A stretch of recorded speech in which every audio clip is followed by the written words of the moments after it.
Taraflava o David Tua le nei, olo e whaafonga mai pēi le Radio Samoa, tasi lima I watolu a mo, Samoa I amanuia le nei aso.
Ua na o le Radio Samoa se furulima iwa toru a mo e tautuaina o e ilaungangana fitu aso le vai aso.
Atu ia te oe te tonu o le whaapotopotonga tele. O te awatua fo'o ia te ia luma o e matatau ia te ia o mea na o tauto ai. E maana natu I foma le liu mai I le li I uturu inga umalava lalangi. E I fuatu fo'o I o luma a inga uma onu ese. A wā olo le li le malo o lo pule o ia inu ese. Mātu wala usule tai au singsengi.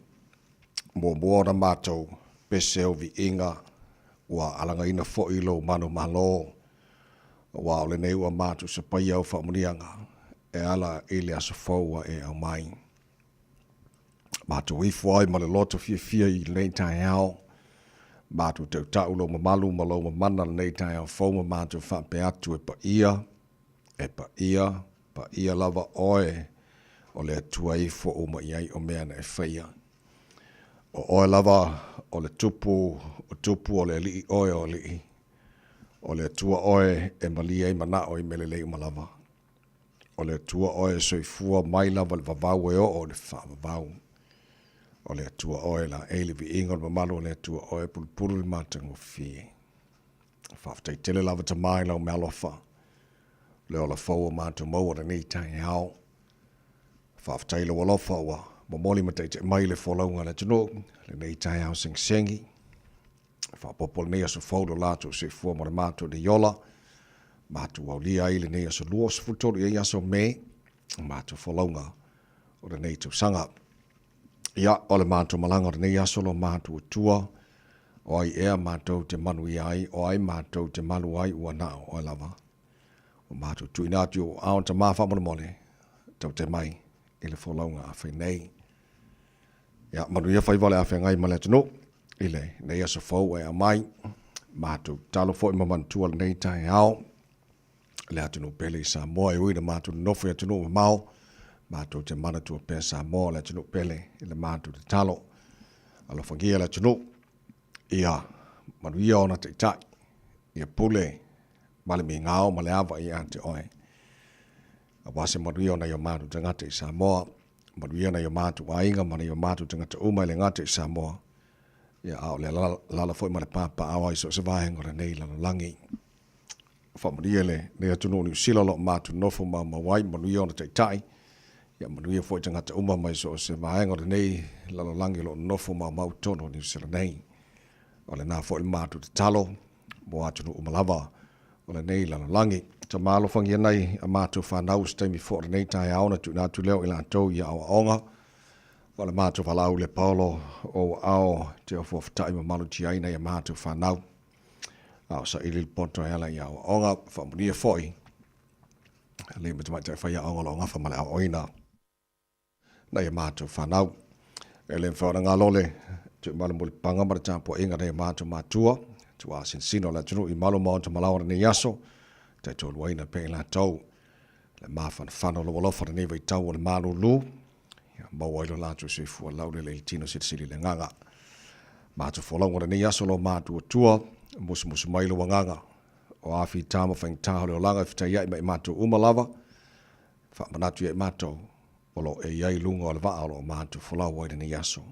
O oio le atua e mali iai manao e mele lei umalava. Whamaria maile tautua, ale Radio Samoa nei aso a toa o mātu wole, o mātu walau nei me umalava e ala. Ele swafa mara malo Yesu ke risolo matori mara matu faala. Amen.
piula ilunga mai la pese ale kolisi fa au piula le tau tomo le radio Samoa Sfalima Eva Tolu a bo wa tale ono.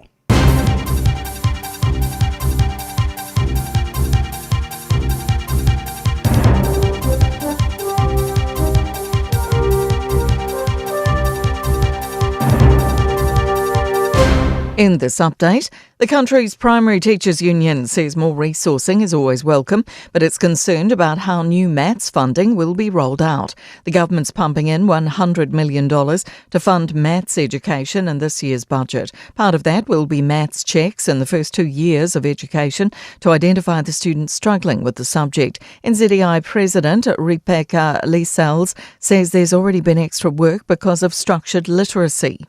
We know that it was always going to be a workload issue with one curriculum area, and this is a second curriculum area and at pace. Chris Hipkins, the man who hired a police leader, now facing questions, says there were no red flags at the time. Deputy Police Commissioner Jevon McSkimming has resigned after being on suspension from December. The Police Minister says his resignation follows new serious allegations, confirming the Prime Minister was already considering having him removed. The now Labour leader says officials recommended him for the role.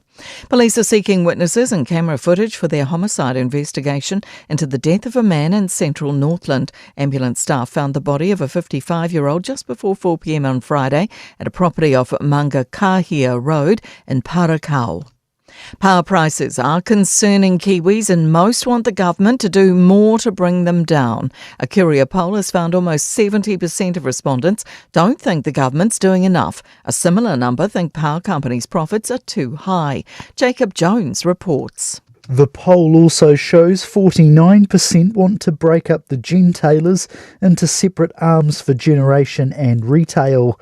Associate Energy Minister Shane Jones says gentailers don't offer affordable power or security for New Zealanders.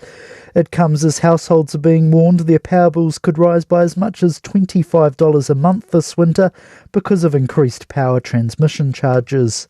That's news. In sport, Indian batter Virat Kohli has retired from Test cricket. The 36-year-old's career spanned 123 matches in the red ball format across more than 13 years. He remains available for one-day internationals. A maiden PGA Tour win for golfer Ryan Fox at the Myrtle Beach Classic has guaranteed him security. His spoils include a 2-year tour exemption, $1.2 million and direct entry into this week's PGA Championship major. Like Fox, former pro Phil Tatarangi is one of 9 New Zealanders to triumph on the top US circuit. He says the certainty the 38-year-old gets regarding his future is key. Real Madrid football manager Carlo Ancelotti has been confirmed as the next Brazil coach. That's sport. I'm Jody Gill. Ua na ole Radio Samoa se furulima iwa toru a mo e tautuaina o e ilaungangana fitu aso le vai aso.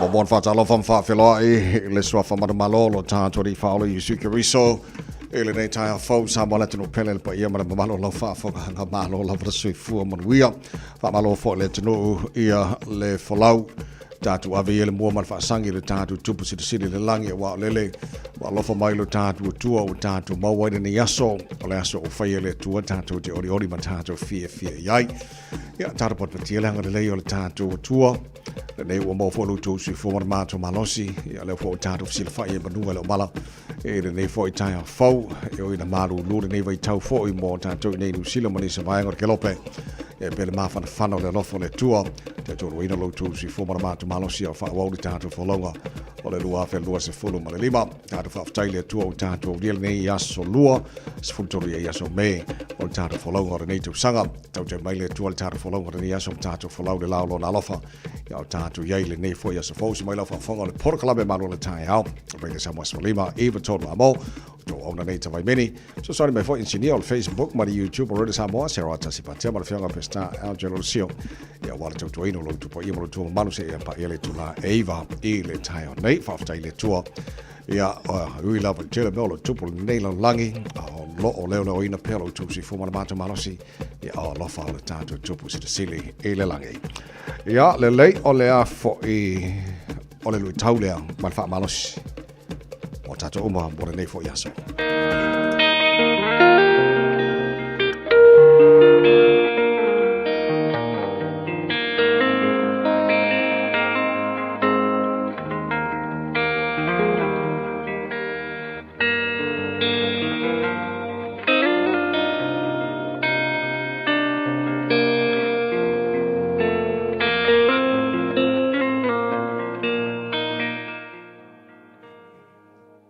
tau mo le aso. Ia tonu le tō whā ma le whaautanga. Lua nofo i ngā tupu lona mata upu e tolu sifuru ma le whā. O te whaitawina le whai upu mua mua, whaangata mai i le whai upu e tolu. E walu tausanga o Iosia, ina ua whai o ia matupu. Ua whai foi o ia matupu i Jerusalema i tausanga e tolu se fulu ma le tasi. Na whaia e ia le ami o tonu i luma o le alii, ma ua savali i ala o tā vita lona tamā. E lei alo ese i le itu tau matau po o le itu tau anga vale. O le tausanga e walu foi o lana nofo inga. Ina o tau lea lea pea o ia.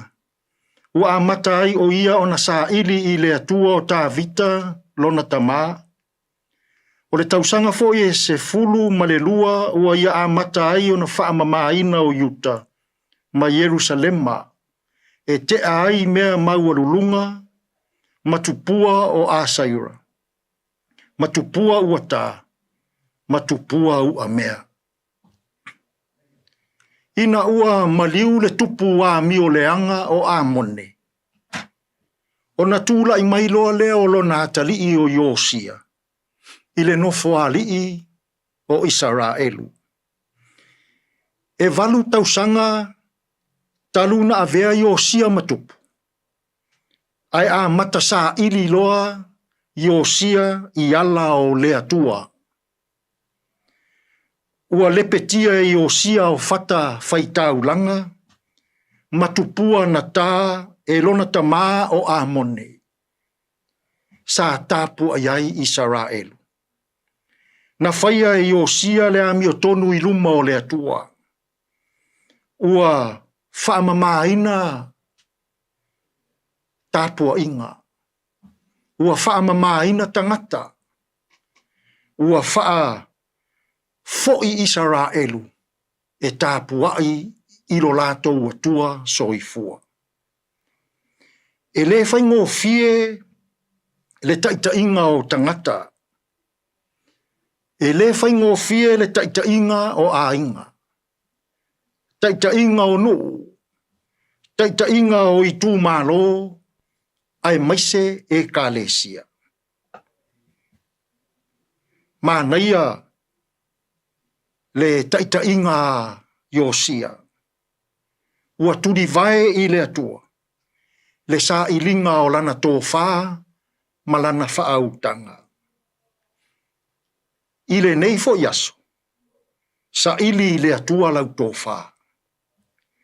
Sa ili le atua lau whaautanga. Sa ili le atua lau taitainga. Na o le atua, e le lei ai lau taitainga. Na o le atua, e le lei ai lo waso. Ia tonu le tō whā, ma le whaautanga. Tātou te tālo. Le atua lo whae, ia lui tauina pea Samoa. I le aso ma le aso, e ala i lo fina ngalo pa ia. A o mai i mātou uma, i o wala e pa ia mamalie, e manuia ai o mātou waso. Manuia fe au mga luenga a o tangata i le nei fo yaso, lou lava suafa i Yesu ua mātou te tālo tuai nei. Amene.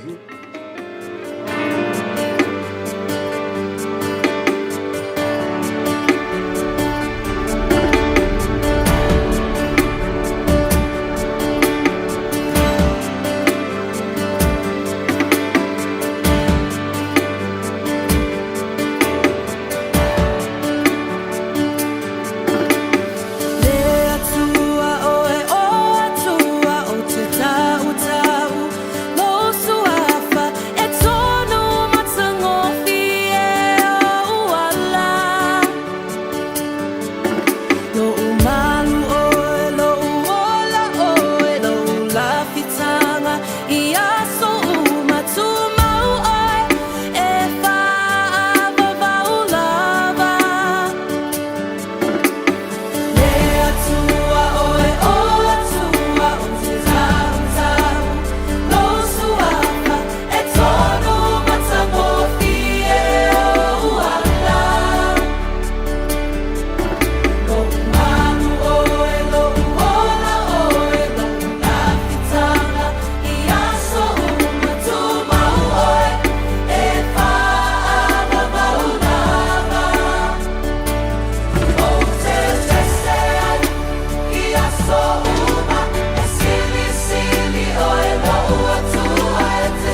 pese Hallelujah Worship Team male pese o te pese.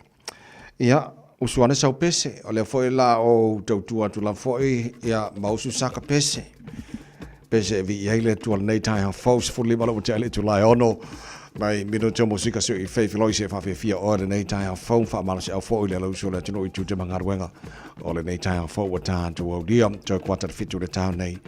Whamanatu atu o one emisia tara pokalame a retro le ola mai a pasta la fare kopa fare nam tato malu o ta alfa nganga ia molenea so lua o tantu o liam today in history tara va vai pon men tupulesos futolo me ile telo to sa komba vale taina fitu ile ta nei fa ponga folding up per tania per tan fitu ile ne foi taio tato pokalame na amatai le taio o le lonas futolo nei aso me o tara folonga lua feto suma lima ai o le vai amatara nei po abai lunga le awala nei taio fo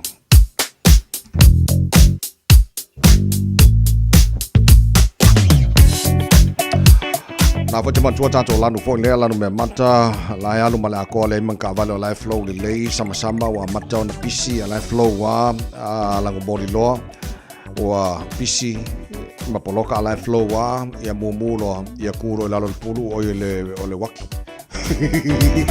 ai ke le pulu nga ia nga ku nga o PC awala ai ile baba ya tu se o kikilo aku na pau va nga le mumu ma nei temara tai ko mewa nga e fenua pai malanga vale mai sifo ali o mai state highways fulono vanga na lo va pola ko mani terminal ta ta lo malanga lele los furu a lo to va le mu mani ta je lo isi va ngo ngalwengo awala ai vai lo flight ke o kwai o le ko va ko le fa si pola ko malanga lele ni ta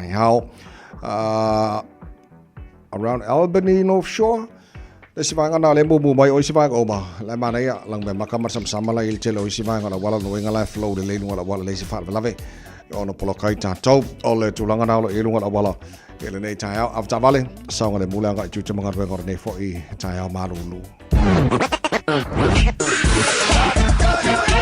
Malo soy fua, ol si fufonga Samoa, Radio Samoa, tasilima ivatolu amo, se kia Radio Samoa. Ua mawhai ona au ina atu le tala o le tau I aso taitasi ona o le lango mai a le Pacific Finance Limited. Telefoni o Varselau, fitu whawha, lua fitu. Mai ngā mata talo tau nei fo I taia fau tama ki makaurau au ke lani no whanga whasa lango Radio Samoa se furola I le maru nei vanga o le taia winga wha ma wino tau le so o le whasolana awa awalang le leili tau tela vaenga au ki lani. E ni so vaenga lo te vava iatu ona pa ua ina I wanga ma mai ni so taimi au tela vaenga au ki lani. O le whasolana langi le leili tau mo tātou se furuban o le maurunga nā maru o le efa ma wina mo au ki lani.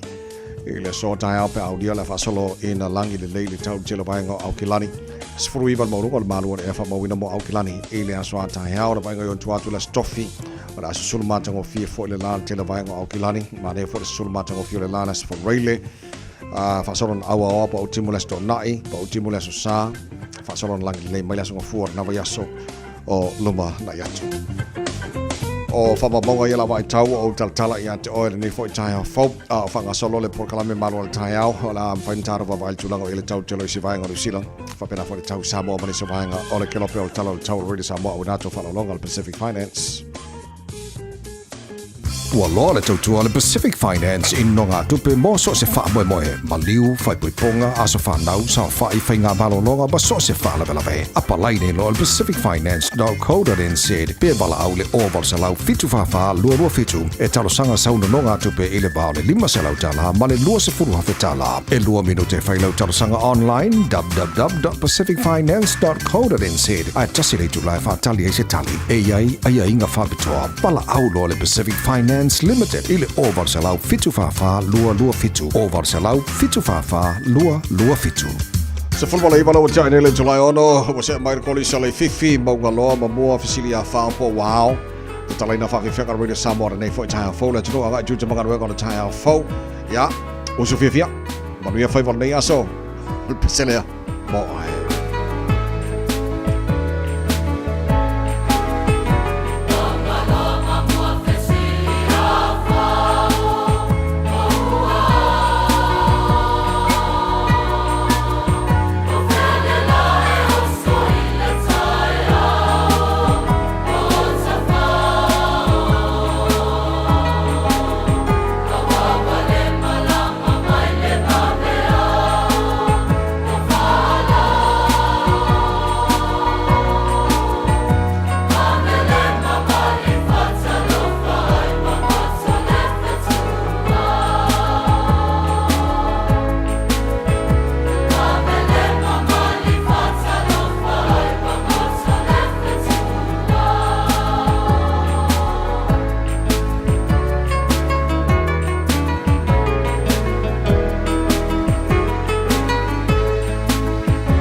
Tua se follow maletolo o te ale tu lai ono.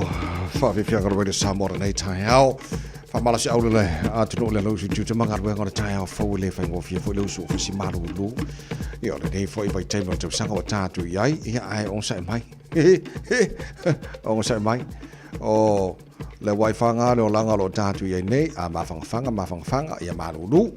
Ia kau ke oa, e whiwai mawhangwhanga maruru mai, ka kau ke usua peo ni tātou whia, nei fwoi tai au whau, ma lo le lausu le tino i tutu mangaruenga, le tino ua whaatalo whawhawhila mai tāra pakalama nei tai lunga de Facebook, mari YouTube, oro Samoa, ma lo lava, le seifua maruia, marongi efu, good morning, ma lo lava seifua maruia, kai Salina tamati tufunga, o mai ka kau ngeka e au, mangere bridge, ma lo lava seifua maruia nei tai au whau, whawhawina tani elu, o lo whaatalo wha mai, e nei tai au, papa toi toi, Fipulea Elizabeth Ferro, Malor si formani nei tai hao, whawhataina whatasi mai, Tasi Feleti, te whama anta whamasanga, mata whamasanga, whakarofo o mona a soki ngāri, ane au mea whamungianga a soki ngāri, mona matau tia Malor si formani nei tai hao fau, Livingstone le umu, Malor lava si fua, whawhataina whatasi mai, o tatau tai, Papakura, lo patalo for nei tai malo lava se for maria, susita se malo lava se for maria, e nei tai au, feo e kako, ia o sifo a, malo, ko kiki a manga pa, malo, ring sanga luel pona po, tapite solmona, uso, lo fatu nei tai au, malo fa taile, fatu smai tino puni, alo, o me kako ngi kai fo, malo se for maria, nei tai au fo, eti tasilimu, malo fa taile fatu smai, nei tai au pina nonu. Good morning, UB36. Good morning from America, Philippine Mose. Good morning, malole se formaria il nei tai o fo. Sa lo sami. Omega ko ngi kai fo. Malo se fo e tai alfa tai a mosa Melbourne Australia. Wa ba ko ke lo ka ko ai nga pepe mangele. Pe o te lo America Samoa fa fo mai ai malo se formaria Melbourne lo fa fo mai tai Malanga James. Good morning. Malo se formaria nei tai a fo. Soalo se me ona mua. Alo nga lue. Malo fo le se formaria nei tai a fo to sao. From Brisbane, Australia. Fata from Aldana Boglamen. And Loli, me se pasela Janning. Malo se fo lo fionga le to tai to mai. E tai a fo malo fa tai fa se mai. Carolina Twala. Mangele East. Oh sorry. Malo lo se formaria nei tai a fo and feel no. Good morning. Malo se formaria nei tai a fo. For winner fai. Malo. Oklahoma, USA. O paanga manal tara pakalame ua whaatala wha mai le nei fo i tai a fo malo lama wha whatai le whaatasi mai nei fo i tai a fo o lea fo i le misela len tala no atuel pakalame na sona nafi o nisi nei o vaenga o le ua ma whai ona wha matu mai ia wala si le fio le tino nei tai a fo no whaka ia na watu le sona nafi na a fea le tangata le na afia o le tangata le afia leo wha maoni mai o tangata whaingaruenga i le vaenga lea a le ferries, a full 36 ferries e whaingaruenga i le staff a le vaenga lea e wharinga mai na malanga i saina o na fo i mai lea so o no whanga ia le na afia le tangata lea i le aso limo mei leo whamanina mai le ngata le ferry lea maniso vaenga o le taulanga ai whapena fo i ia le Kelston Woolworths o le lau te wawai atu la sora nafi e to luas fuma le lua lau whainga luenga a le Woolworths i Kelston le na whamalo lo mai lantu ngā luenga i le motino le temine pona le umi o le malo lo mai lantu ngā luenga ai o le whamalo lo ino i lantu ina i o whatasi ma le mana onga o le Health New Zealand o lato umai a fia po o lato e ino fuanga le na afel tangata lea e le tau on isolate ia ma whaia tong fitinga ina ia awane e bipisi langa e whaisi bipisi tele le o le misela so o le whaisi tenga la mo la whainga ruenga pena whamania mai to luas fulu e lato ia na vesina mai lato nga ruenga whamaro lo le son nafi tele lopana le umile e nei o le finangalo le Health New Zealand Protection Clinical Director, Dr. Susan Jack, is a tasi o media New Zealand. O le polenga tele ale i New Zealand, e vavai atu le vaccination rate o i New Zealand, na le valse 4%. Ai o le misela, ma le afianga o New Zealand, e te tau ona i lunga le iwas fulma lima at least 95%. e te tau ona iai i le vaccination rate ai tono New Zealand. So o le popolenga le nei. Ono le ua toi afia mai to telo tangata i le misela le temine nei. O lona la tel tonunga malfafangu le temine nei. O ai lava a masia ona i whanau le afia ona i whanau. E le whaiala anto tui pipui o le misela. O le whautuanga na lo tui na mai i le whoi vaenga o le tae au. So o leo whamani no mai telo vaenga ia. Ina ia no fautale le iai tātou e masia wha apena e a whele aso di mo me ia le Woolworths i Kelston. Ma o ina ia unga fo i le tutusa ma lau wha alongo le telo timing. So o le mea mana bi o le vai o le fomai. Ia ma whai loi o ele sa i no whangale o lo taua. Na ia il tangata le na fia. I le misela wha pena fo ia le ferry le na whemalanga i le va o Devonport. I la soli mo me. Fuller's 360 ferries. So o vaenga o mana o le o lo whamana tumaili ni fwoi tae o fau. So o whafangu le mo le tae o peo na whaaliela le Health New Zealand Protection Clinical Director Susan Jang. O tulanga nalo il polenga tele tono New Zealand o le maolalo o le vaccination rate o lo ia mo le misela. Ia le ua pesi mai le vai taimi fwoi ma fia mai. I le vai taimi ia o nai vaenga na i le fwoi le matu mo le sili fio le tonu. Ina ia no fauta le iei tātou o le vaenga tele no fautuaina. Ia utangia le vai al fomai pe ini a unga fo imani vaenga i le masani ona e whanongoina. Ia le sa e tono no whanga ia pe ona tāua ina ia mautino e saunga le mūtan tau. So ona vaenga na a matai tātu tai au i le tautua Radio Samoa Swanima i wa tolu amo. Ina ua awhatonu le tulai ono wha o taro fai whianga le tai au fiu se mo le tufunga o whaiba tapua ia e a e manuia. Whaptai le tunun whatis mai le tai au fau. Kia ora. Good morning.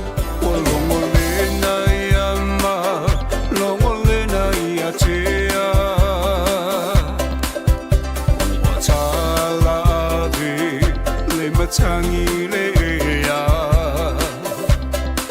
o ina le manongi o funga la au e o le whaai ai Samoa o tama whanau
Talo lua tuna whatai no la lo whaiva O se whaiva tāpua ia Le mea moni e manuia Tawina ia e mana toa loa tunu Pele male tāpua inga Ia polo tino e malama lama o mata O mamana Ia tape toto ala Manuia o la asama Tawina ia e mana toa loa tāpua Amae ia whamua mua Samoa e ole tama sani o tamana O mai toa tuile atua Awane i o tā whamoe moe i le malosi Mana tua au na lea tua loa puno mai Tatalo mo so taui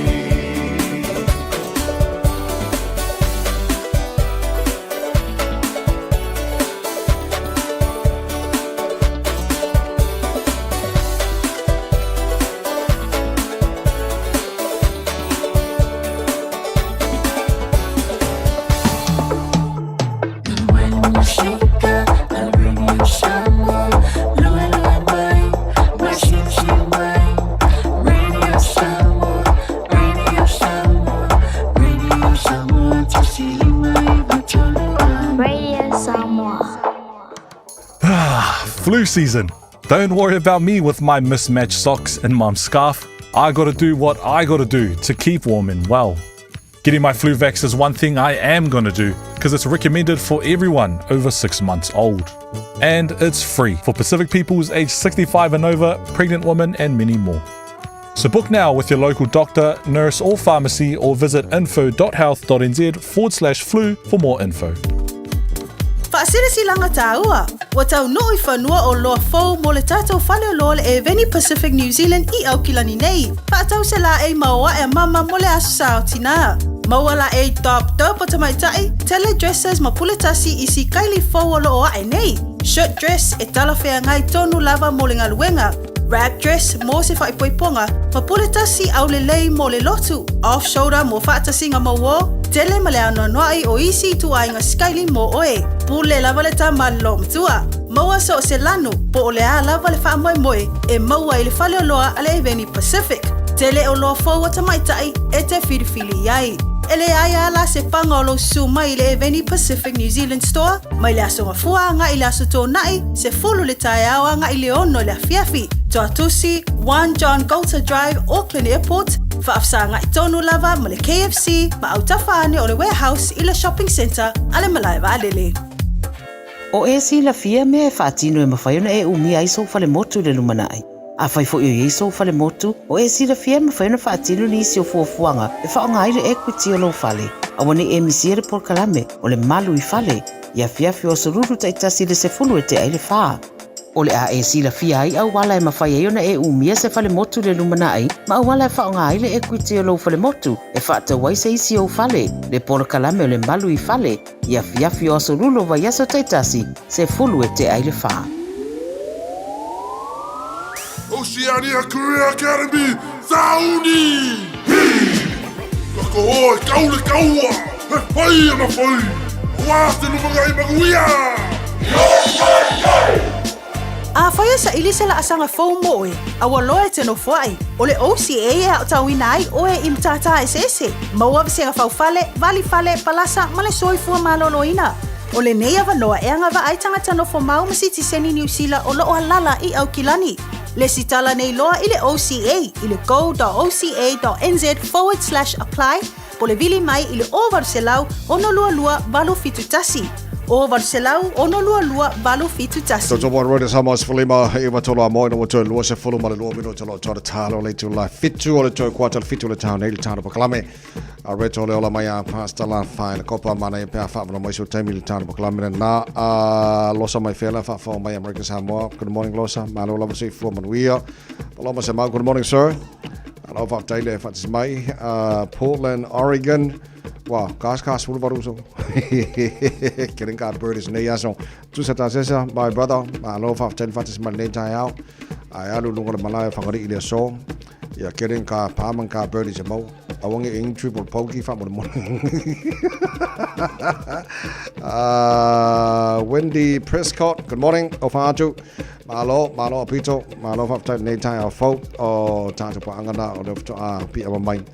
Fatis my name for channel on Facebook, my YouTube or Samoa. Pre-budget announcement of Malo and sort of Nafi to some Male Selawafe Selau Miliona. Or the Tupena Lewa Fanga Malo, Mole Paquetile, Manela, so those for Lord Masinane.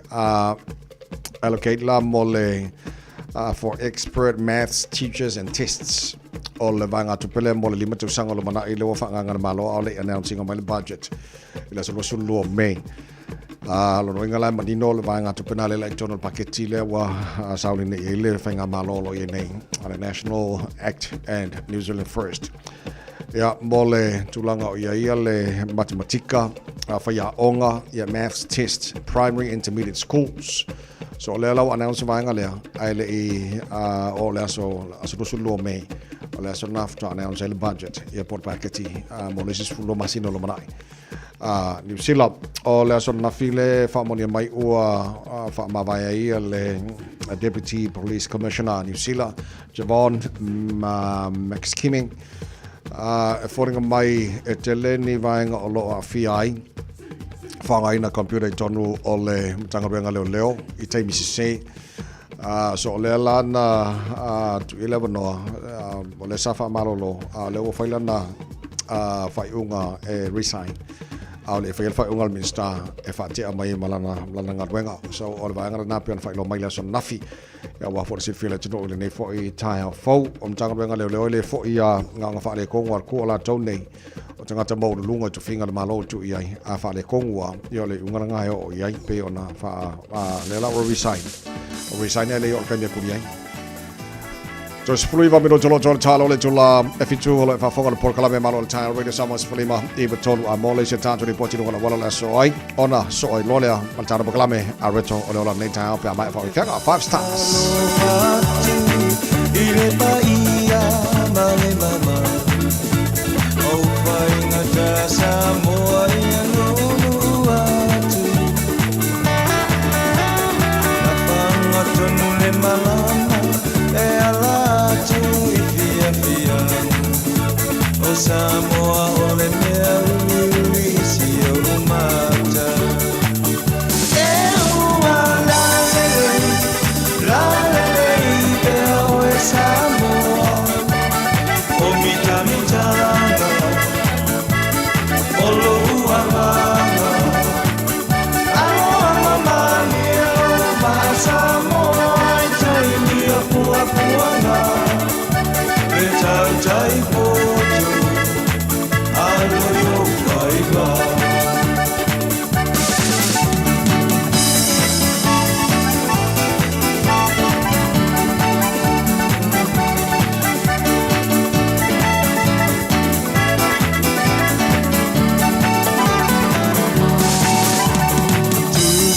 Matamali faapea fale upolu tai ole tenu umale amia tonu toi paia o sio umata peale ai se tau le millennium of fole nei ua amata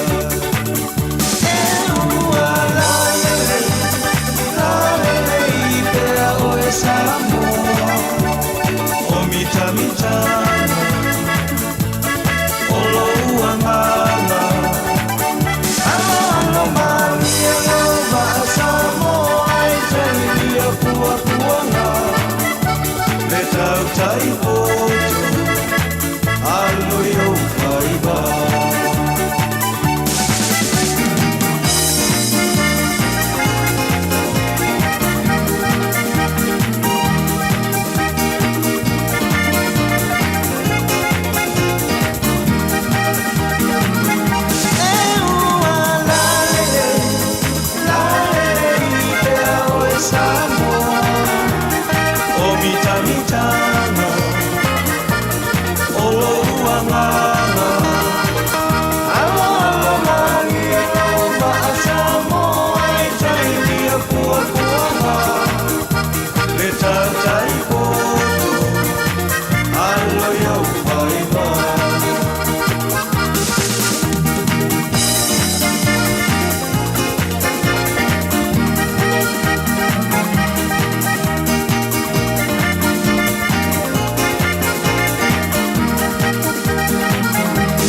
inga Samoa se ulau sila sila Le tala lele ia whaasa o loto ina Toe fuata i masala mo Ua lata mai o le malo Ua sanya Yesu mo na so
Talo falava o aola pimerna, mau pelo li tio, i le Radio Samoa tasi lima iwa tolu amo.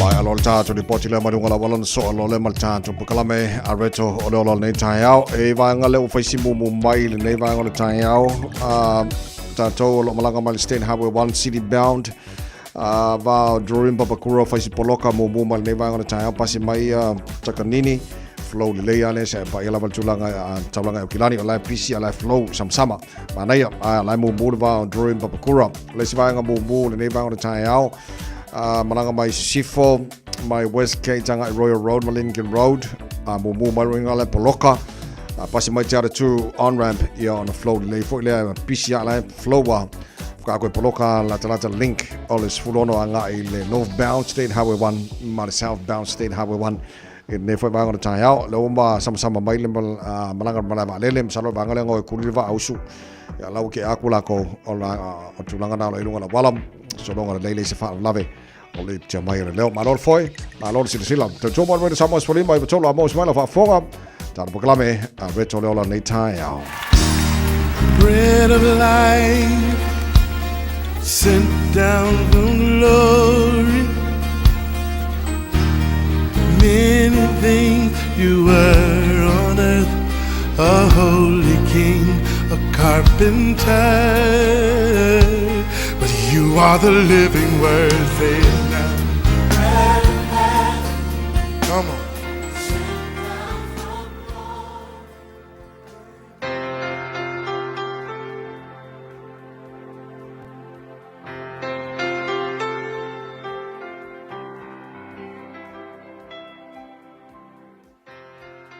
Malor so for manuia tatu tinu ya te manatu lo manuia lava ya o mo fai na mai moa ma fa fonga mai fo tatu por kalame le nei o le areto le ola ya se upu fo if so swani mo oil nei tai au o le akopolo mta upu mo mua lo na fai upu lima e fa pe a fai o le ai se poto so auto ina ole atuia ile tua o le fo itele mai itangata uma malele to e tau ua o le upu mo o le tai au le nei whapea, vala au atu i le tua i le poto awa o le tua na te foa i mai le poto.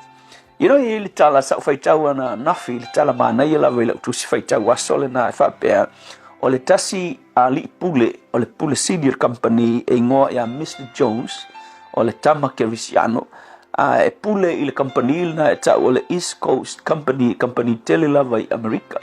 Sa e taia umalawa e whai ai le li pule le o Jones i lana whai lau tusi le whawhine whai mole mole aua lava nei whaalawe mai seisi ia e itu la a mata o le aso o le awhai tu la lea mai le valu i le afo le valu ia e aua lava nei whaalawe e ila appointment ta aua lava i le officer ia au stai ala le teine lea secretary so seisi e sau e fia whailoa i le li pule leo Jones e whai ai lava le secretary ono sai se itale tu la iwa ia e ona e ia ile appointment ta ua Mr. Jones a leisi la aso o te i le tū whawhosei atu ia o le tama loa le na tā ua lava o le company e le i loa e alu atu o le German o le company po le tai fono o le pulenga le company ua si whawhosei atu lava la i tai au lea e le i loa e le whailau tusi ma le pulisili ia latu loa le tai fono lea maualunga ia mai ia o ki fia whailoa ia Mr. Jones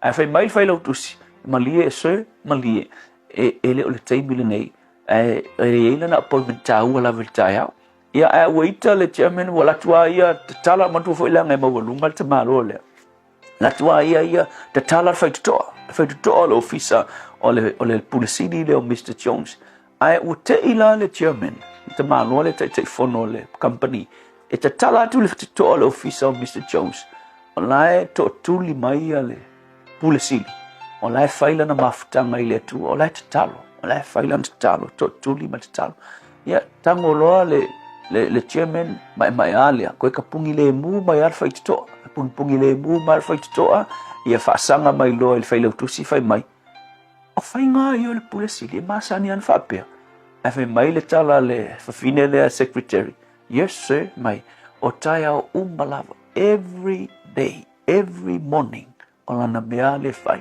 ia fai mailo mai tala le ile pulisiri le kioa a mako wo mai uma iai e aksa i sana advice po sana fautuanga awafo o le uva ingi le kioa le lei e aksa ia ila tau fautuanga onga o le tangata e pipii masa ili ile tua lo nonanga so le lui foi la mo oil taian fasili mo oi o fai lo wolanga ma fa manuyanga inisi tangata mo lo ainga mo lau kalesia, mo wo, manisi la tu te fatu tuaina oe, la tu te fasili ia te o, they ask advice from you.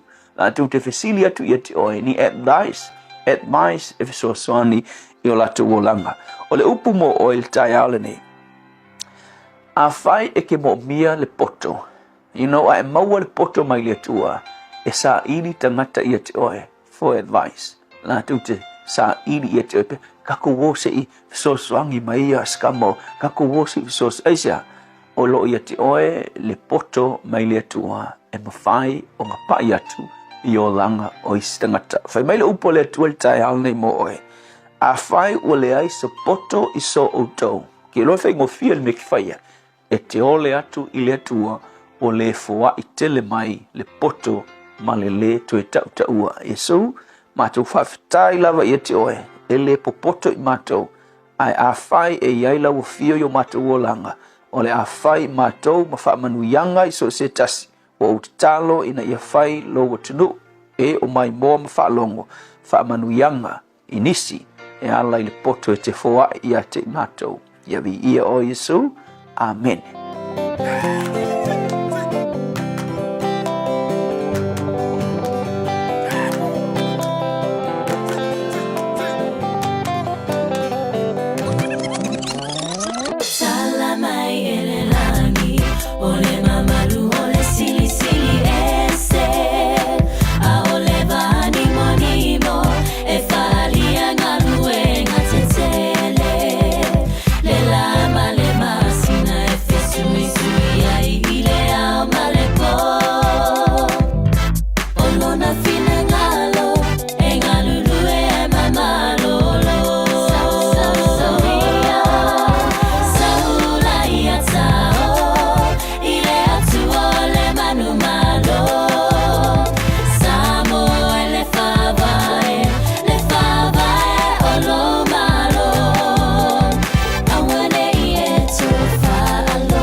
Any grace mo pese tala mai le langi fa mai ele porklame reto le olol nei fotai ho fo to to mo de samos fo le mai tolo amo to tolo minuto lo to tale le to la fito le asos fu tolo me on me tupu le aso to sako mo mai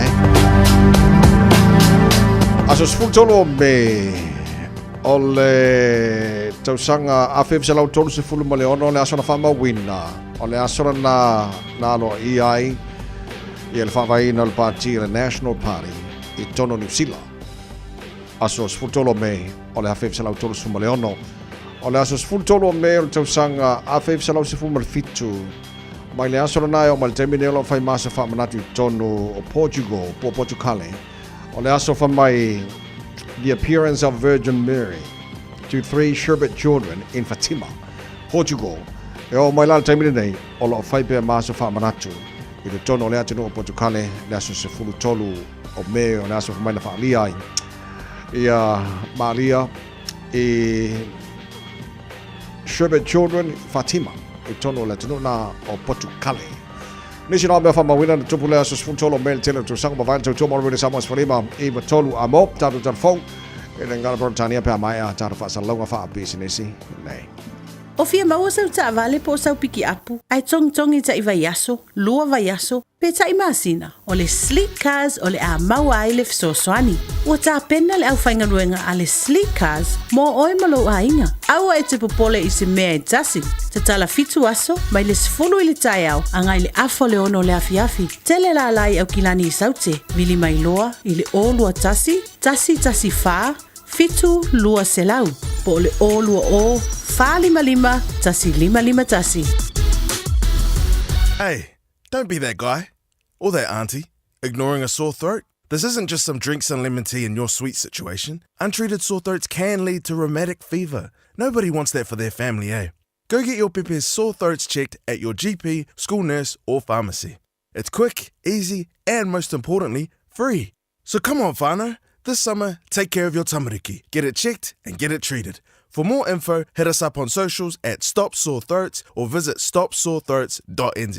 Whaasila silanga tā ua o tau nui whanua o loa fōu mo le tātou whale o loa o le Eveni Pacific NZ I Aukilani nei. Whaatau sila e maua e a mami mo le asa sao tina. Mauala e dop a tamaitai. Ia mautino fo I le vingo papa I so nā loa fōu. Susu mai le Eveni Pacific NZ store mai le aso ngafua ngai le aso tō nai. Se fulu I le tai awa ngai le ono I le fiafi. Tuatusi Tasi John Coulter Drive, Auckland Airport. Whaafsa ngai tonu lava ma le KFC ma au tawhane o le warehouse I le shopping centre ma lai Vadeli.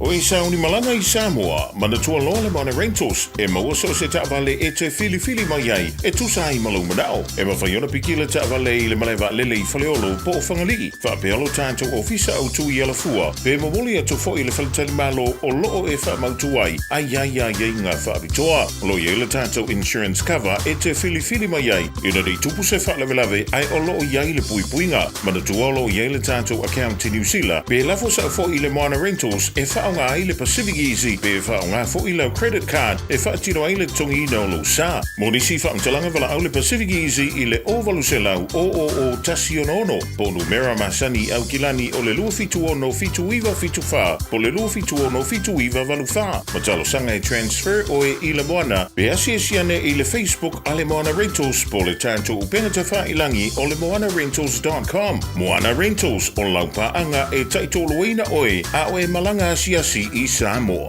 Baby, lobby! Hey!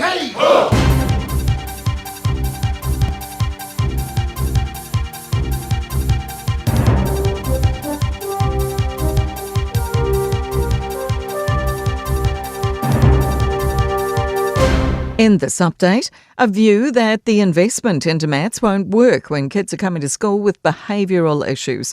The government's pumping in $100 million to fund maths education in this year's budget. Part of that will be maths checks in the first 2 years of education to identify the students struggling with the subject. Upper Hutt Principals Association President Robin Brown says our problem doesn't sit in maths. We are desperate for learning support. If we want to improve achievement, we need to put every 20% we have into learning support rather than ring-fencing it just for maths. A former police officer says it's beyond him why Deputy Police Commissioner Jevon McSkimming would ever access pornographic material on a work device.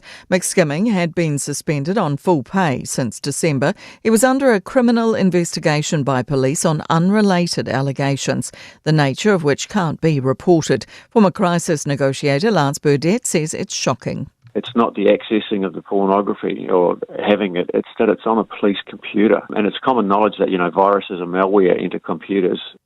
The government's making progress on plans to cut diversity requirements in the public service. Public Service Minister Judith Collins expects to bring a bill to Cabinet in July, cutting requirements for diversity to be a factor when hiring government agency bosses. She's also planning on removing requirements for agency leaders to promote diversity and inclusion, instead saying she supports merit-based appointments. It delivers on a coalition promise between National and ACT. The search for missing English tramper Eli Sweeting, missing in Milford Sound, has been paused. The 25-year-old failed to return from a day trip to Mitre Peak 8 days ago. No one will be charged over a fatal crash in Martinborough in February. One person died and 3 suffered serious injuries after a four-person shared cycle and a car collided. The person believed responsible has since died, unrelated to the crash.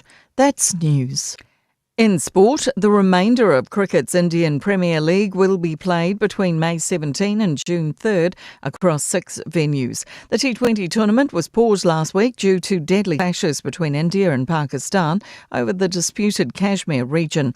The BCCI governing body has decided to stage the 17 outstanding matches after a ceasefire. Bengaluru, Jaipur, Delhi, Lucknow, Mumbai and Ahmedabad are the host cities.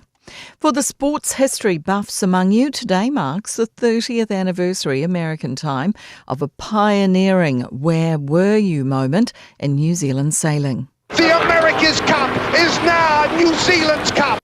That's Team New Zealand securing the old mug off the coast of San Diego. That's sport. I'm Jodie Gill. Ua na ole Radio Samoa se furulima iwa toru a mo e tautuaina o e ilaungangana fitu aso le vai aso.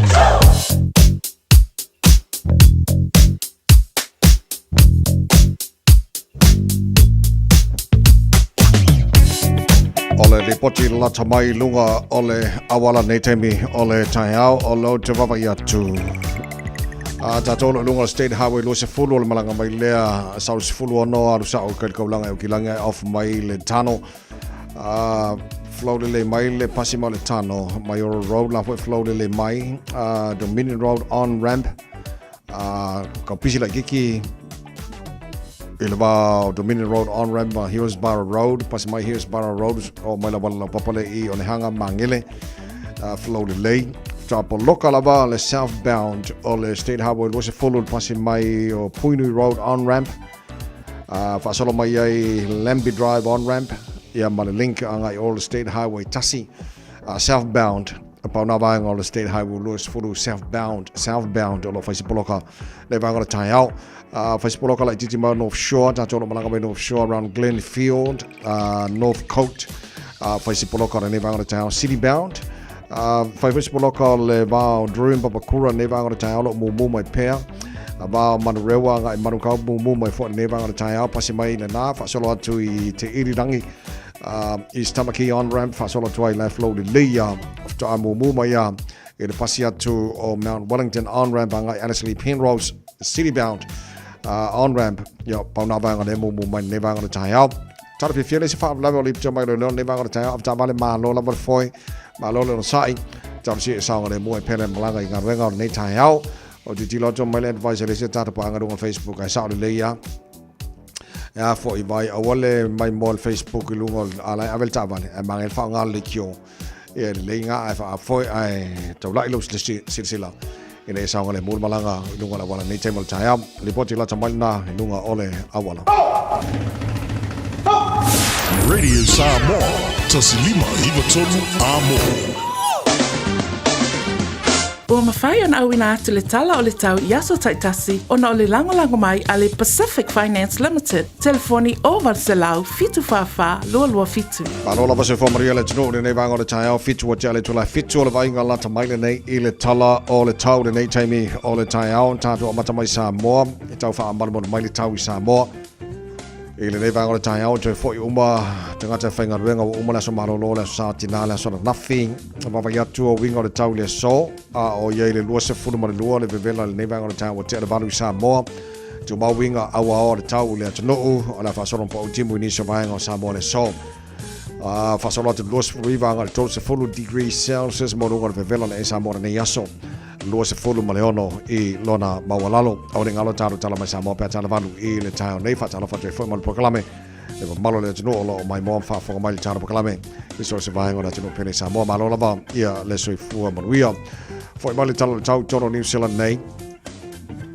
fa tala fa tino I so se vai ngona mo tu saute tatu mafuta nei tai au no Facebook ma YouTube o le Samoa Fasolo ina awaoi pa utimulang le lei le fiafiana nei wanaka se furvalu maulunga le malu le efa mo wina le so timaro le fasolo ina awaoa a puo fo inisio taimi I le so fasolo nangi mari mo se vidi mai matu si sifo fasolo nangi mai saute inisio taimi la awaoli lo se furu maulunga le mafana fa mawina mo timaro le so Queenstown la fasolo pa ona wangalang le lei tau I le nefa yasus fulima maulunga le malu lo Nelson lang le lei tau mo to le so kai Cora lang le lei Utimu ni so taimi Dunedin fasoron awa o le tau pa utimu fasoron langi de lei le fiafia na nei se fitu morunga le malulu langi de lei mai Blenheim le so se fulvanu morunga le malu le ea male ayo fungala aude ayo Carissa Kalastete good morning malo se fo mori le tai au awa o pua o ni so taimi o le so se fuluiva se fulmaliva le morunga na le malu le ea fa mawina mo Kalastete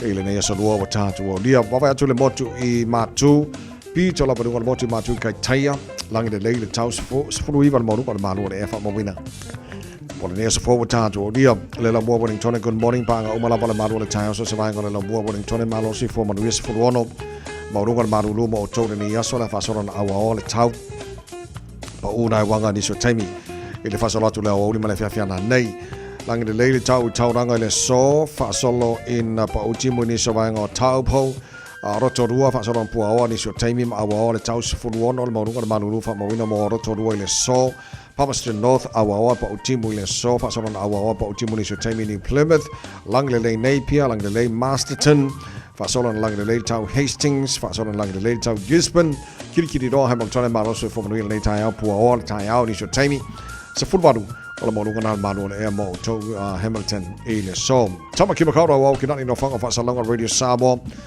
Ala pong sa fa fo so ka lo fai. A ingi so usul malaka polo ia kuku e penga ma fa inko pe pelo dunga ka pa ka se ka mal mala mo ko wole ti afa mo mon.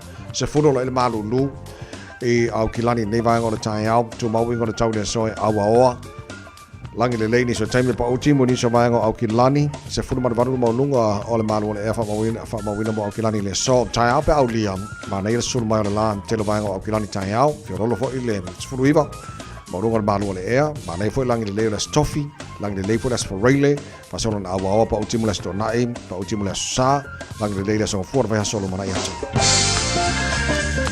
Papa bongo o mai ala vai tau nei vanga le tai au le tunu ala papa au so se tafo nei la lo lange ele tel tununga o lo maria male tau mo tau le nei so fo o tato au lia Ua loa le tautua le Pacific Finance in nonga tupe mo so se wha moe moe maliu whai puiponga aso whanau sa whai whainga malolonga ba so se wha lawe lawe apa laine lo le pacificfinance.co.nz pe bala au le oval sa lau fitu whawha lua fitu e talo sanga sauna nonga tupe ile bao le 5 se lau tala ma le lua se furu hawhi tala e lua minute whai lau talo sanga online www.pacificfinance.co.nz ai tasi le tu lai whatali e se tali e iai ai inga whabitoa bala au lo le Pacific Finance Limited ile oval sa lau fitu whawha lua fitu oval sa lau fitu whawha lua fitu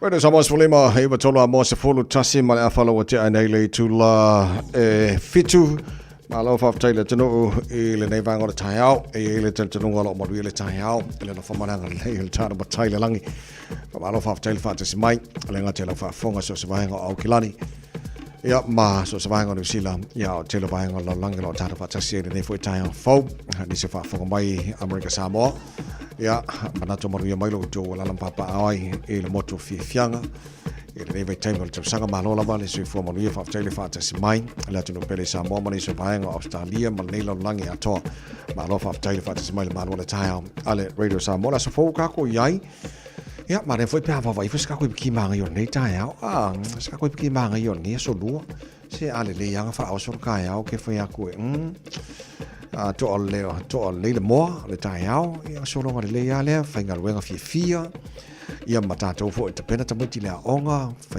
ka penga fia ngai ka mai o so fa pa o ngai pur ka ya fa pengi se ofis ka ko sa pasu le lo o ngai le vera lo polisi ngai fai ia o me o mana te ona te pena le ta to ma to te pena le nei fa na le tai au tu langa na tu la lo ma fa mana te pel ta kalame e le tai au ma le tai au o baba yaku o ba lor ka le o Ryan Fox ka mo sanga le fai o America yang ki ki ko fa ka mo sanga le o fai tau la o kele maka e le talonga o fai tau wa tu fa mo bonga falling on mai nga o mai ma to foi langa o ta mo sanga ma nei le PGA e fa so le ta mo sanga o mai fola ia round se fa e tu santa mata a lo score ia na final meta o le playoff playoff la mo la to le si fia le vaanga o le term fa tanga polo ia ball golf playoff only happen pe o mai fole ia rounds ia o tu sani tamata alo se lua ia pe ko fo ale la ki lo akula o le tamorsanga le ale lena ia oi foi ngo South Carolina no fai le tamorsanga na ala te vai atu la ko korula ko lena so le champing io so all la foi one of the PGA tours lena fai of Fox maltangata mai kanata Mackenzie huge maltangata mai America Harry Hicks ola tona to na fai le playoff ola tola na ko yo ko se ko ka mai la ko ho si pe as fulvanu le na mata mai le la to ia le la to playoff na fai ia o mai fo ma lo ka le Ryan Fox le New Zealand e fe lo sia se le le ma 1.2 million tasi ma le 2 miliona ia le tupe na mo ia o la fo ma wai ma langa kare e fa o pe on compete lunga tournaments tele ia lo langa el PGA ma ia kon fai ngale fo ia lo New Zealand so ma so a lo te ti lo atu ngo fai kau e falling on mai le kai minga ti o fai na wodi ia e kele le anga vale le ti o le seli senta le ia le ti o le seli la kula ia Ryan Fox kele le sipiko le wole mo fairway a kele anga le sipiko ia on fai le la ko second shot o ku second shot le sa wali ia land no ala ku second shot for Ryan Fox shoki markuringi ale ala ke baba ku pe nga chipa ko kamano le polo mai ku le alwa kwa in mo lang birdie le kamalo le playoff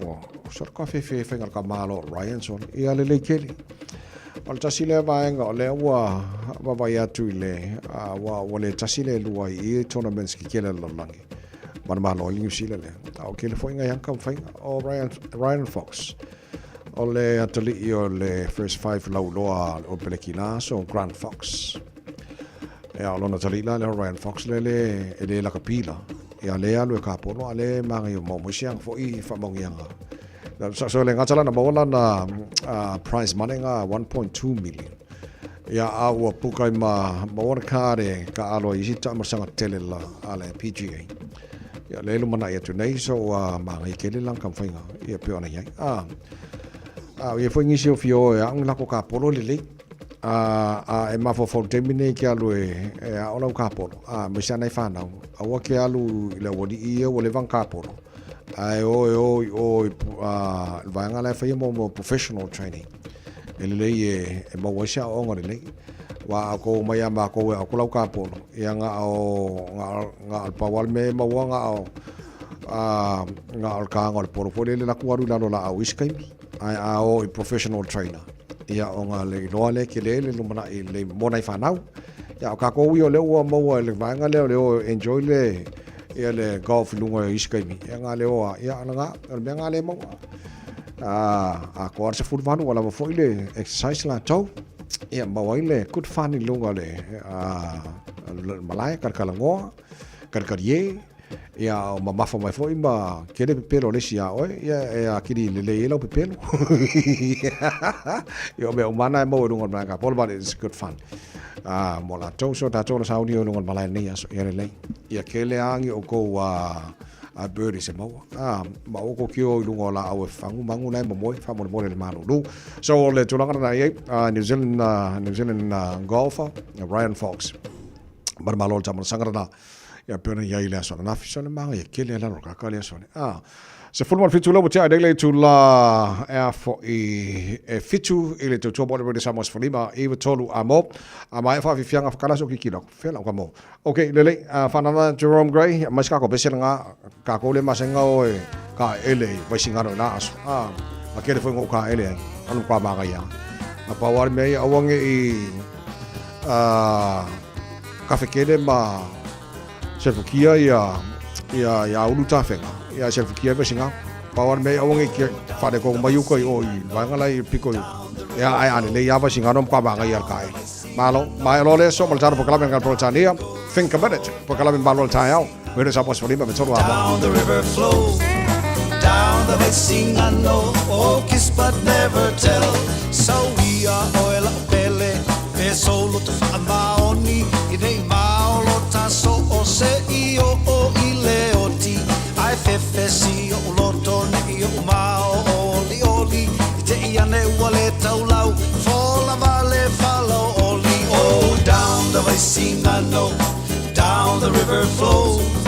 Down the racing I know, oh where my darling goes. Oh down the racing I know, down the river flows.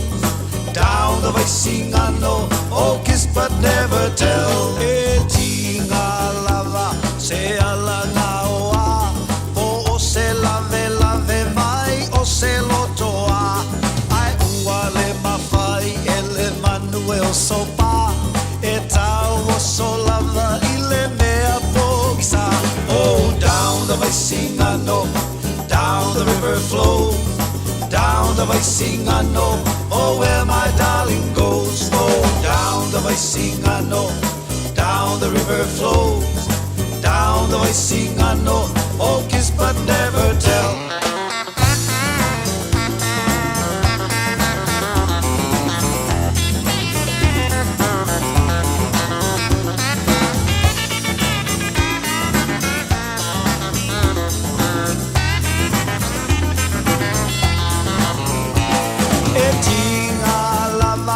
Se ala ngaoa, po se lave mai o se lotoa.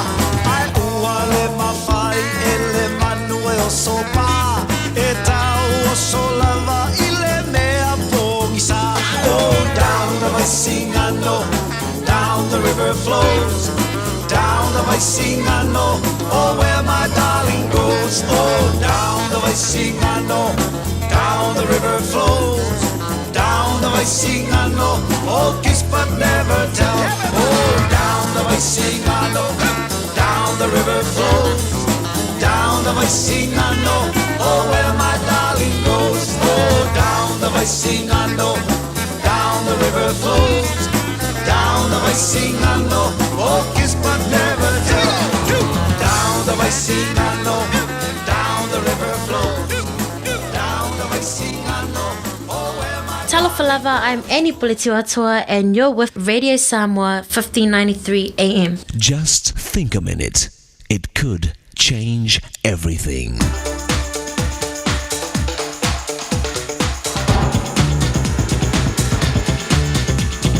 Think a minute. Steve Morris was different than the other children. But like most kids, he didn't want to be different. He wanted to be just like the others, so they would like and accept him. But even though Steve just wanted to be ordinary, he had a teacher who gave him the courage to be extraordinary. One day when Steve was 9 years old, his wise school teacher used a little gray mouse to teach Steve an unforgettable lesson that would change his life. Suddenly, in the middle of teaching, she stopped to listen. "What's that?" she asked the children. Who's making that noise? I hear scratching. It sounds like a mouse. The little girls screamed. Some of them even jumped on top of their chairs. The teacher asked Steve to help her find the mouse. Everybody got quiet. They watched Steve as he turned his head toward the floor to listen closely. In just a moment, he pointed to the corner behind a bookshelf. The mouse is over there. I can hear him, Steve called out. The teacher ran to look, and sure enough, he was exactly right. Steve Morris, who'd been blind from birth, had found the mouse. That day, the whole class learned that Steve had been given an amazing hearing ability to help make up for his blindness. But more importantly, Steve himself discovered his own special gift of hearing. Later on, his ability and gift gave the world popular music that was enjoyed by millions and won many awards. But it all began that day in school when Steve Morris learned his teacher's life-changing lesson with a mouse. From that day on, Steve Morris was called Stevie Wonder, who became one of the most successful pop singers in history. A wise mother taught her children to make the most of their assets. She told them, "Be confident in your own natural abilities. Use what you have. Don't keep wishing for what you don't have." And doesn't it make sense to ask the one who gave us our natural abilities and assets to show us what our strengths are? If you ask him to take charge of your life every day, Jesus will enable you to make the most of your assets so you can start living the successful, satisfying life he created you to enjoy. Just think a minute. If you'd like a free CD of our top 40 programs, write to us on the internet at www.thinkaminute.com and catch us tomorrow at the same time when we stop and think a minute.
Ori le li il pese mala fa pesele hallelujah worship team in all was a full mal fitu minuto na wati anele tula fitu pol kala me malo le tai al radio samos for lima i toru amo of nangos para ore tai au na mai fa fianga mal 5 stars wata tu yai le nei so lua was full tolu e so me tara fola ore lua per was full mal lima malo fola moria Mana tua so ema o maure lo mana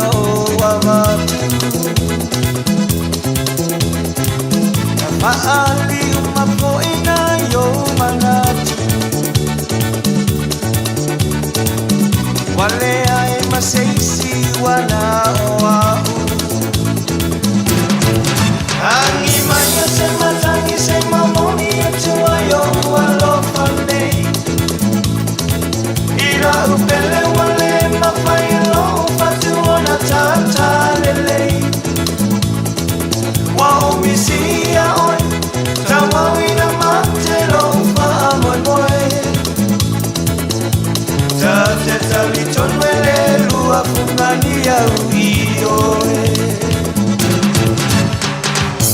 Sunga uasili oele manomi mai Ila au masao iane ai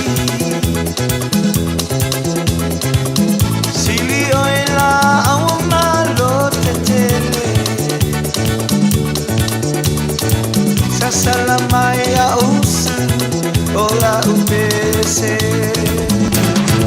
Angi maya se matangi se mamoni atua yo alofane Ila upele wale mafaye lo fatuona tata lelei Wao misia oi Tawawina matelo fa moi moi Tate taliton wele lua fungania uioe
Taliton wele lua fungania uioe Tate taliton wele lua fungania uioe Talofa, this is Pat Lamb and you're listening to Radio Samoa 1593 AM.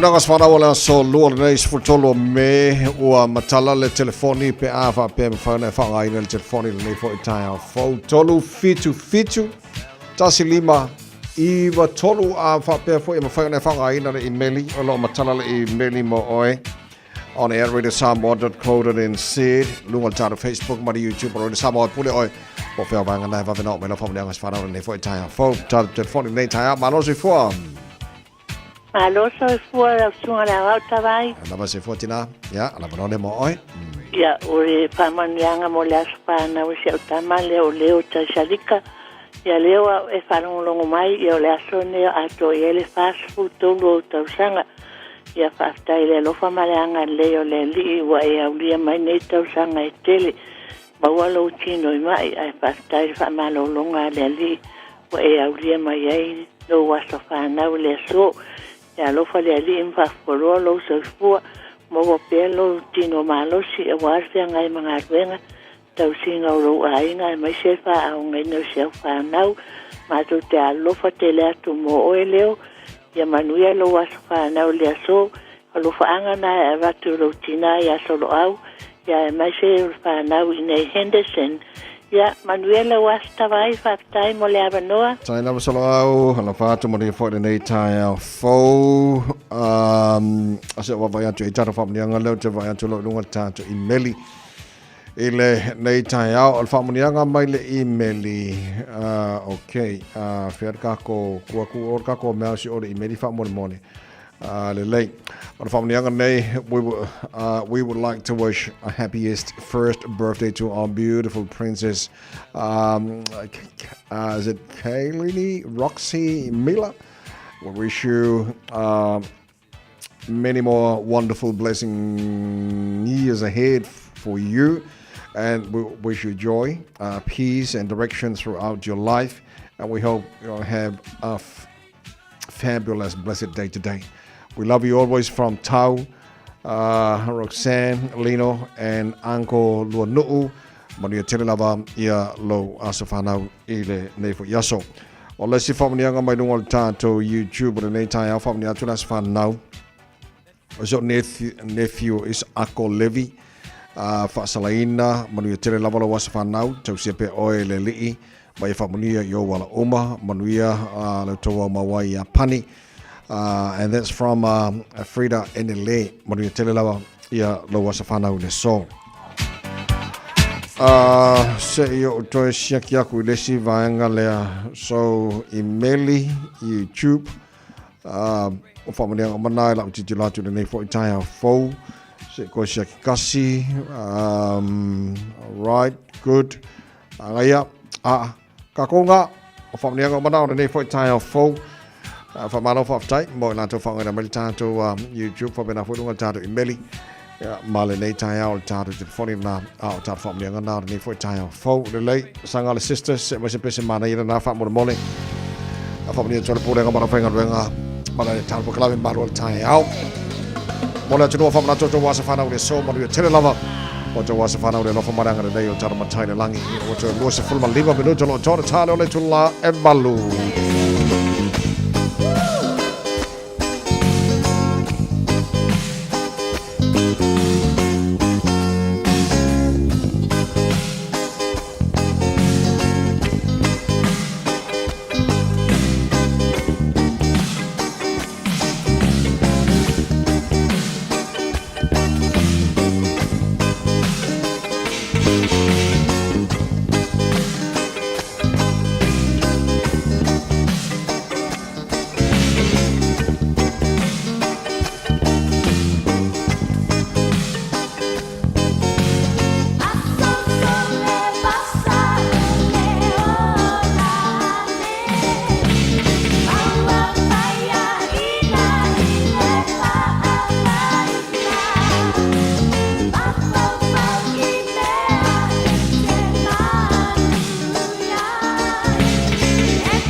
ua. O le si ufufonga Samoa, Radio Samoa, tasilima iwa tolu a mo. Se kia Radio Samoa.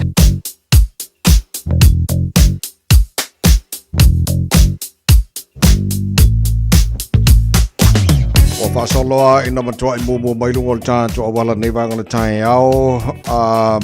So I o wawai atu. Tātou le lunga State Highway 1 City Bound nei te mana tai au. Wawai atu whaisi poloka tele au le I o mai le Papakura on ramp. Whaasolo mai Takanini. Whialolo wā Takanini Manurewa. Manurewa ngai Manukau whaisi poloka le nei wanga le tai au. Manukau on ramp. Whaasolo atu ai te Irirangi. Whaasolo atu East Tamaki on ramp. Highbrook, Tip Top Corner, Mount Wellington on ramp, Ellerslie, Penrose on ramp. O vaenga lan mumu marana. O inga whaisi poloka le nei wanga le tai au. Pasi atu roa Ellerslie, Penrose. Whaasolo atu Green Lane. PCF Low le leila nu samsama. Se apa ia lava taili taulanga iau kilani. Wawai atu malanga mai si sifo. I le nei wanga le tai au. Poloka mai le vaenga West Kate, Royal Road, Lincoln Road. Whialolo wā te ara Tuma Rose Bank. Pasi mai Rose Bank. Off mai le tunnel. Ai whasa sao kai te taulanga au kilani. Makaku ngai Point Chevalia, Point Chev on ramp. Loka whasola atoa Western Springs, ma le link o Sfulono. Ngai I le northbound, State Highway 1, whapena hoi southbound. Ia po le ngai mai nei I Saute. So vaenga po loka o manaura nei vaenga o tai au. Whai whis po loka o le southbound, State Highway Lose Fulu. Pasi mai Massey Road on ramp. Whasola mai Puinui Road. Pasi mai Puini Road ngai Lambie Drive around Rainbow's End. Poloka whasola atoa I le nei vanga o tai au. So o le tulanga na ilunga na wala apta vale. Whabon mole. Tō mali taima lava on sai. Ia ma awane I tua isi so tātou ngā luenga nei fo I tai au fau. Tulanga na o le ilunga na wala malo lava on sai. Saunga le mupele ngai tuta mga luenga nei fo I tai au malu. Lulu tau tua mo rele samas whalima I vatola mo choice fulu iwa minuta lo toi. O le tala o le tū la. E vale. All I hear is Radio Samoa, Radio Samoa, Radio Samoa. Tasilima iwa tolu amo. Radio Samoa, tasilima iwa kolu amo. Whaasirisilanga tāua. Wa tau nui whanua o loa fau mo le tātou whale o loa le e Veni Pacific New Zealand I au kilani nei. Whaatau se la e maua e mama mo le asu sao tina. Maua la e top o tamaitai. Tele dresses ma puletasi I si kaili fau o loo ae nei. Shirt dress e talawhea ngai tonu lava mo le ngaluenga.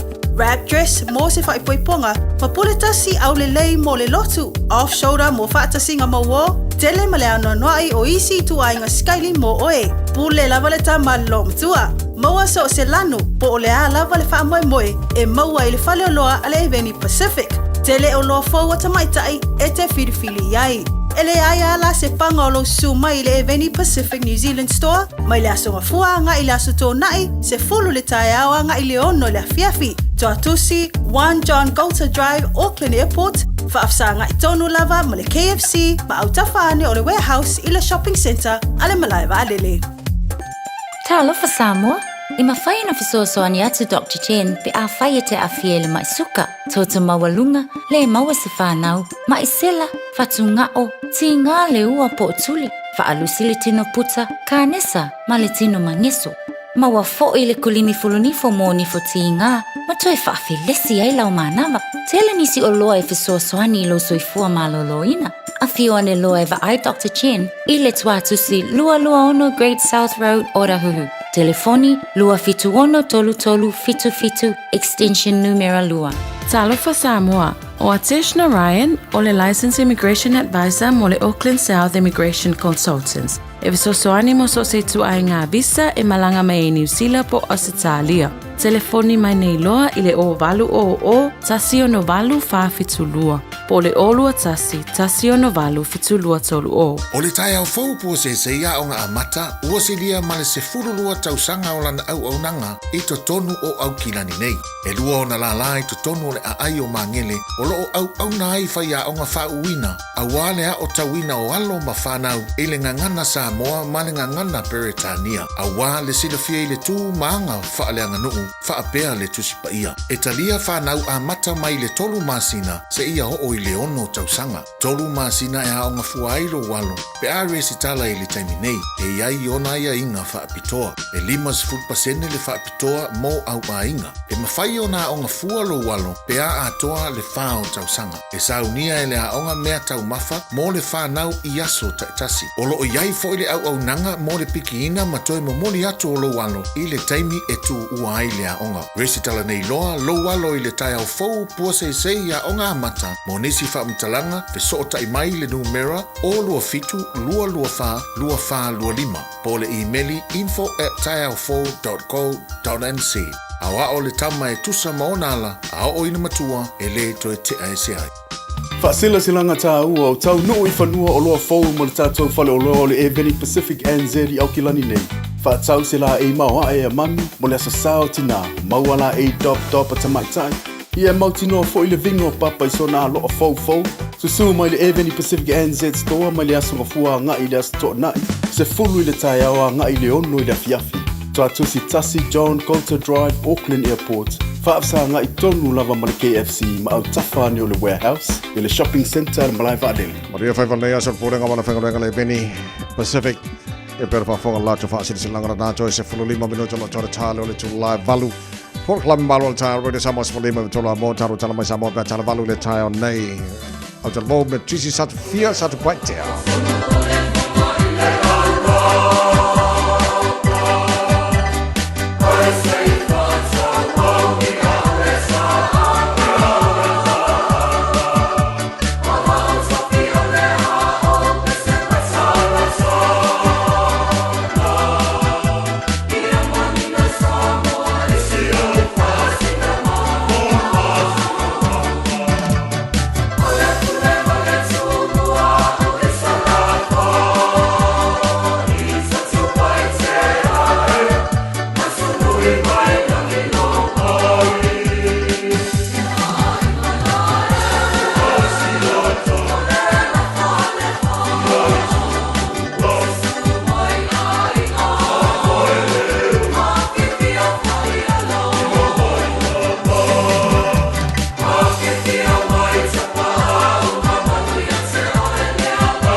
Dang.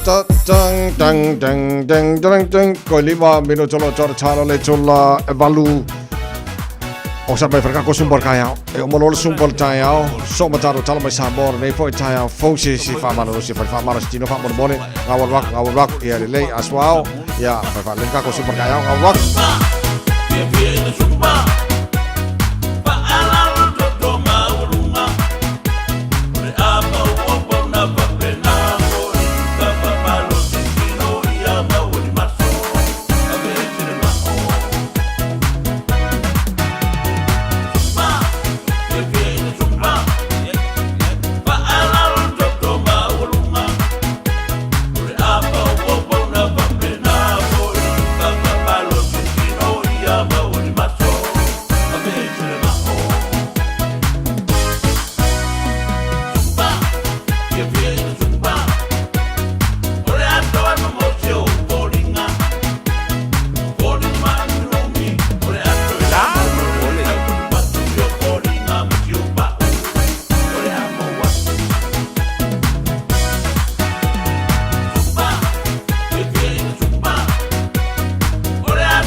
usi mai alau whaafafonga. Telefon mai Samoa ia so taitasi, ua au mai amo oe ona o le langolango mai a le talofa voucher. O te whatalofa wano tātou o tunu i nei fo ia sa fo wa tātou wheloa i ma mafuta ia usi mai alau whaafonga. Wo i le lua se fulu sui whaatutu o mamori antu i le vanga whaupu whai, o le whaatua i le atua Samoa o tasi. Ai olo ta pena lea pāti whaupu whai le fia maua o le au whainga e tolu se fulu tasi. O ona sui whaatutu e tau vāmola na fua, e whaapopo le i le lua se fulu i tu malo o mau pere lango lango, au lato sui whaipule le teita inga le whaipule o nganga i fumaunga tolu. Ona atoa i leo i tu malo palo te lima se fulu tasi, o le atunu uawao. O whailoa lea tāpenanga le teita i o le vanga whaupu whai, le sunga la auli le watea polata i vau Forsyth Smith, i le fono masani matu sitala le asfroi le umavae, ma ua manino ai, o le toa iwa fai pule o lo i le kāpeneta, le asa fai tau le toa lua se furu o lo i te tonu peo le whaafare tui, wa le o toi ai se fai taunga e lato te tau aveina le fua, a le whaatua tua i le atua Samoa o tasi, i le isi fai ngā palota. O le tu malo va au fono ti, le olo tu lai mai ai le toa wha mau usi osi pue mai, o le minister le mtanga luenga o fiso ta inga, ma wha matalanga wha teknolosi, o le ua iailo na sui te uva mo le whaatua tua i le atua Samoa o tasi, o le fio ngā fui mono o tui vai tolo o foia. Na whasiringia e tu sitala le te taipeto iei se avano e tau vai mo le pati, minister e to iwa le kāpeneta na whai tau le lato luas furu iwa, o whai pule o le lato whaafare tui. Manu mole la mano fiona le tete fono ele na solo mai foi tu malo a mai la to sui a pa bioli ela mai ta watu los funu ne numero lo ia termine io le la sai to su tasi le foi la fa long atu e pe o le wa mau uma sulia na o le au mai ngale fa nga solo le momori na mai la to o le fasili fa mo le mole ni se la to le lo tono cabinet termine. O le foi maua ia tala fo ia fea itua. O le lava ia le nganga o le tu malo e toia ngai mai nei ia le mai tau atu. Yo le pewa atoa ia le numero fo ile rilato. A fai ai finangalo ni so tu malo ila to le tono kapeneta e toia ngai mai nei e talia le to vanga fa fai. O le nganga ia mal fa lo le mai mo me Samoa. O mato uma nei e tolus fuma le lima, i tu malo le tu o le malo le temini, o lo i lalo lava o le vaenga whao whai. A o sui, ua mato le to e telia. A le o tau sa o lava i tu malo. A whai ele i usta i to aiva le i fina ngalo le i tu malo, o lala le mela whai. Lo nuina la to e maine mele i tu malo e tau to e whai, me se pūlo e to e fwoi me te tono. Al fati nongo ngalu nga mai na fai e fai atu le mele mato te talo sanga to ele o mai. Al fo nan mato le to tavio fi ai. Pele I fai se fai nga mato o mata mei. Ave fo le ave ai tu malo no mai pa tu mari le. A fai tu maula to lango le fast. Su isa tu su fo. E o ile fati no le mato fai un termine a wa mata. Langa o mato pa tu la ele to foi se le mele sa mato o ngani a paua le mele mato te pata la ile termine o le ta aver fainga malo fast le tu no ile majority al fainga malo o minority le e patu ai al fi non al termine Italia ai fa vela o le fainga mato to fainga no mato to sul lima todos lus formato leva vai se termine. Le sunga la auri le watea polata I vau Forsyth Smith, o le te tai o le pāti whaupu whai, o le whātua tua I le atua Samoa o tasi.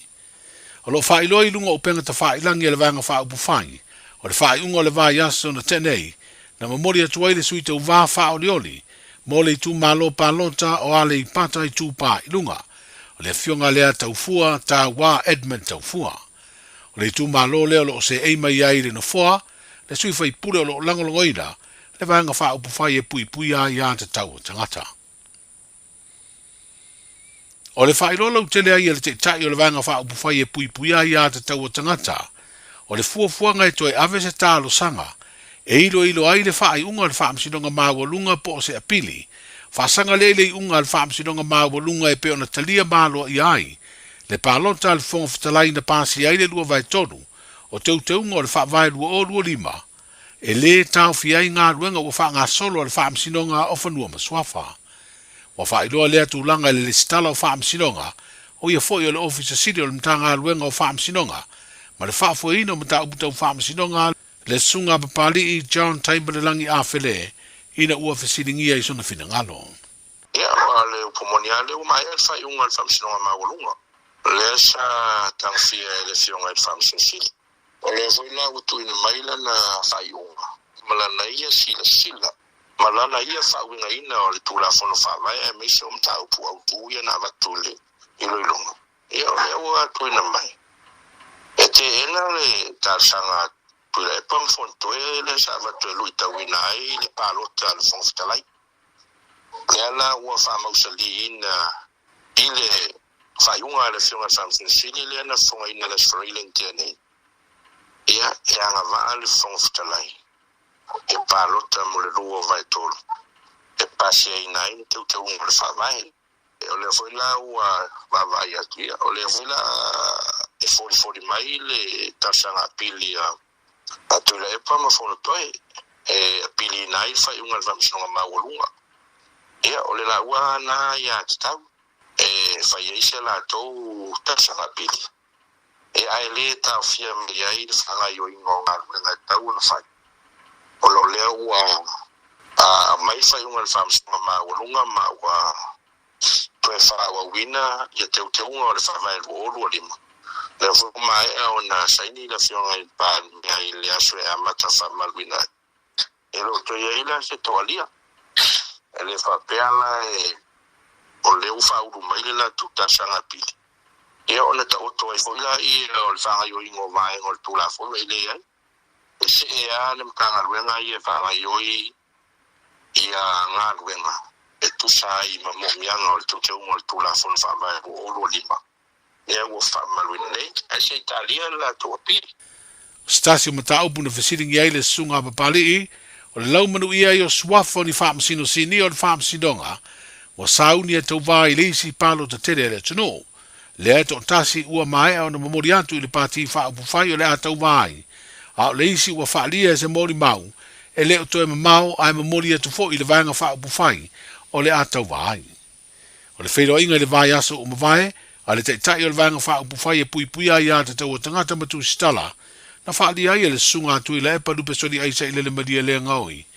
E te tau i tangata whai ngā ruenga uma le malo e fia tau vāo na wha mawai ma ngā ruenga, ai leo le whaau au peo le tau tua ma whao ngā ai mea tō tino le malo e peo ta vale. O te mingebi e wai e le ise whaing whaawai ma se kaiala le whaamasinonga whanua swafa i e politanga ruenga e lima kai ka inga ai e kūlanga i whaamasino pia whapea e whailoa so la ko whinga loe a i e whinga paloka. E vea masu tau wā. O le paulavala le mele whaunga e tatuntanga ruenga ma whaamasinonga whanua swafa tūla whanua whinga palota lua o ta siva. E lima teita ina i le teimi e tau e mana whaamawai. Ma whabuta lo ia i tama o tō whinga i whaamisino.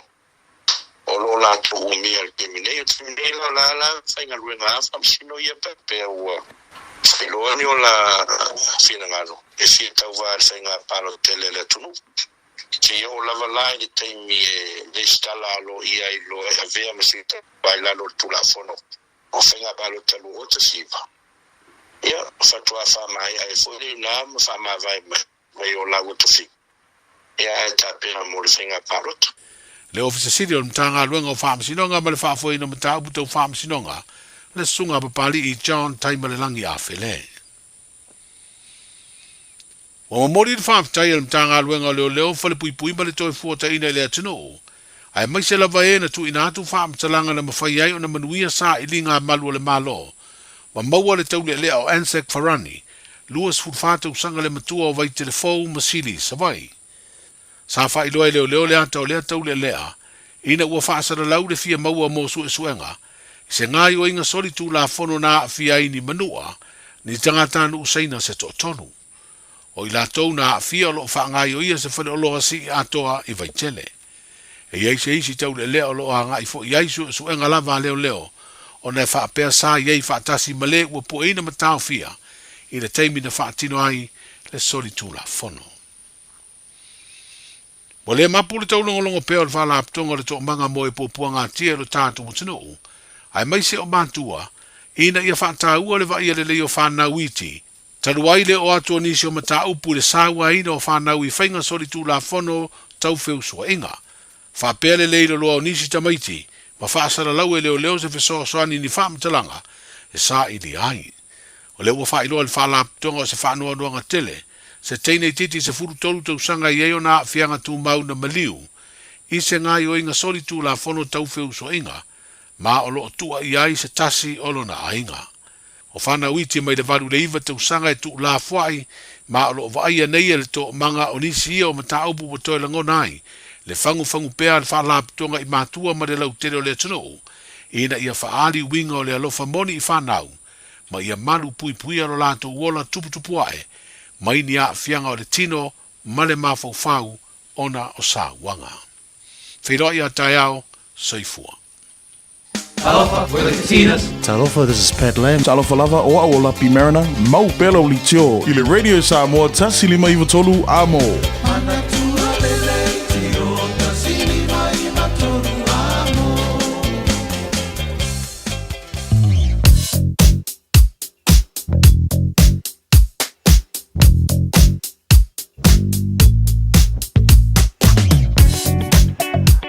Se formaria nei vanga o le tai hao le vai inga lata mai mali poti lunga la wala nei taima le tai hao lon tu maun so longa le lei mea uma nei se whana manawa o le ptia mai leo ma le waka ko tahi o lo so longa le lei mea uma se vanga nale pisi o le tele o vainga o wala mai se lava lunga highways lo ini se o vainga o wala ese mai lunga tātou motorways o lo whaisi poloka nei vanga o le tai hao tātou lo malanga mai Rata Street whaasolo mai ai ngā I le taulanga I le race course Avondale, Ash Street. Whaisi poloka nei vanga o le tai hao pena Fort Great North Road. Whaasolo a ngā I le on-ramp o le State Highway Sfuruono, City Bound. Whaisi poloka nei vanga o le tai hao pena Fort ia le northbound o State Highway Sfuruono. Mo nā tolo I le tu sifo o Kilani. Whaisi pisi o Mount Wellington Highway nei vanga o le tai hao pena Fort Pamiwa Highway. Poloka I nei vanga o le tai hao. Tamaki Drive around Mission Bay. Leisi vanga pisi nei tai hao. Lunga ai o le motorway. Whaisi poloka tele o le teimi nei o le tai hao. Tātou lo malanga mai sifo. Wa maka mai ale pisi mai o le link mai o le sifurwalu anga sifuruono. Whaasolo mai Westgate. Whaasolo mai Royal Road, Lincoln Road, Te Ara 2, Rose Bank, Point Chevelia, Western Springs, Poloka whaasolo atoa. Mo tātou lo malanga mai sifo. Whapena fut malanga mai North Shore, tu mauna pisi, Albany, Wairau Valley, Takapuna, North Coast. Whaasolo mai runga na wala papa whaisi poloka na nei vanga o le tai hao. Tu mauna poloka ia le State Highway 1. Nei vanga o le tai hao. A mese lava le va o Highbrook ana I o Tip Top Corner, Mount Wellington, Annesley, Penrose. Poloka fo ia nei vanga o le tai hao. So, avta vale, o le whamnatu le tāra pakalame, ia lava don sai, whautouta le leo le fo o le teme mole tamaiti la aonga le tai hao. Awen whamomone I whanau whamomone. Sa ngone mona I whanau a malanga le aonga nei fo I tai hao. O le poti lata mai nā, lunga ole. Talofa Samoa o Jerome Gray le nei. Pe o e ti lau ta vale po e whaafonga mai I lo maota. Ia tu pele ni lo lau le tio le sfulu lima I watolu a mo. Radio Samoa, numera tasi I New Zealand. Ua mawhai ona au ina atu le tala o le tau Iaso Taitasi ona o le lango mai a le Pacific Finance Limited. Telefoni o Varselau fitu whawha lua fitu. O le mainga lata mai le tala le tau whaftai pulenga mana whengarenga le Pacific Finance. Lato whanalongolo au ina toi le tala le tau le Radio Samoa I le tai hao ma le tai hao. Lua sifun mat whawa I le vevela le e Samoa. Ne vaenga o le tai hao forward te le iwa. E Samoa e tu mauinga wha maru le tau e pa utimu. Nisho vaenga o Samoa I le so. E whaina o le tolu se full degree Celsius mo runga le vevela le e Samoa mo le ne so lua. Lua se full ma le ono I lona mawalalo. Vanga o mal tara paklame ne vaenga o le tai hao ma alola ba. Ia le sui foma ria whaftai le whafonga mai. I le tara paklame nei tai hao. Mawai atu tulanga I le tau mo Australia whatalo whai paanga le tara paklame so se vaenga Australia le nei taima le tai hao fo ma alola ba le sui foma ria.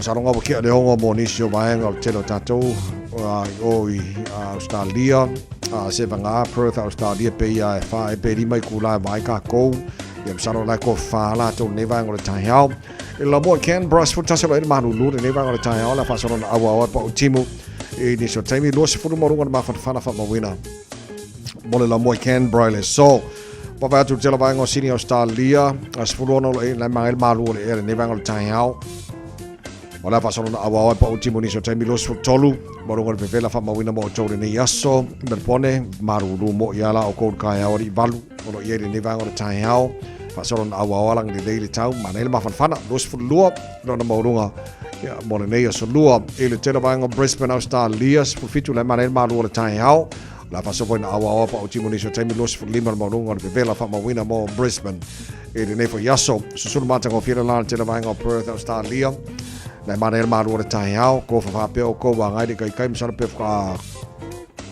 ke ale ko rupo de famo ko ai awol popole ko ke malai fo mai o sul mata ngo fire la ma vevela e male e mo to los fu ono no na maulunga Adelaide maru rupo tai hao balu o ele ne vanga o tai hao la sul mata ngo fire la ma vevela toile e lo su fa no na maulunga mana ele langi le o le tau ho ba ta maru ruia so fiku morunga na malu lu Mana foi langi de leo tau Darwin okasa vela todos futolu de morunga de vela fa mawina mo Darwin ile so tulanga na il tela vanga Australia male tulanga tau ya mo ne fo ia so lua wata tu lia tama kima kaura wa kilani no fanga fa salanga radio Samoa so tasi wa ile malu lu ne vanga tau ba tu la le mala mai la fa fo na ba ngai no ko va ko le langi le mai fa fo le time le tai hao winga fa mawina mo au kilani le so awa lang de lei ni so taimi yang mari mar savidi mai sauti sifo valor morunga na malu e fa mawina mo okilani ne so tai ape aulia manaya ala lang de lei le tau tele vanga okilani sifuiva morunga malu e mo tatou le so tai ha fa solo tan lang de lei le stoffi lang de lei foi das for day fa solo pa ultimo la sto nai mar salang de lei so for va solo mana ya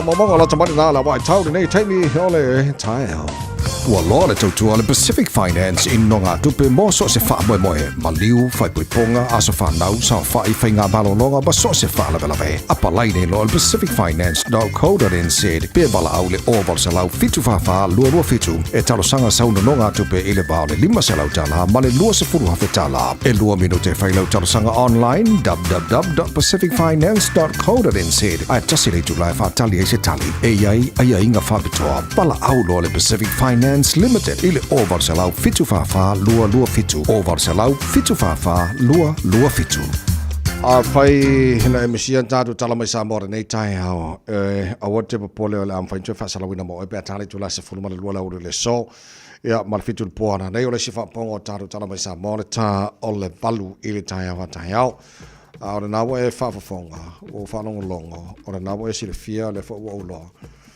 Tere na ni shomen lipi mai sa moa ele nei foi tai fo o va vai atu ile tulang o tape nanga le fast mana ia te pena mau e te mantua o le mel mo tino le termine nei pe ono va ve fai nga palota i sa moa o le tali o le fesili na fato ai lo pe a uma le fono uso para mene ele aso lo sumo le fitto le masina nei o le fono na o le ele taltonga ele ngata o le porti mo le talo le tupe a o na foi e lo ai po la tulango yai mantuala o le finangalo o le sunga la auli te tai o le fast o le o sui langa na mata mai fa mai alo fa le tunu ele fo ele tau na fai nga pa no te le inkupe fa yai ya le live for nga to le pe wa sui sa no nga le te tai o le fast o le o te tau na fo ile tunu e fa nga pa lo e lo ala ile aso lo su fitu o le masina nei ya pe a tau no ule fono usu le tunu le te pena e mala so su fitu le masina nei o na la te lo a va pe o ta pena al fast le nei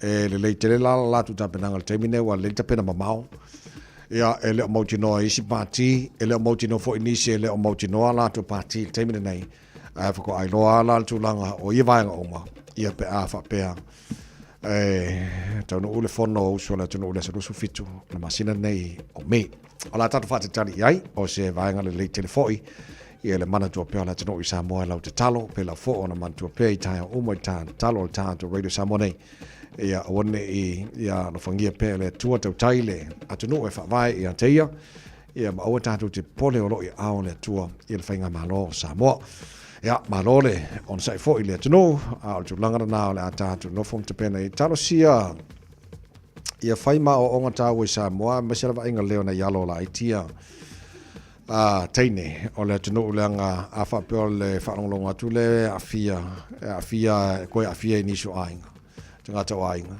ia ma nisi fo vainga e tauna mata i tua nei matua le vai le leo nei whanau ia mai sia nei whanau teinei la iti tel tau sanga le afia mai lato ia fo i vainga i Samoa kwa le mangai fo ia kulanga le atunu ia o le tulanga na ia nei vainga i Samoa mo fa fo mai le atunu nei fo i tae fo le tau tua mo le radio Samoa sfolima e va tolu a mo lo se frule o te aile tu la balu se mala fa fonga tato ma fa Samoa nei tae au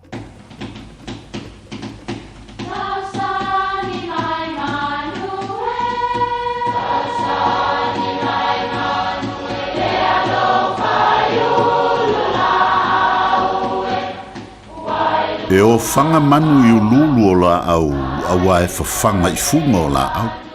A o le tangata, e whawhanga i upu matala. O le mawhileo o alanga upu mamuanga ngana Samoa maona whaapongai, e a fua ilo na sio mianga. O lona lea sao i le whaatufunganga o le iloa whaale aso, mai le tautua se ia o ina pule. O alanga upu mamuanga ngana, ua lanto mamanuina le tō whamanino a Samoa, mana tua fo'i, e tāo fitau muli le atunu. Ua whaatafa le tapuitea, ua whaaifoseu Samoa. E whapele tala o le tapuitea o le fetu o fiafi. E masani o na waaia inisi aso, a o le ililo ifo le ngoto le la. Ai o le tele o taimi, e waaia ai pe a ngoto le la. Fai maito e ina o le fetulea e ta ia whaifo ngā seu o Samoa. O le taimi lea e sili mea ai seu ngā lupe i atutia. Ia, ma whaatautainga fo i le vasa atautai. O le taimi e mānawa ai ngā luenga o le aso. Ai mālo lo i whanua ma ainga. Awa ua taunga ngaifo mā lama ai ta alise mai a nawa le po. Taimi o tāpua inga matalo talonga tangata soifua i o lanto o tua. O taimi fo i e samai tama matausala Samoa, mo lanto e vanga.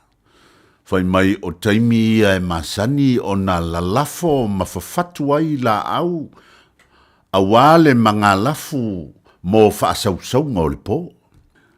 I ona po nei, ua whaatafa le tapuitea.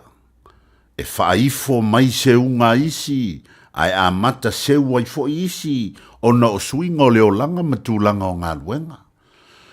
O Samoa Kerisiano mai ana mua, o le taimi lea ifo ai lo lanto watua, silisili ese, e whaafetai ai lana pule whaasoa whaale aso, mai le tae ao e o i le fiafi, matalo si ai tō whaanga o le po.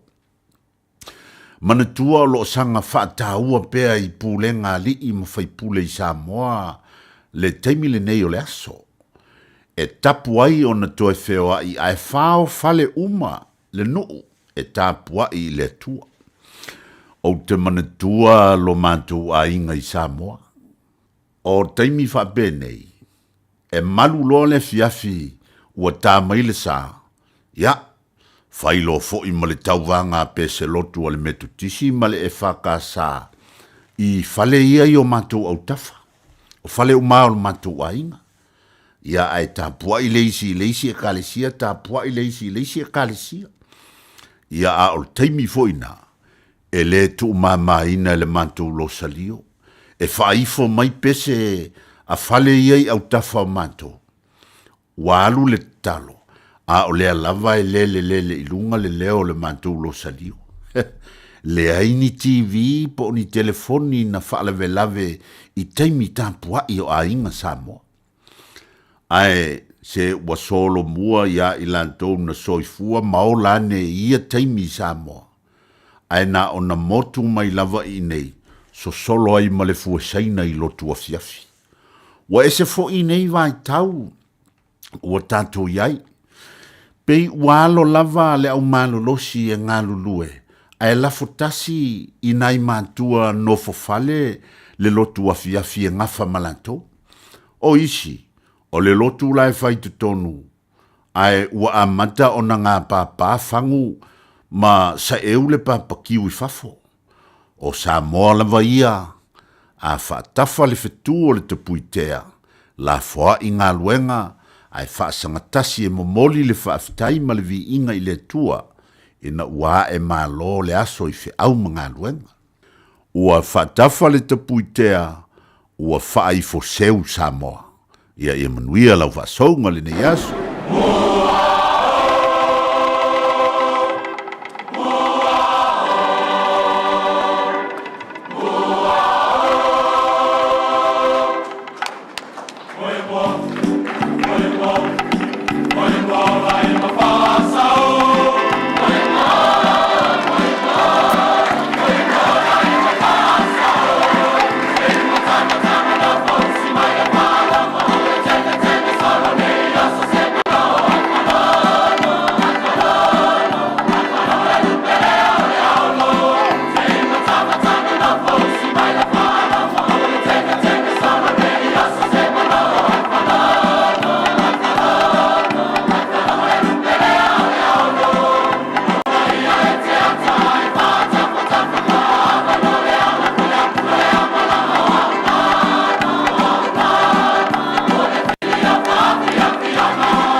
Measles prevention key messages. Immunization focus. Measles spreads very easily from person to person and can make people very sick. Getting vaccinated gives you excellent protection from measles. It means you don't get sick and you can't pass measles to anyone else. Getting vaccinated will also make sure you don't take measles with you when you travel and spread it to people in another country or bring it home to your family when you return. The measles vaccines is free for everyone 18 years old or younger, regardless of their visa or immigration status. Your doctors should know if you and your family have been vaccinated in New Zealand. Immunization gives you the best protection against measles. If you are not in quarantine, you are feeling well and you haven't been immunized, now is a good time to do it.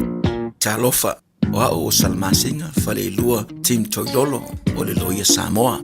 Fabitoa la o nanga I mta uputau immigration, pepa malanga, tangata overstayers, so stoinga visa. Apena foi le taxation, por tu la fono tau la fonga. M5 foi on o tau avena mta upu fal tu la fono I Samoa. Famal mole vidi mai numera o iva lua nono o tasi lua lua. O iva lua nono o tasi lua lua. Faftai. Faasila silanga tā ua o tau nuu I whanua o loa fau mo le tātou whale o loa o le Eveni Pacific NZ I Aukilani nei.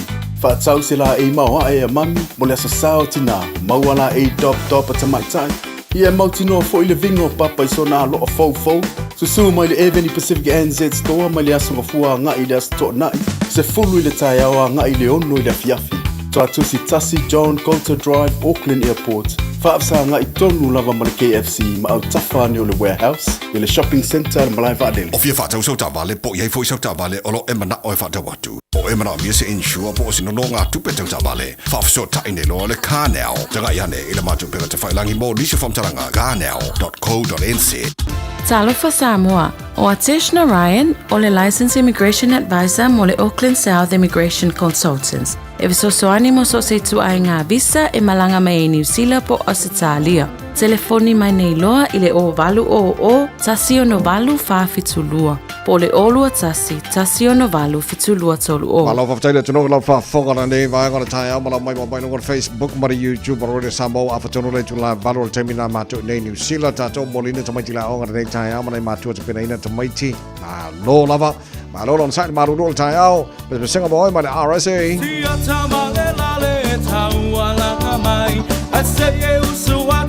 Yo se sua vai aulota oto ma e tilo iai e ewa e se e ti soloa ai na e alua tu lea e se ainga olo o fai se lotu ai fai esa tau saminga wa e mole manava na o si toia ina le lale ua mate lai ina fai mesa palinga masa filipilinga e moni e alava ita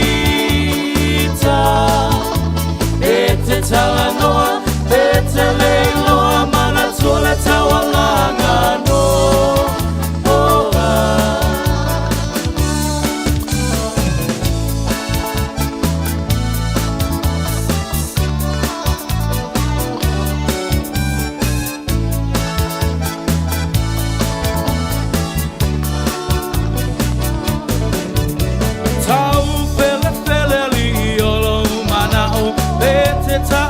e te fia o aku wa e whama walunga le poto wa e mawa le ai maso wha au tau ua awea oi ma filio le whai te au o whai ma whaia o ngā wami o ngā le tatau wa pule o le au moe ma lofia ka upoe ai ino sia ai lava o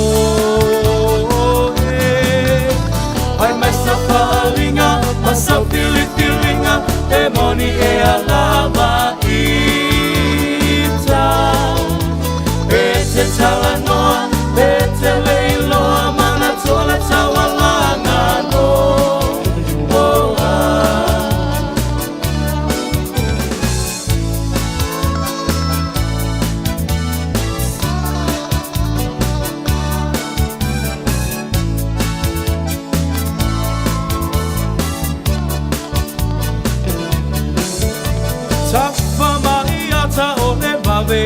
o anu o le mao ua vava o lo upito ie tonga wha o ma ato ata oto i fo o wae pupula male i le po atoa o fiwolo tina i lo wha aso moa o lo fia vi ia ma lo fia i loa ai ino sia ai lo uingo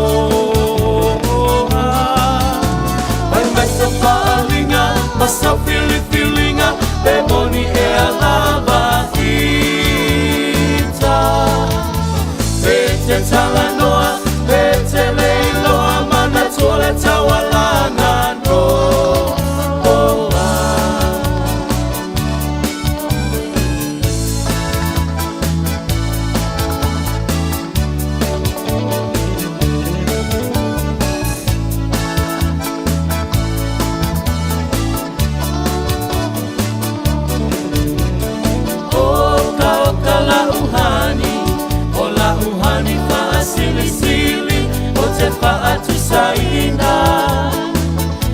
se apahela pi o se pisu pasili o se masike ke mai piti o sina sapasui o ni tamato maniti afai lava uatonu lo fina ngalo tapa aipo ipo avane ile malo ele anga ole ta atua e tele ai le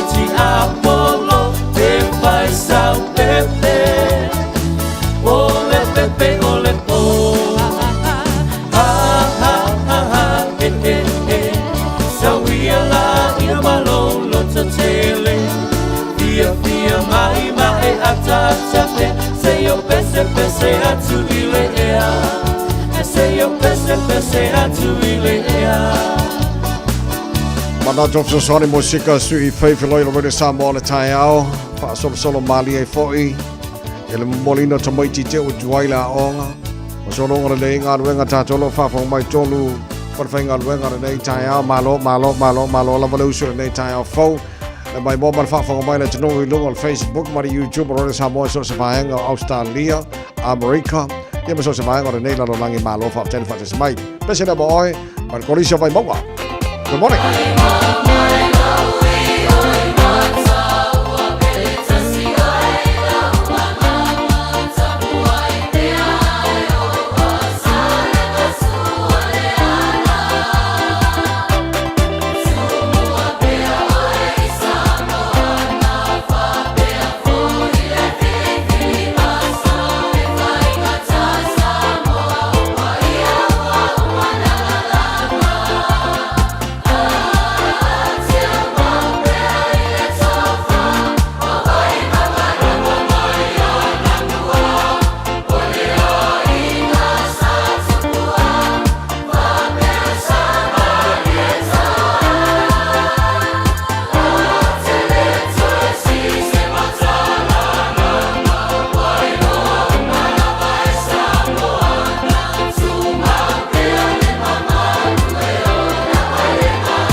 Uri alava a malua lo o lau mua o le taimi piso le lau mua o le kare sia whakasa e malua e lana whono o le nei whaitau sanga lua fe lua se whono ma le lima mtoe se whono ma le ono minuto lo te toi o na tāno le tu la e iwa te whono minuto lo te toi o le tautua le marua le tai au mo o le Radio Samoa mo le manato ro solonga le leile tai au e le lofa malanga le leile o le tāno matai le langi wa sui mai le tau le nei mai taimi whai ma whaisi sa badi badi o le mana ia mai le susulo le la e le nei tai au sa badi badi ki ene maadili whawhiwhianga le tai au Matalena Asuao tau mai e te alofa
Kamanga fa solo le alor koko le salo lolo kai a ai awangi ko mo e si fa mo mo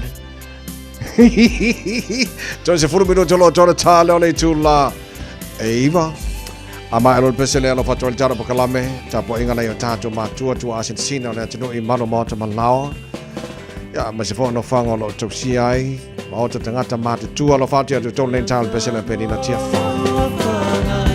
Malena sina wata waso wata ma waso ta ma fai mai le iwa mama le tama le topa le fa moi sala vasia lo wata no ole na ole ona ele so fua ole so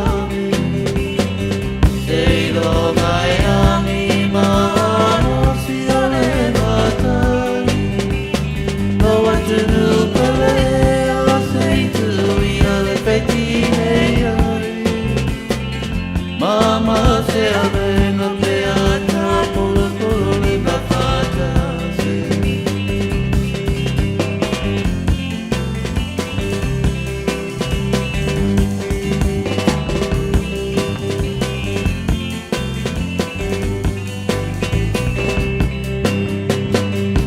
Io tatina peoni io fieta tu a fare ai nasi io tatuatelo What it do, no ina ne ala fole tu. I saw you te fai you. I am born is ya tatawa mana tu fai le tava e baba e si ona fu. Ele so fu ole so Say lo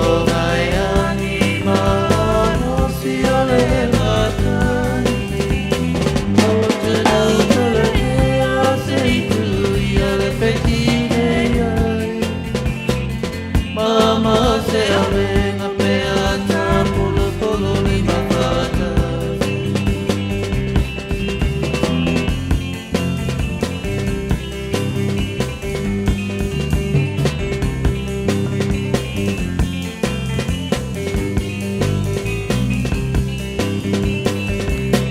Samoa e manatua o nai leo leo ala idoa Ile puina o tau ala la whana Ai a tu susuena Aua e o soilo mita Ai ngā loia o elei o whipe a polo mena Aue lo tofi e ua e ama fua matanu Me fua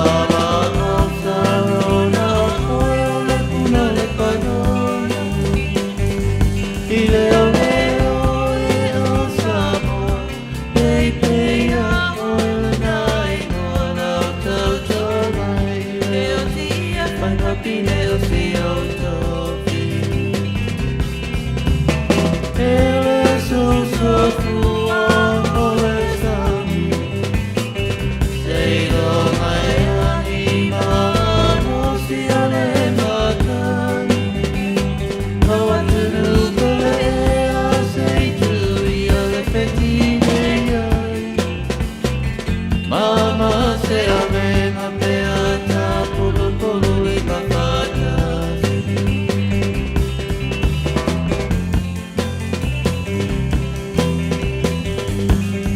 Samola tino pele amala ielo awa patulo ni mota u fatu fa o le tato malu le tai ao le namo nei fo ia so lua sfulturo ia so me o fo longa le lua fe lua se fo lo malalema tala fo pe tala i vale tai nei fo le songa te tia fala tuste tia mon pokalame fe mai fa wol to toro le samo mo oi le nei fo ia so malu lu a le suru mai na nei tai ao fa tala tala mo tampo inga nei aso Manil nei aso le la famana ngale le o tana matai le langi.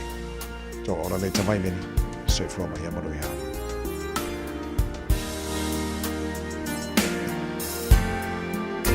Now let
ne tunu ne tula le aso fa mai tala mo la no futa poi mai o sui kom sino le ni sila Jevan Manskimin sa fa ma vai ai le fa te seina o ni tua inga talo nei se tula ngonga sa fa i loire le Johnny sila la sona na fa pe o Max Skilling sa abana sa malo lo mo fa ma sina inu mai ona fa malo lo a fa yesu so nga fa so tula fono ma fa ma vai nei sa fa ma ni ai le min style le Mark Mitchell ia le fa ma vai nga ili taimini lava o le tulanga o tuainga whasanga ia teia e leo mawhana li putia. O to whinga si kom sino leo leo e whiriwhiria re kovan sili i lungo o whautuanga le pārmia. Sa wha mauni ai Mitchell i le whasolongo ngā si senga o whaia mo le pārmia ma whauwhawaim i se whautuanga e ave re kovan sili ste mi vave mo le ave se ai o si kom sino leo leo mai le ofisa o no leo ngongo tua inga wale ni mai ai. Whare Mitchell o lo manino lava li tula whono e leo wharia le li pārmia Christopher Luxon pe ai sau wha mawai Max Skimming e ui lava ina turi ni whasiri le whailua inga marau tustala i le asana nafi. Paula Natali o le atele atu mea e whalia si taimi moni mai. Wa pui o le pārmia ni sila i le whaio ngā se ngā komiti o whirwhiri o le pārmene i le tūla whono moringa kusa kokongi po le pay equity sa pāsia le vastolua i lao tala noanga wharanati wa mafua i te tu manatu tu la fono o solo yele to smale to lo tangi ma afia ile se lau limas fuafe to ma tai mutina finga wenga o le vasto wai sa faria ire to ma tai min sta fale finga wenga Brook Van Velden o swing on tu la fono la langa ia fa tu langa na au sia mo le fa ma ni o nga lunga tuai sali fa ta wina ma fa sao ina fo ye tu pele ma lo sa longo le parmi Christopher Luxon il proclama il morning reporter le Johnny Sila la sonaf o tangata sa whato ai wha tionga whai tau sanga o whatil tali, mai le imana na o e wha utoa. Ma vave ai o na lato ngā yo e wha mautino ina, e ma whai ona whata oto se awala o whatino ngai tasi i se vave e iai. Ma ofo i tangata i wha amrino ngai winga i leanga i luma ma i e tā rai. O lea tūla whono e langaroina le naunu ta inga au tū, o le solo iai o le wha ilonga tangata i tū pāo tangata. Sa tua iai Luxon i ai tua ngai i uni tangata whainga ruenga lo mingam whasa laungam. Ili tau wha fefe, to i leise wha maoni e tūsam wha tionga i lea swinga ri tūla whono. Ai o lea tūla whono sa leise wha amtalanga iai. Leise komik whirwhilia whaia ngā senga. Leise wha tatanoanga matakantalau tele i nei swinga. I lea tūla whono sa pasia e avea ma tūla whono sa mau i lea salava.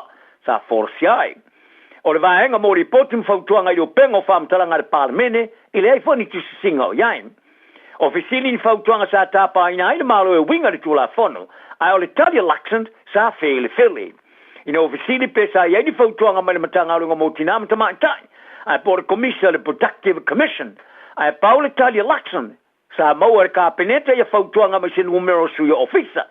Ai na te le wha ama o tia po ai nei ofisa. Ai po amatanga alunga sa whai mo latu sui. Ua whaariestanga te tomai whapito i sui fuamalo loina. O le whaatulanga no tui pui o iai ni sila nei.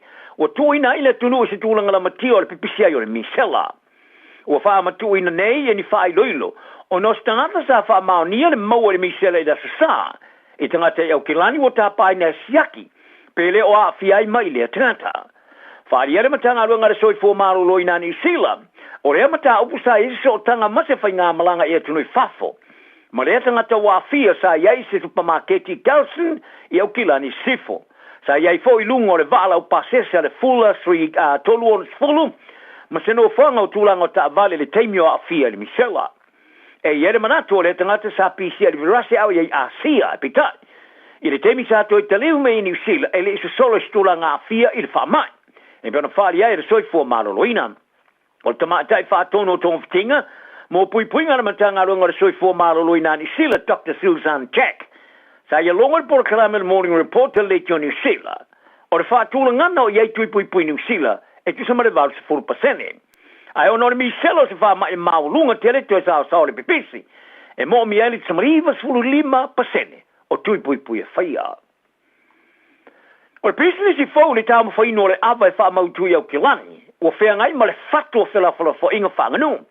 I whai tionga sa langa ina winga di tala whea ngai, moni o swali u tofo le awa, ma le lumanai o le awa e peona mawaa i tū mamasani a le Pasifika. O le soa puli o le company le Vibes Cover, sa whawaina le company ia Charles Byram ma Derek Heelan e whata moe mai le no whanga le New Leaf Kombucha Tap Room i Greylina. Sa whaalau loina e lea tōlua i le pisnisi le amatanga o le tausanga nei. E peona whaalau loa e se no whanga mo so tanga matanga lau tele. O Byron, o Sealia, Kiwi Amerika i elun tupanga Samoa. Sa toi tari umai au tero nei peona sa ola nei Amerika. Ai o Heeland, sa tupunga mai kanata ai le whase mai New Zealand nei disfuto sangto wine. Sa la whailoa nai, sa la mawina le awa le temere pi pisa le COVID-19. Ma la tau le ai le tau mawhainu. I le fisosonia i la USS ai, mai le awa malosi. Ma la whaali ai sa mana na o ngō sias tau mawhainu, e tō whaatasi ai mai tangata isi au wala hola manu loina. Ai wilea o le la vainga sa whaafeilo i le whaatupula i o whaationga. I tangata o whaali o le pisnisi le se lo loto o la manu lama, i anga nuu, ave se se nai tūlanga masani o le awa, ma lama ti ai le whaatawina whaapisnisi o le tau mafa mamalu, o le atunu, ma le Pasifika. O tēnā inga sa whaatelina ina o mai ona whaalia le Vibes cover i ata video whaalau loa. I longo reo penga le Instagram, ma whaamatala nai i le la ava. O se tau mwhainu ua iai nei, taru mai lava le tolu wafe tau sanga o le ava, sa masani ai. I lungo le la o penga o whaamatalanga o whaasino ai i a Heelan, o se tangata wha evangali o le ava. A o whaaria le ata video i a Byram, o tari malo i tangata nga i atu mori inu ino le ava. Ma whaalau loi nai i le tailua mai aso o whaatsinga lau tele o hinu ngā ava. O whangu ava o la whaatawina i ei ngō o le basi cover, ma le chill cover.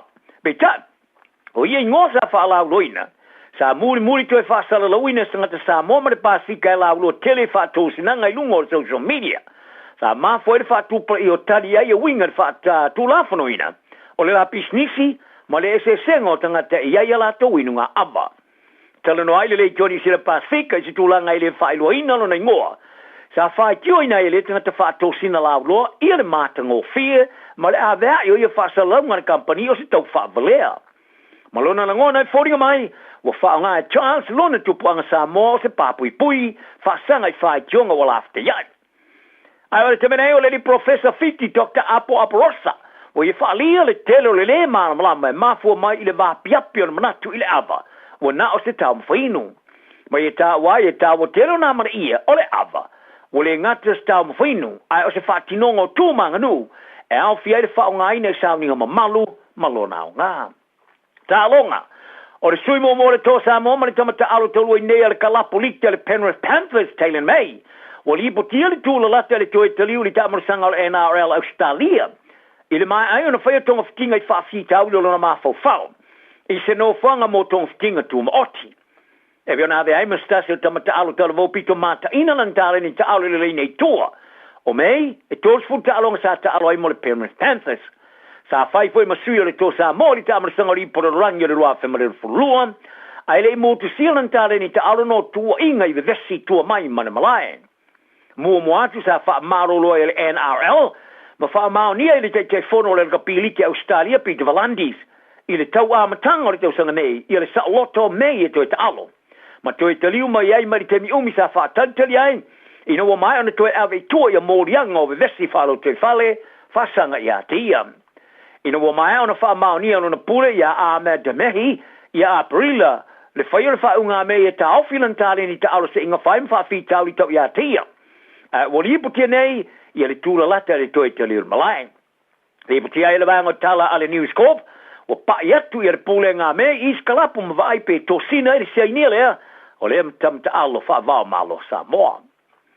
O toi mau nere champina ni visilo le tamarasanga raka pi wha vau malo i lalo lusfutu sanga i no manu malo i Afrika Sautis atari malo, fasu marvaru fasu marilima o le skoa. O le ai unga sa pasi ai ni visilo i Australia mo le champini no mai ona latu wha toi leroina Argentina, fasu tos fulono i le vai asero matu. Sanga fatia ni silo na pui malosi au ta alo to tolu. Ino fasala i tosta se o tama de pepala mumu, ai fasala le isi tua mors for minute.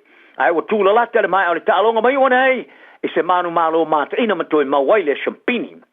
O le no merso mo le tolu ya Harolin sa no e fa tolu na i kolosia le ne skoa mortiwi, ma le wingi ya Maloni kuna vave e lua na skoa sa maua, ma manu maua le tiu sika pole mastani Solomon, e te tasi alato skoa.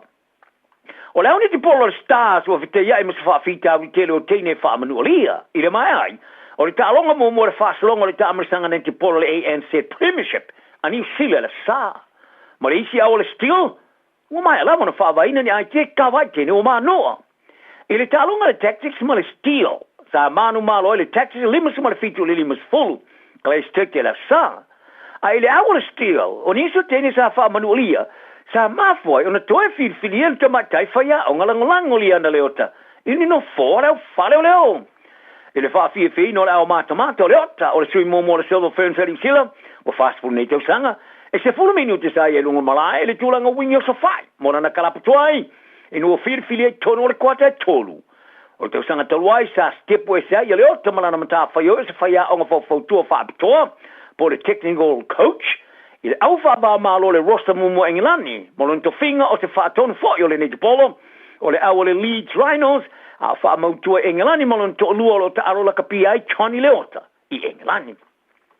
Ia ma le tamata polo ma mau Colfani i Sila Ryan Fox, a man malo ilana wai champino ta amarisanga ta polo al PGA Tour, ina wa manu malo le champina le Main Beach Classic, i le tanga o le pa umanofu, ma ia whaotanga i le tesi ma le lua, miliona tala talana ne yaso tau tuana ane mfa maoni le alofa ina lai wharawiti manu ele so. Ua mawhai ona au ina atu le tala o le tau yaso taitasi ona o le langolango mai a le Pacific Finance Limited. Telefoni o Valselau fitu whawha lua fitu. Ua loa le tautua le Pacific Finance in no ngā tupe mo so se wha moe moe, ma liu, whai puiponga, aso whanau, sa whai whai ngā balononga, ma so se wha lawe. Apa laine lo le pacificfinance.co.nz, pe wala au le oval se lau fitu whawha lua fitu, e talo sanga sauna no ngā tupe i le bao le 5 se lau tala, ma le lua se furu hawhi tala. E lua minute whai lau talo sanga online, www.pacificfinance.co.nz, ai tasi le tulai whatali e se tali, e iai ai inga whabitoa, pala au lo le Pacific Finance Limited ile oval salau fitu fafa lua fitu oval salau fitu fafa lua fitu. Ua na o le Radio Samoa se furulima iwa toru a mo e tautuaina o e ilaungangana fitu aso le vai aso. O mana o mie oe po se isi lo a inga se fisosoani tau fe malanga inga mo New Zealand. I mata au po pei o le vai tamai no whanau po ngaluenga. A whai o lau tali o le ioe, wala au loa Ken Fernieho o le Fern Immigration Services e iaila na laisene. Ma ua silia ma le se fulu 5 tau sanga o lana tau tua. E toa tele tangata o fisosoani iai Ken, i mata upu tau fe malanga inga. E au fiai mata upu na o atu le tribunal, ma apili le minister.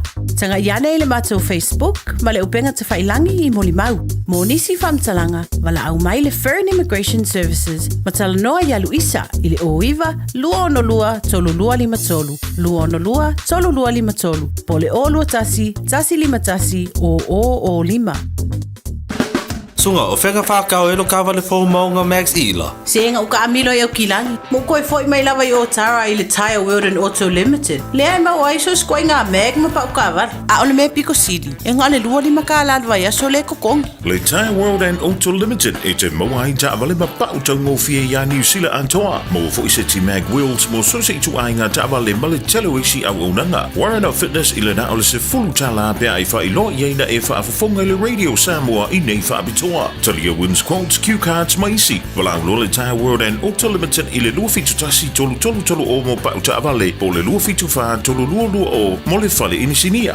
Talofa Samoa. O Ateshna Ryan, o le Licensed Immigration Advisor mo le Auckland South Immigration Consultants. E visosoani mo so se tu ai ngā visa e malanga mai New Zealand po Australia. Telefoni mai nei loa I le o valu o tasi o no valu wha fitu lua. Po le o lua tasi o no valu fitu lua tolu o. O le aho nanga le sabe mawai o loa nanga tae pe o TV, speaker JBL, telefoni Samsung, moenga Sleepwell, City no 4, pusa aisa ma o loa o ngā I leo mukuka. Maua foi o lotu aisa, vai tau mawha maisi. Tutongi I nei New Zealand e piki alo ai ngai Samoa. Whapsotai mai le Facebook po le Instagram ale Sapa Pia Samoa, pe emaili mai I le buy@sab.ws. Sab, lau fale o loa numeratasi I Samoa. Faitauina le upo le poto no le tautua matavela linga Fusi and Sons Funeral Services I Mangele ma Samoa. I taimi o mawhatianga ma whaanoanoanga ona ole maliu. Mana tualingalinga Fusi and Sons malana au nanga, o le a whaamama a venga atu mo oe ma le ainga. Wala au i le telefoni 255 tolu o fitu. E whaalongo lea talipoto i lea o awatu a lona tama, a o le whaatau wembu. E le whaalongo ia i lea o inga. E aile tangata i melelei aile fua o lona ngutu, a o mana o ea me o leanga i ai i le sawanga. O le na te leo i lona ngutu e tausia i alo na nganga. A o le whaamanga ona lau ngutu, e ia te ia le malaya. Watu ina naule loto le paie, ai le se me maua. A le mana o e whiringa inga ruenga, e matua ma ona ia. Wa ino le amio tonu le ubu pipelo, a o le amio leanga, e ino sia o ia ma whaamaina. O le amio tonu e leo ina ile o sa ola na amio. A o le amio leanga e la fotuina ile wangsala. O ia ile tasi e whatanga mau oa. Ai le ai lava sana mea. O iai le whatanga mativa. Ai te lea na oloa. O le tongi ola o le tangata o lana oloa lea. A o le mativa. E le whaalongo o ia i le awa inga. E fia le malamalama o ea meo tonu. A o le la mepa ea meo leanga e tina ia lea. Na o le wha mawalunga lava e tupo le misa. A o e filifili e popoto i la tau. E whai titia le oloa i le whai mea whatawaa. A o le whaaputu mea i ngaruenga. E whaatele i nana mea. O le wha moe ua tuai ona tau nuu e whaano noa i le loto. A o le mana o ua tau nuu o le la au le ola lea. O le ino i le upu. O le ino i le upu e whano o ia ia te ia. A o le matau le polo inga. E file mu lava o ia. O le tula fono le ua poto. O le puna le ola lea. E alo e se ai mai lei. E uti ai. O le mawhau le lei e tupu mai ai le alofa. A o le ala o e a mio leanga ua whainga tā lea. O tangata mawhau uma e taitasi maa mio poto ia. A o le vale na te whaasara la wina lona balea. O le ave fe awe a mio leanga e pa u o ia i leanga. A o le tausa vali wha maoni e malo lo ai. O le mativa ma le wha maina e ia i le na te ena mea ia wa oina. A o le wa usu sta i la wa inga e ma malu la baia. O le mana o e sua malia lea i loto. A ino e vale lea. Ina uaru ese le leanga. O le la tau te whewa e mtangata pa poto e poto la baia. A o le woa e vale lea. E leanga i la baia. Wa turi loa ina e angasala i le leanga. Ai tawia e a mio tonu i le lei. O le tangata le lei. Na te tofia na mea le whanau wala na whanau. A o le olo le tangata angasala. Te ua lea mo lea mio tonu. Te lele me ai il fatu anga e martiva. A o ye le tasi ua wha umatia. Ina ua lea i se wha masinonga.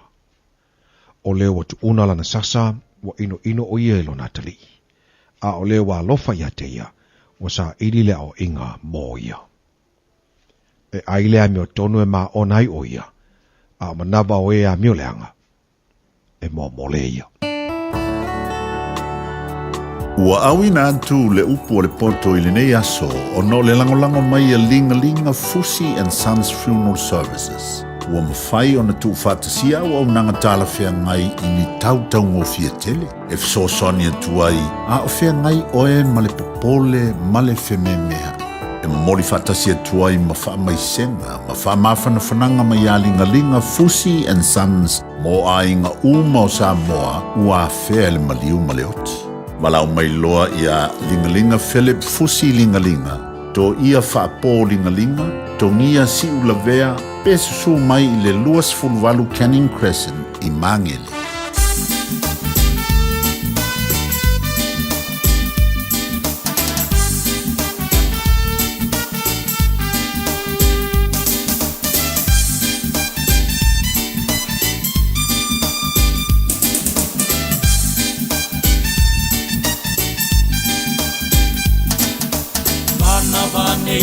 fatu fia fia Le matangi o ka au unga le anganga pa ia Se tuli manua e mai fita O le taua wha le anganga Ave vini ngā ua i ua ngā luenga Mana vane i le e fatu fia fia Le matangi o wha au unga le anganga pa ia Se tuli manua e mai fita O le taua wha le anganga Ave vini ngā ua i ua ngā luenga Ia pepe se lava Ma ia tātou alalanga Ia wala au o sana Sauni e se pai pa manuianga Alleluia, alleluia, alleluia, alleluia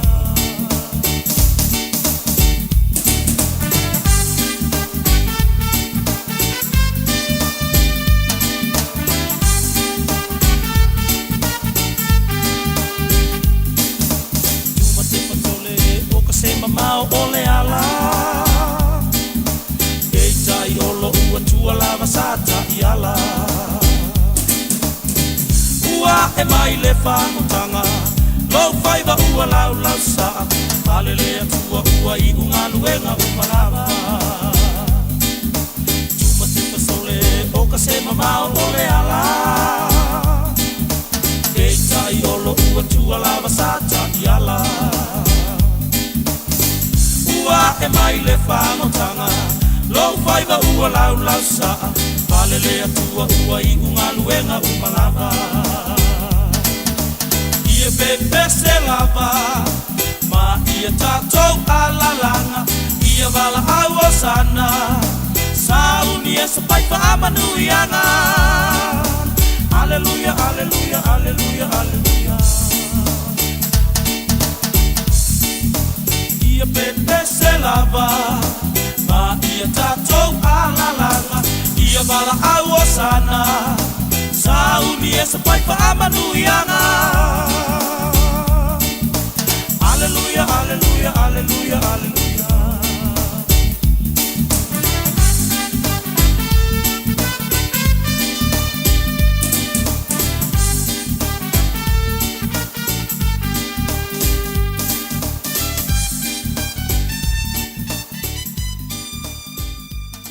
...24 hours a day, 7 days a week, Radio Samoa streaming live on www.radiosamoa.co.nz. Flu season.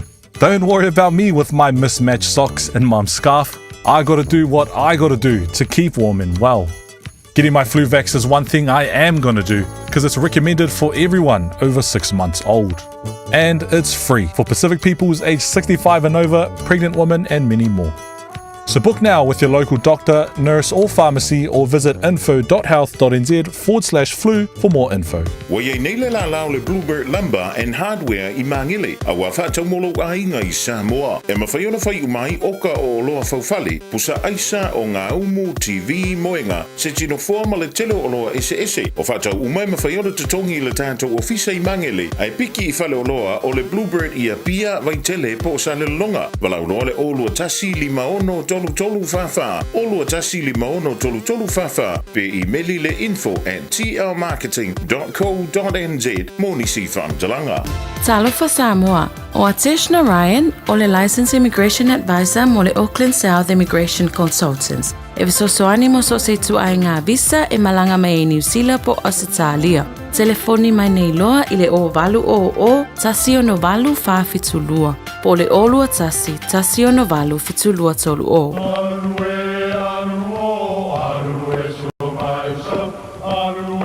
O Samoa o le atunu ua mai au na tofi. O le la au ua mai au ngā tātulanga. E le to e tau au whangaina. O le vai fo I ua malili ua mai au na saiki. A o lau polo kalame o le vau filifili. Ua na o se toi wha manatu. Ua na o se toi whangu I au nganuu Samoa. Mau upu ta oto, mau upu tu. E ala lea I ala ngā upu ma muanga ngana, ma le vau ngana. A wane I emisia le tātou polo kalame. I afi o aso lua taitasi le itu la e valu. I lunga o le Radio Samoa. Ia manu ia tele, lau mai moanga, ma lau whaasausaunga Samoa. O le tai au fau po se ia o ngā amata, ua se lia ma le se furulua tausanga o lana au au nanga i to tonu o au kilani nei. E lua o na la lai to tonu o le ai o mangele, o lo o au au na ai fai a o ngā whauina, a wale a o tawina o alo ma whanau, i le ngangana Samoa ma le ngangana Peretania, a wā le silafia i le tū maanga wha le anga nuu, wha apea le tusipa ia. E talia whanau a mata mai le tolu masina, se ia o i le ono tausanga. Tolu masina e a o ngā fuairo walo, pe a resi tala i le taimi nei, e iai ona ia inga whaapitoa, e 5% le whaapitoa mō au ainga, e mawhai ona o ngā fualo walo, pe a atoa le whao tausanga, e saunia e le a onga mea tau mafa, mō le whanau i aso taitasi. Olo o iai fo i le au nanga, mō le piki ina matoi momoni atu o lo walo, i le taimi e tu ua ai le a onga. Resi tala nei loa, lo walo i le tai au fau, pua se ia onga amata, mō nisi whaamtalanga, fe soota i mai le numera, o lua fitu, lua lua lima. Po le e-maili info@taiaufo.co.nz. Awa o le tama e tusa maonala, a o ina matua, e le to e te aese ai. Luas fulfitu minuto le te nei le tu live lunga le tau tu bla ranga tu fonga radio Samoa sma lima tu lo amol nei tai au fo tai la solua asa sma le tolo nei o nei fu masina o tatu sa vale mai ai awa mai atu le poto mo tanto se tau fa le nganga am tari fu tatu maftanga ia mal tatu po kalame le tai au matango fie le aso amai le tua fa bo fo ia solo tu se fu so mato wola ona to la tatu se el falo al fa talo fa mal fa fe le po kalame le malu le tai au pe ona moliato le sunga le o ia tawai maltatu programa le malu le taiao ia la nganga yo le fa taima vi ia le li ilona alofa malona nga le mo fa to mailo to se fuma so wala vai le fu tatu te mafuta matatu to e fe lo yai ile ne yaso au de lei aso manaya aso matongo fie wa a mai matape ina le tu mo tanto e fa o wai tatu programa pe masani ai Ole so tainga masane tatou ma Amerika ia wa e foi pe ona yele tau tubla udanga masane sunga kena i ona e sel tatou malo fa loringia o leo mfa fa tasi mai mo tatou le nei taiao ia la tatou fa so ma tatou talnoa inisi meolo tupu tonu o le malo Amerika e me se foi tau tubla udanga sunga ya kena i ono atalo fatu balanga fa lalo ai ono nei taiao malo le se fo manuel nei taiao fo malo fa te lava fa te tia le tatua fo i malo le atinu me se fo le tato vi samari mo e le malo le atinu i aso uma ma vai a tasi ya e mo pero na avel vi inga me panetanga le tato ba lan o le me fo le me yaso pa roach fo le sengo fa fenai nga taulangi mai se tapo inga me no man na man se wa fo si ai mo sa mo tato la le na le tato vi yo lo tu sa watu mai University o America awa fo no lo tu pa fi Samoa lo tu ta o ta le Samoa ni nei ba nga o le te lope ala le fa tananga ya ai te fa na ke fo ta o ta tu fa sin banga ya pe fo upu al tusi fa fo wina fo lo ta le o ro Samoa o ya la ma papa au ni fa fo le la vol tolo au la vol ba rai pe le fo upu masale le tinu e sambai o tatu pokala mita nei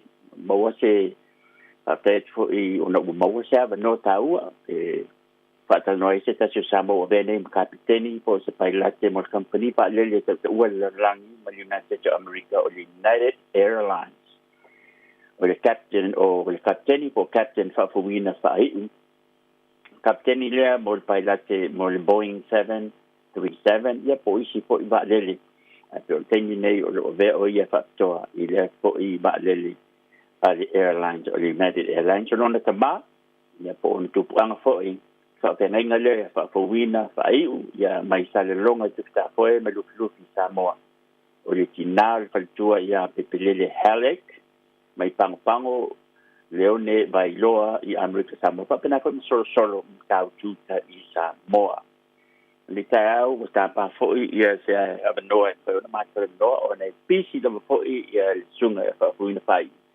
ia na malanga ta milo ai le ngati United States e a o le laranga toa pa tu le fa tau no mo sa no e fo na fa na tu le sinda le tasina ba na ta wo ta tu poka al le tau fa tala fa tu le sunga fa fo ina pai mo le Radio Samoa Ia, o te whatala whatfoi nei tūrai lau sunga ai ono, sawa no wha aura fo i ua tuina mailo nei tangata whatau waa, ia wafuit wha moe moe tātou prokalama lea, paftai lau tau tua fo i le mamalu le atunu, ela le tātou li tio Samoa, ia vea fo i ni avano te whatalofa ma whatulo watu Samoa i lau whafonga anga, i le sua lau whainga ruanga tutofi le tua i so stovine ma whatawhaitau langa o tapo inga, ia, malu fo i o Samoa, ia la le o yeise whamtalanga lo ni tangata o heile au i lava le malosi, ia, au o fo i mai ngolo mafuta mai tano falava.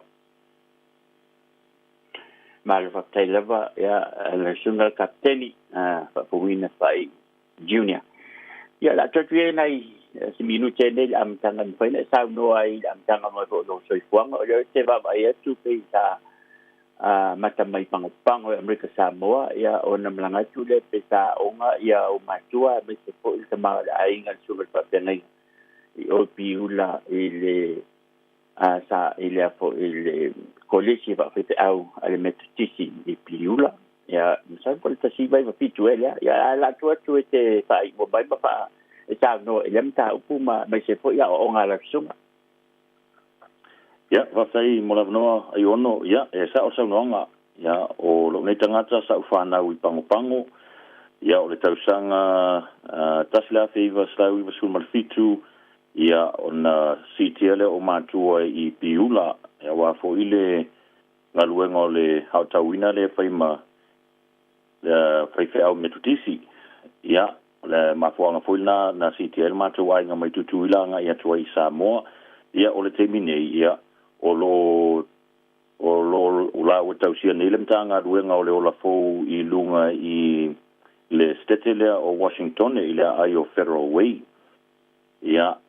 ole iwa fitu lava na sa matou i Samoa na whaawawina i fo ia matou a onga na amata tu lava i le primary school i Whalefa lo wa onga ia mai alwa senga valu su e suenga udu fanle manuia i le kolisio le St. Joseph's le ia na fua ia ona o mai lor tausanga lua fe maleono ia ole nasa valauina i loa o matua a o ngaruru e whaawhaia o ngai le kolisi.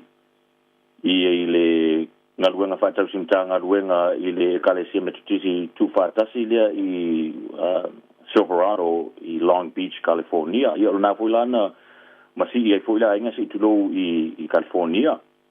Ia whaawawai lele a o ngai le a o ngamawarunga le Cabrillo High School i Long Beach.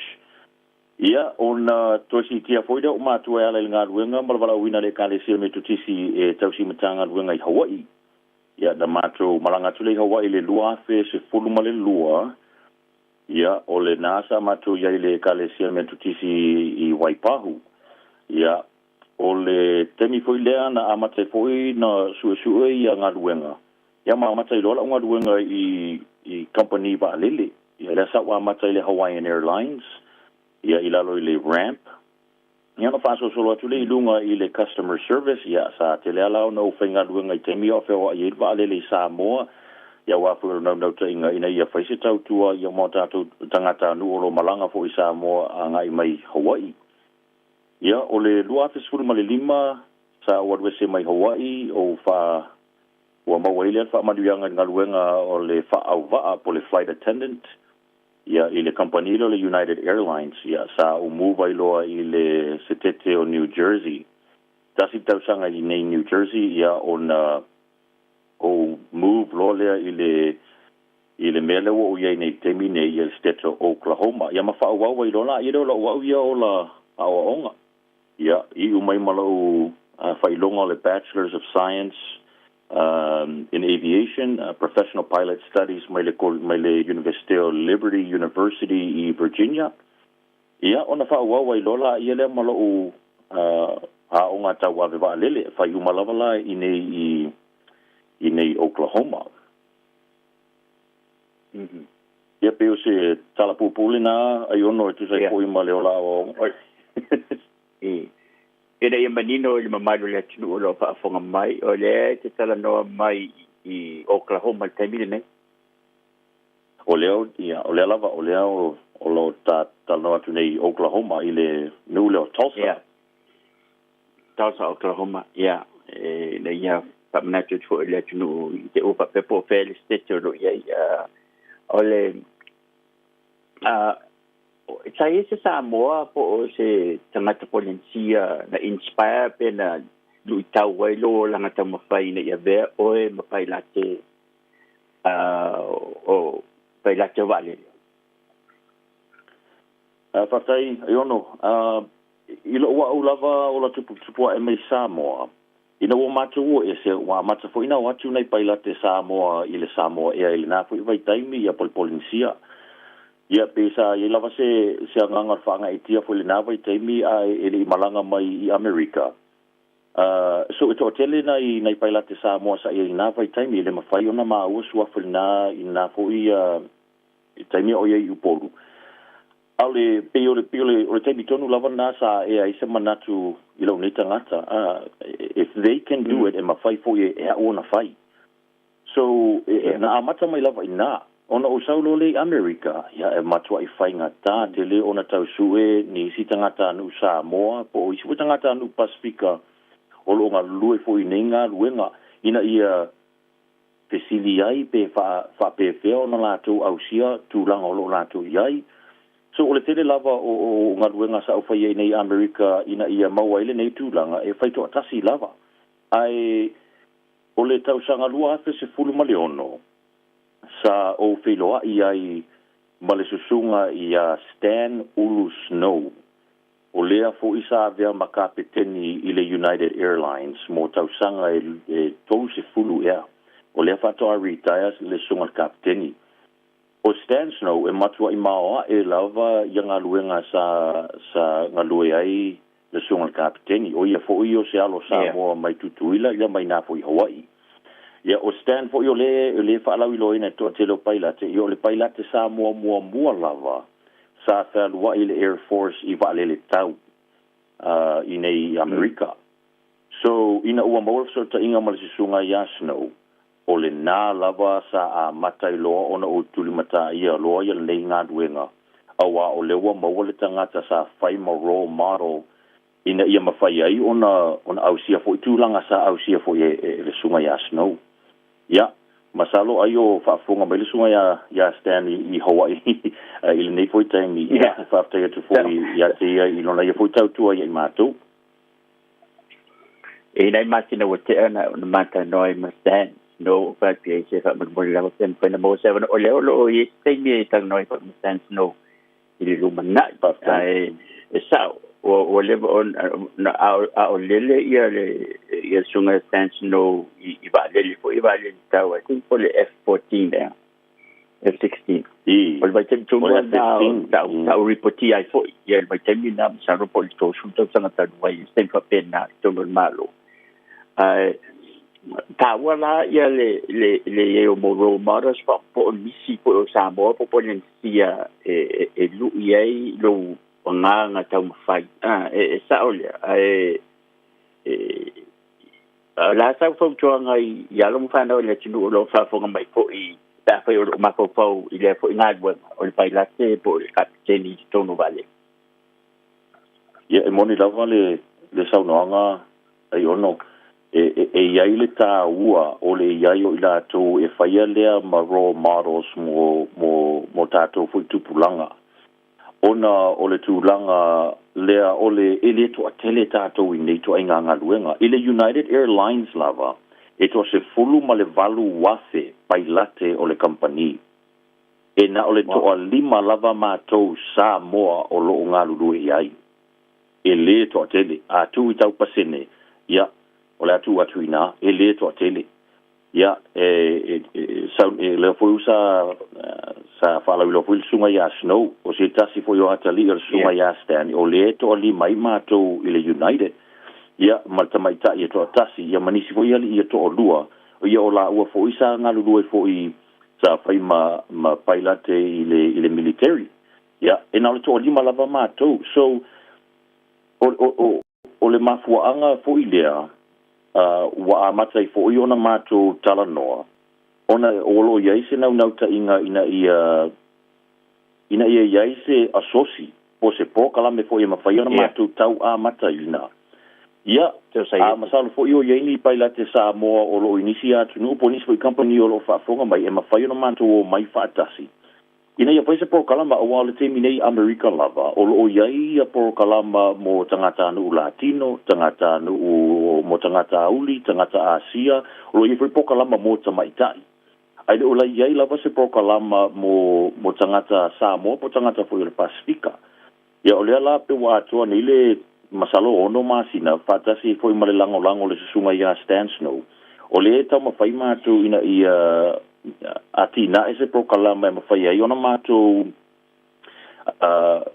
e whai mo tupulanga o Samoa pul Pasifika o lo iai nau ta inga e fia ngā lue ni ngā luenga ina ia mawhai ona tali fesili ina ia mawhai foi ona whaasoa mātou foi experiences lewa iai awa ese lava ia awala sa mātou o mai ai mātou e au si ai nei to ainga ngā luenga mai le na o le tasi fo ile awala e mawhai ina vese tasi mapai late i Samoa ia ola ula fautuanga i le mamalu o le tupulanga ia po se tasi fo i Samoa o lo mafau e fianga lue fa ave valele ia ele ai lava se me sili atu nai do te talo male ana pongi ia olo ia fule de uportusi ia we usitai matu ona fa le vai nai le o to waso ia olna foi vai nga ia ta wa tele ia te awa bo fela vai nga nei la lo langi ma nga luenga o lo nga lue ai ale tatalo mai le ana pongi ia mai le fa longo foi fa tuanga ta mamaltina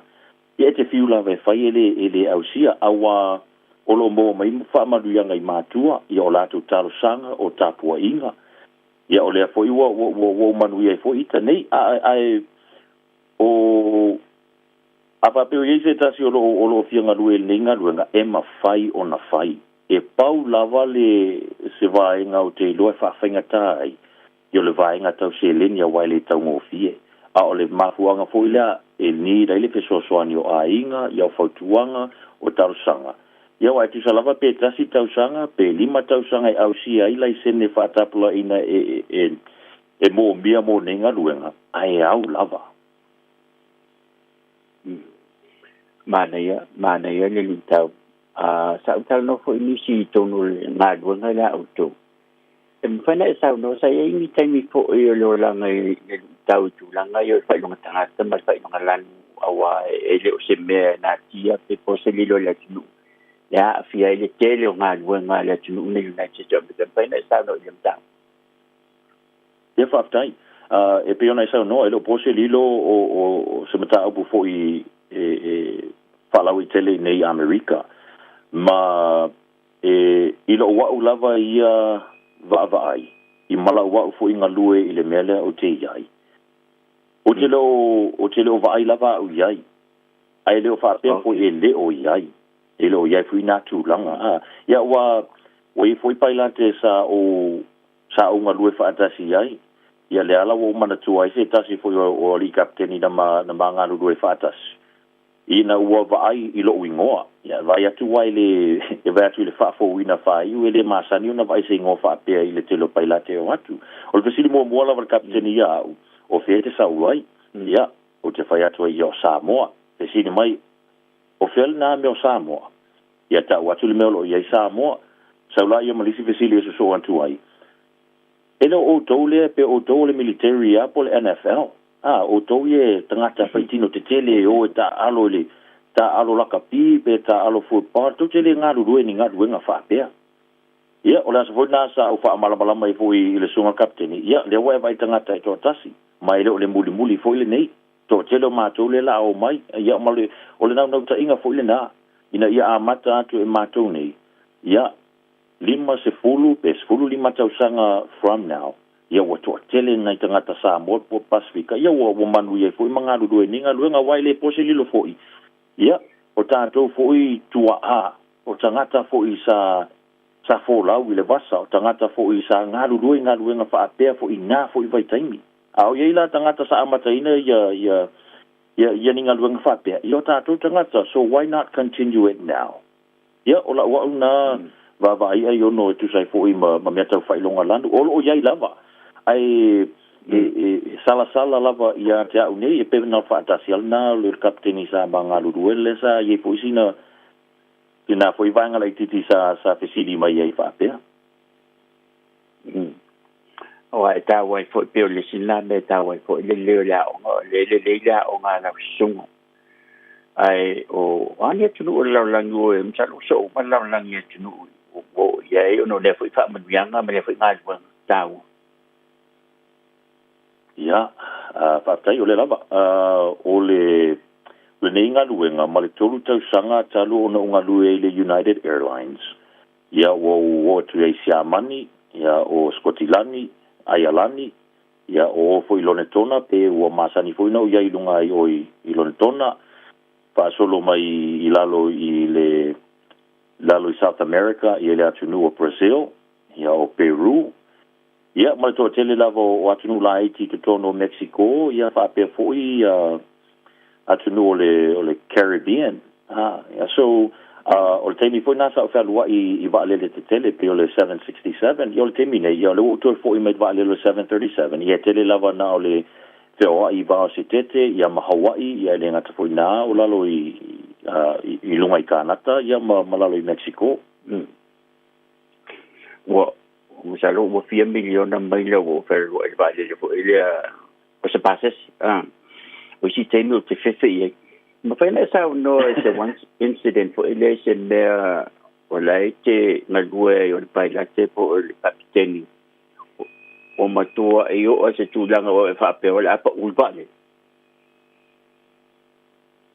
ya fa tai mo fesili masalo ave punia no e tau fa malama ya tu foi inisi fa o ni foi ngana wenga ya ole me sa ola vai o fa petai o alele nei ona po ya ole wote le lava le sosoani o le technology o lo wai ole telefoi o le technology o le foi watu ina mai i mato pai late ina ia mafai ona faia ia ni ngai o inga pe atu la i mai ni tu langa mato te le mana o tu la i mai ai wo umona mato ta pena yai o meia mato te o ia onga ai mai se lava kapiteni i le United e ta iva masina ona tu fo ile le potua onga e toe ina ia toe fa manatu ia ngai o inga nei ina ia afa fataita inga ia fa pe aru va lele ia asi tu lo pe le afi pe afi e lua o le anga yo inga fele na temi ina ia mauti noa ai le saunga le mua pasese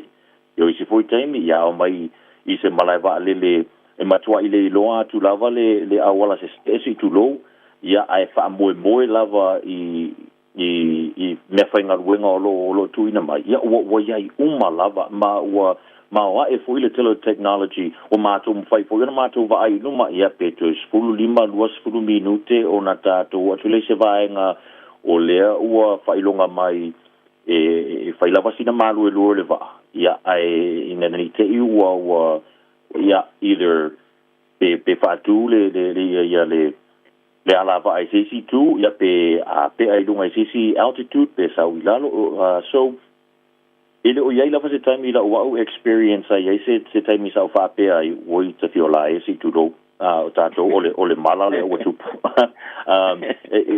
so se time lava a me se lava time nei o le kapiteni e tele lava me o alu nei le mafau a tupul me lea o fele me o te alu iai a tupul me lea ila o co-pilot o ai o tu o sauni sa o tele lava ia me o alu le mafau ia a o atu fo sisi atu nu o ani tu la fono ele mafai ona mato tu la fono fo yo lo tau sisi e mafai ele mafai ona mato o ese mai ai ia mavai nga lava fa pena but you know it's Ola wale fatonga le mamalu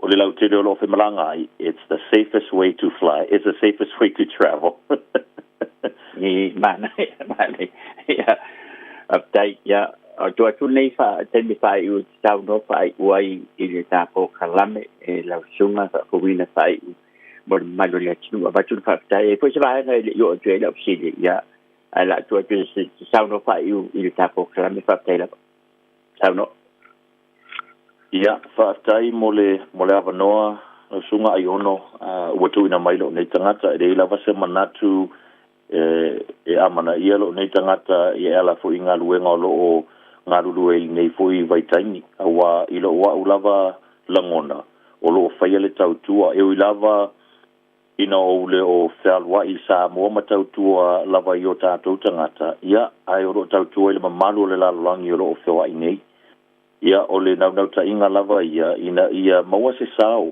mo tupulanga o Samoa awa o Samoa lava lea sa o wola mo o tupunga mai ai o Samoa foi lea sa whawhau ai foi lo wola tau mawhai lo wola fi nau ia maula whautuanga foi nai le to tele o le atu nuu o lo iaini nau ta inga i ninga luenga whaapea e vea ma kapiteni o se company va le tele e mawhai o na whai. O le tatalo, o le anapongi, e le mawhai o na misi. A wa o nei, o tātou lava tangata o whātua tua. Ia, o mea fuina, o awala fuina e mawai wha manuianga. Ia, o se tala na, ai ona, o te whaftai tele lava le tātou pōkalama. Ia, o a fule e whaavano ina ni taimi mo ni tangata whatawa. Aro whaftai lawa i Samoa, ia o le kapteni luna, bol pailate, ia captain whaapuina whaiu. Te tananga i nei tai au ai ko se pusala la ko inu le ai ngai manga le se le au ona ai mo family day sai fo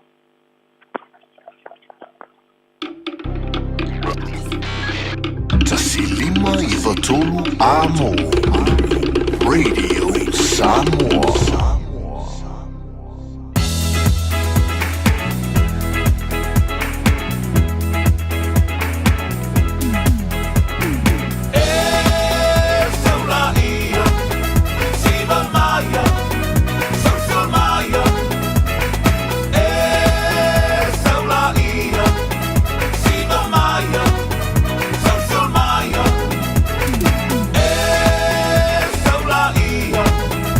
Viva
Fianga se fila ia tātou le tai au le ua se mari atu te ma le uanti.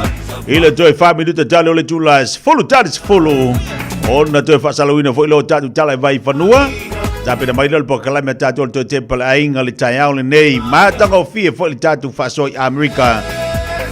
I sa iringa malo nisi o tama whanda o le tātou wa tunu pera e whaafonga i e le tautuma la uranga sunga ya kena i ono. Toi whaamalo ati nisi o le tātou wa tunu nelo mafuta mai nunga le tātou po kalame nei tai au. Pela wala te maua mai le tautuma la uranga si ufonga le radio sabo se football lima i vitolo amo. Whaamalo ati po kalame ya te outou. Wa ia di swing o le tau a mata lava o na saule a tole malulu. Ia o le tautua nā lava o le tautua nā lava ma ai le lei. Ia tūlanga o lo ia le tau o le lei fai vai taimi. Tautua nā nei e tātou tua ama tua po tua sina. Ma ai ala tula e wha mawhana whana le lei. Sina i pukove wha mawhana whana le tai au. Sina tau mawhtanga o le tai au. So tolu minute tali tula es follow.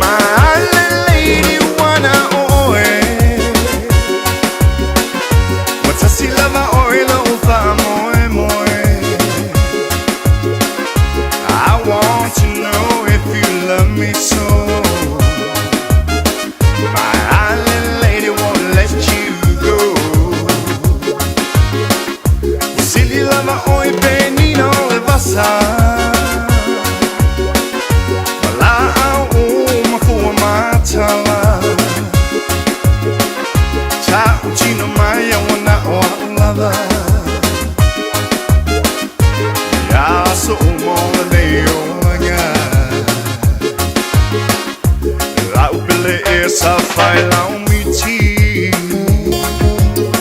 Tai vai va nei le afiafi Lo manongi wa sa sala Yo se fua matala E I mate io uma fau faunga Lo la le lei o peio le kiona Tau puna fama chala Veio le aulo na mala mala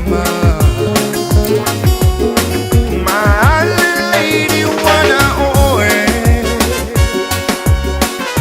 Wata silava oe la ufa moe moe I want to know if you love me so My lady won't let you Lava oi benino le basa Mala au uma fua matala Ta uchino mai wana o lava Ya so umo le oaga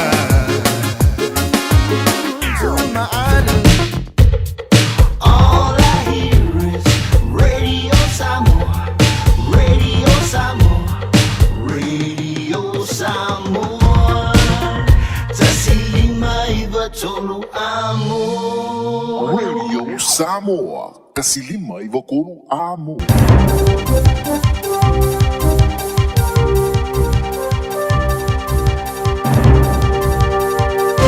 Fatalo fat fo kapo inga le tunu le nei tula le aso fa mai tala mo la no fta po mai o se kom sino le ni sila Jevan Manskimin sa fa ma vai ai le fa te aseina on tu inga talo nei se tula ngonga sa fa i loire le Johnny sila la so na fa pe o Max Skimming sa abana sa malo lo mo fa ma sina inu mai ona fa malo lo a fa yesu so nga fa so tula fono mo fa ma vai nei sa fa ma ni ai le min style le Mark Mitchell ia le fa ma vaenga ili taimini lava. O le tūlanga o tuainga whasanga ia teia e leo mawhana li putia. O to fingo si kom sino leo leo e whiriwhiria re kovan sili i lungo whautuanga le pārmia. Sa wha maoni ai Mitchell i le whasalongo ngā si senga o whaia mo le pārmia ma whauwhawaim i se whautuanga e awe re kovan sili ste mi vave mo le ave se ai o si kom sino leo leo mai le ofisa o no leo ngongo tuainga uale ni mai ai. Whare Mitchell o lo manino lava li tūla whono. E leo wharia le li pārmia Christopher Luxon pe ai sau wha ma vai Max Skimming e wilava ina turi ni fasile le felo inga mara tu stala ile asana nafi Paula Natali o le atele atu me falia si taimi moni mai o poi le par mi ni sila ile le fayo nga se senga komiti fili o le par mene ile tu la fono morning kusa ko kongi po le pay equity sa pasia le vastolo ila o tele no nga fara nati o mafo ai te tu manatu tu la fono o solo ile to smo le tolo tangi ma afia ile se lau limas fuafe to ma tai mutina finga wenga o le vastolo ai sa faria ile to ma tai min sta fali finga wenga Brook Van Velden o swingo le tula fono le langa ai fa tulanga na au sia mo le fa ma ni o nga lunga tuai zali fa ta wina ma fa sao ina fo i tu pele ma lo sa longo le par mi Christopher Luxon il proclama il morning reporter le jori sile le sono naf o tangata sa fa to ai fa tionga fa tu sango fa til tali ma le mana na o fa utoa ma va ve ai ona la tunga yo e fa mautino ina e mo fa no fa to o se awalo fa tino nga tasi i se va ve e ai ma o foi tangata e family no ngai winga ile anga iluma ma i ta rai o le tu la fono e langa roina le nau ta inga autu o le solo ia i o le fai longa tangata i tu pao tangata sa tua ia e Luxon i e tu ngai union tang sa finga wenga lo mingam fasa longa ili tau fa fefe to ile se fa mauni tu sam fa jonga ile swing o le tu la fono ai o le tu la fono sa le se fa mtalanga ia le se komik filia fa nga senga le se fa tata no nga mtanta la tele nei swinga ile tu la fono sa pasia a vema tu la fono sa mau ile solava sa forciai o le vaenga mori potum fautuanga i o pengo fam talanga de parlemene ile ai foni tu singa yain ofisili in fautuanga sa tapa ina ile malo e winga de tu la fono ai o le talia Luxon sa fele ofisili pesa ia di fautuanga mai matanga lunga motina mtamata ai por commission the productive commission ai Paul Talia Luxon sa mau ka peneta ia fautuanga mai sin numero suyo ofisa ai na telefa ama o tia po ai nei ofisa ai po amtanga runga sa fai mola tu sui o farista nga to mai fa pito sui fo malo loina o fa tulanga no tui pui o ia ni sila nei o tuina ile tunu se tulanga la matio le pipisia yo le misela o fa ma tuina nei e ni fa loilo o no stanga sa fa ma ni le mo le misela da sa e tanga te o kilani o ta pai na siaki pele o a fiai mai le tanta faria le matanga runga le soi fo malo loina ni sila o le mata upusa iso tanga mase fainga malanga e tunu fafo ma le tanga te wa fia sa yai se supermarketi Galson e o kilani sifo sa yai fo ilungo le vala o pasesa le Fuller Street toluon fulu ma se no fanga o tulanga ta vale le teimio a fia le misela e yere manato le tanga te sa pisia le virasi au yai asia pita ile temi sa to italiu me in Usila e le iso solo stulanga a fia il fa mai e per fare yai le soi fo malo loina o tamatai fa tono ton ftinga mo pui nga matanga longa le soi fo malo loina ni sila Dr. Susan Jack sa ia longa por clama morning report le Johnny Sila o fa tulanga no ia pui ni sila e tu sama le vals 4% ai ono mi selo se fa mai maulunga tele to sa le pipisi e mo mi ali tsmriva sulu 5% o pui faia o business i fo le tamo fo ino le ava fa mau tu ia kilani o fea ngai ma le fatu o fela fo inga whanganu. I whai tionga sa langa ina winga di tala whea ngai, moni o swali u tofo le ava, ma le lumanai o le ava e peona mawaa i tū mamasani a le Pasifika. O le soa pulu o le company a le Vibes Cover, sa whawaina le company ia Charles Barham, ma Derek Heelan, e whata moe mai le no whanga le New Leaf Kombucha, Tap Room i Greylina. Sa whaalau ina e lea tōlua i le pisnisi le amatanga o le tausanga nei. E peona whaalau e se no whanga mo sotanga matanga lau tele. O Byron, o Sealia, Kiwi Amerika i elun tupanga Samoa. Sa toi teri umai au tero nei peona sa ola nei Amerika. Ai o Hilland, sa tupunga mai kanata ai le whase mai New Zealand nei disputo santo wine. Sa la whailoa nai, sa la mawina le awa le temere pi pisa le COVID-19. Ma la tau le ia ile tau mawhainu. I le fisosonia i la USS ai, mai le awa malosi. Ma la whaali ai sa mana na o ngā siesta am whainu, e tō whaatasi ai mai tangata isi au wala ola mano loina. Ai wilea o le la vainga sa whawhelo i le whaatupula i o whaationga. I tangata o whaali o le pisnisi le se lo loto o la mano malama, i anga nuu, ave se se nai tūlanga masani o le awa, ma lama tia i le whaatawina wha pisnisi o le tau mafa mamalu, Ale atunu. Ma le Pasifika. Of tena inga sa whaatelina ina o mai ona whaalia le vibes cover ia ta video whaalau loa. I longo leo penga le Instagram. Ma whaamatala inai ia le la ava. O se tau mwhainu ua iai nei, talu mai lava le tolu wafe tau sanga o le ava, sa masani ain. I lungo o le lao penga o whaamatalanga o whaasino ai ia Helen, o se tangata wha evangali o le ava. A o whaaria le ata video ia Barham, o tali malo i tangata nga ia tumori inu ino le ava. Ma whaalau lo ina ia le tailua vai aso o whaatsinga lau tele o inu nga ava. O whangu ava o la whaatawina iei ngō o le basi cover, ma le chill cover. Beta, o iei ngō sa whaalau lo ina, sa muri toi whaasala lau ina sangata sa mōma le Pasifika e lau lo tele whaatosina ngai lungo o social media. Sa mafo e le whaatupa i o tali ai a winga le whaatulafano ina. O le la pisnisi, ma le esesenga o tangata i ai ala tau inu nga ava. Talano ai le Johnny si le Pasifika i si tūlanga i le whailua ina lo na ingoa. Sa whai tio ina i le tangata whaatosina lau loa, ia le mātango fia, ma le awea i o ia whaasalau ngana company o si tau whaavalea. Ma lona na ngona i whoringa mai, wa whaonga e Charles lona tupuanga sa mō se papui pui, whaasanga i whai tionga wala afte iai. Ai ole temene o le li Professor Fiti, Dr. Apo Aparosa, o i whaalia le tele o le le mana malama e mafua mai i le vapiapi o le manatu i le ava, o na o se tau mwhainu.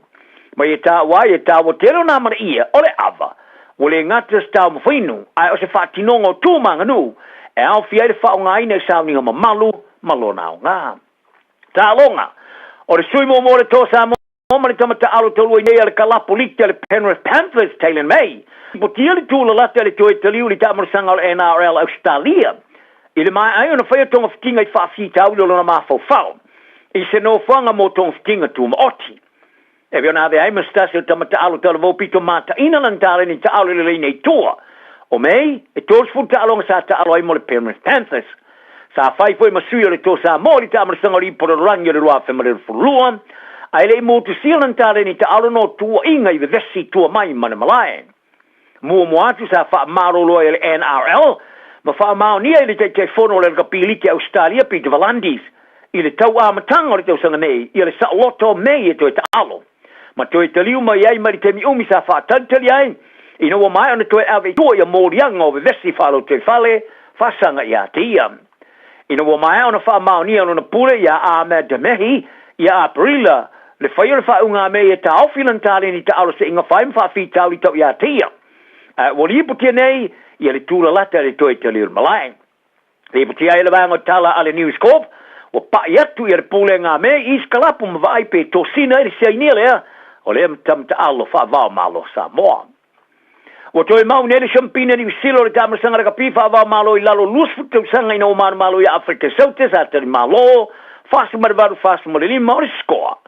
O le ai unga sa pasi ai ni sila i Australia mo le champini no mai ona latu fatoi le na Argentina fast food tos flono i le ba ser matu sa nga fatia ni sila na pui ma losi au ta alo tos mo tolu i no fa sala i tosta so tama le pepala no mu ai fa sala le isi 2 mos for minute ai o tu la lata le mai o le ta longa mai ona ai e se manu malo mata ina matoi ma wai le champini o le no mer mo le tolu ya Harolin Sound no ai fa tolu na i Colosia le ni score mo tiwi ma le wingi a Maloni kuna vave e lua na skoa sa maua ma manu maua le tiu sika pole mastani Solomon e te tasi ala to skoa o le auni ti polo stars o vite ia i msa fita o tele o teine wha manualia i le mai ai o le ta'alonga mo le whasalonga le ta'amarasanga nenti polo le ANC Premiership ani usile le sa ma le isi au le steel o mai ala wana wha vaina ni ai te kawai tene o maa noa i le ta'alonga le tactics ma le steel sa manu malo le taxes limas ma le fitu le limas full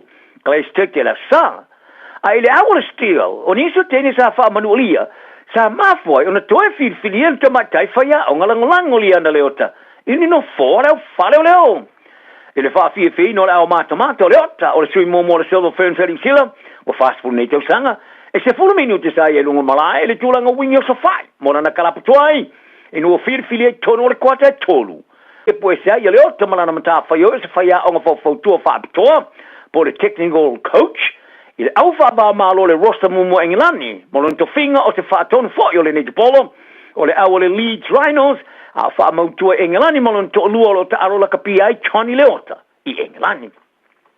Ia ma le tamata polo ma mau golfa New Zealand Ryan Fox a man malo ilana wai champino ta amri sanga ta polo al PGA Tour. Ina wa manu malo champina le Mantle Beach Classic.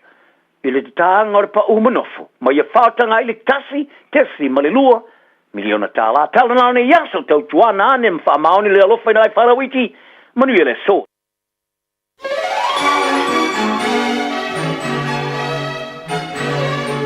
Talo falava o eti fui Mona McCarthy, o solua vai asta itasi ma lisfulu li tai au, o lo o wina atuai le por kalame to te pai le ainga. O se por kalame tātou te fitu wha iai li telo mta upu au ngā, a wale ati na e o tātou ainga. O lo fina ngalo e tā ua whaatasi miso mātou manatu. E fisosoani lea a wā se lumana i manuia o tātou ainga maloto i fale. Manatua le por kalame to te pai le ainga whaatasi mau eti fui Mona McCarthy, ia solua vai esta i tasi nei le sifulu le tai au, i lunga le Radio Samoa, sifuli mai vatolu a mo. I ia lava le atua, e mai le fiupa ia le atua le lautu Jerusalemo. I nā tauwhutafo ia o tau ma ia o tau i loa e le lei le atua. Mai matua wha maoni lava le upu, e le lei lava le atua.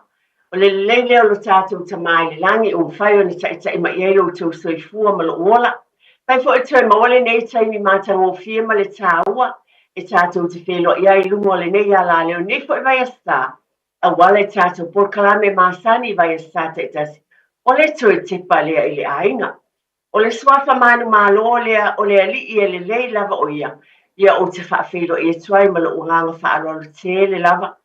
Le pa ia mawalunga o le tātou o tunu o Samoa, pa ia o le au whainga lua o tātou a inga lava i tua asina sina i ta māma tina, tono o tātou mōta malao i a inga ta itasi o whia lava lo e mafuta mai ai, pa awhitai le lofo le atu, mo le nei awa no tātou te pēlo iai, pa pena ina fwoi le whaangaloina, le pa ia mawalunga o le tātou o tunu o tupu mai lava i maunga te tele, te i o i se i maunga iti, ne lava taimi o whia lava e mafuta mai ai o oele nā. O le malama lama i le tātou ngangana o le tangata anu Samoa. O wōma e māsani o whai o mafuta mai, sila mai, whaafonga mai, o te whaafelo i atu i le swafa manu malo Jesu Kiriso. E moni lava le upu e le lei le ali. Wana le se anoa, o na mātang o fia malonanga le lei. Ia po pene tātou tele o mo fo le nei tai a fo a vi ia le tamai le langi. Tātou tuli loa ina ia le whaafitai koe o le whaapena o tāpena ina. Le sunga i le awa o le taia ono o te atu, whaafitai ei le alofa o le atua ale nei taimi.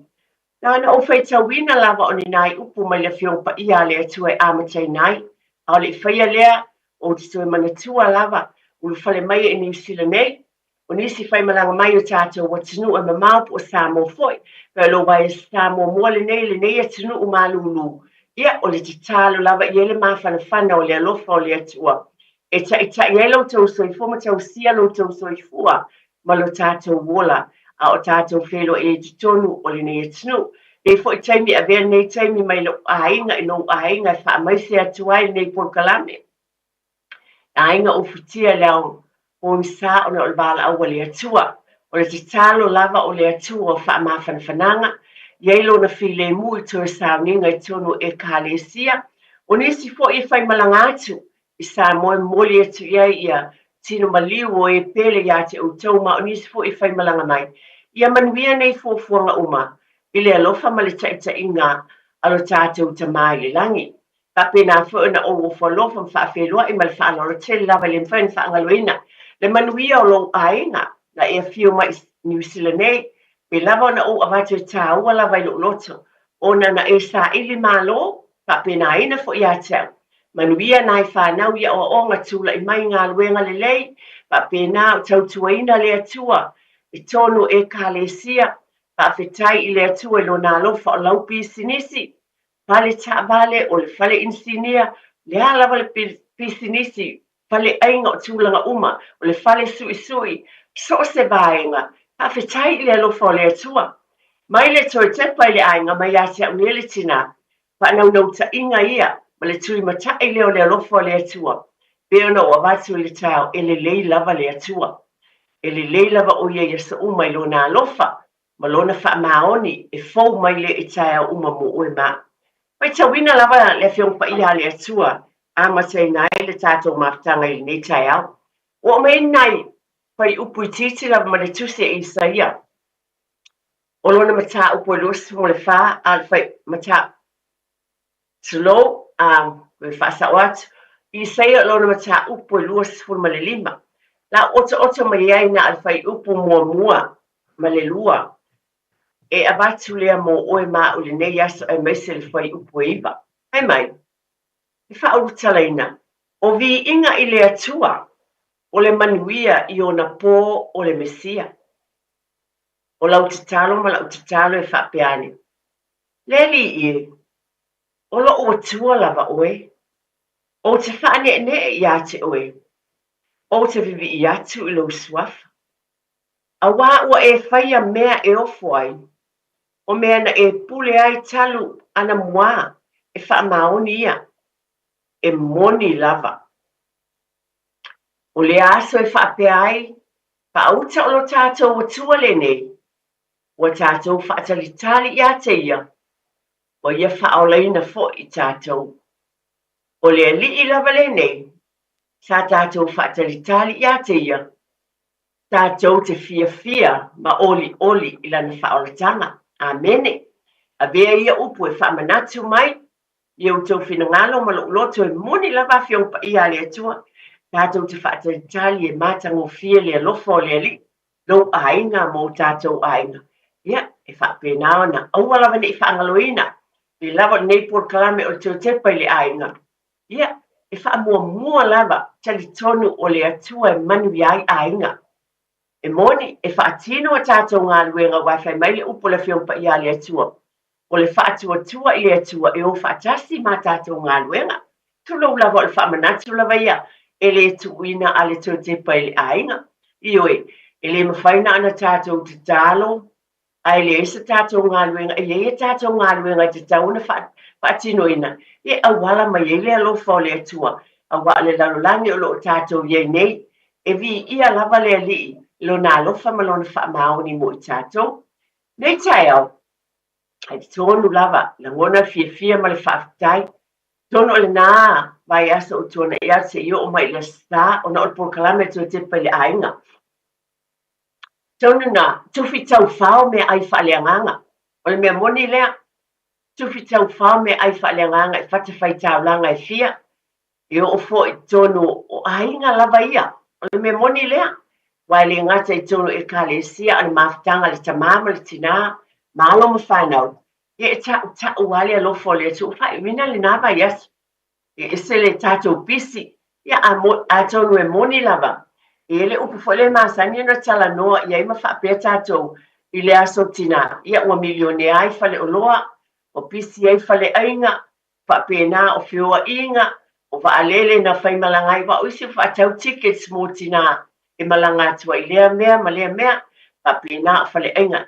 E moni lava la, e whaatino ina mea uma. Ai au te tau atu, o sili foi o na whaamanu ia ina i tātou i le tū whaaleanganga. Vi ia le li, ona o porkalame atu te pele ainga, tātou te mawhau whauai. I au wala ese e saa mai e le alofa o le atua, i te tonu o lo fale. I le bā le tamā ma le tina. E o lava le whanau. E alua tu fo i tua i le ainga poto le vāle matai ma lona whale tua poto. Ma ainga wa anisi ni o tai me mafuta foi. A te tono fo i o tātou e ka le sia. Pea na ofa i atu, o tali tono o le vai aso, o le tufio, na tufi tau whau ai me ai whaale anganga i te tonu o maota o le atua malu o le atua. I upu fola. O whaatino ina o tala, o pesia nai tamaiti. E ese lava awala, na whaatino inai, o oto e whaatepa lava, i le tā ua o tātou ainga. Ma le mea lofa a le atua, na mai tono o tātou ainga, tā mulmuliana le tātou laina, e wala au mai e o la se mea na e maua mai le aso tina. E whai lava le aso tina i tausanga uma. A te tono ese uma lava ainga. Ese whaamanuianga le atua, O lo au mai te tono tātou ainga e awala mai i usu a tangata. O le e kālesia whai ngā mea lofa. O le upo o te abatu foi, o te loaina e se foi le taua. O nei lava mea uma. Ai o te tali tonu lava, tonu e tau te sila fia foi, ai nana o wha manatu. E moni a fionga pa ia le atua. O nei tuli matai lava nei por kalame, pa mua lava le atua, e manui ai ainga. Pai mai e tasi o fionga pa ia le atua, e se le matanga o fie. Ia, e tau loto e tamaiti, pai mai, o le tau loto le fai e tamaiti e mana tua po e tātou, o le wha atua tua, o le wha moe ma le alofa. A o le sili o nā mea, o le alofa lea. O te loa, toi wha tepa i tono o tātou ainga, o le alofa lava. Na wha tino ina i nava i aso, ma le o mai i aso tina, o le alofa o mea uma. O nisi o taimi, o le mea moni lava whaftai tele ta maa, whaftai le whanau, o mai, ai o te amai, o na e te lele fe au le amai ai.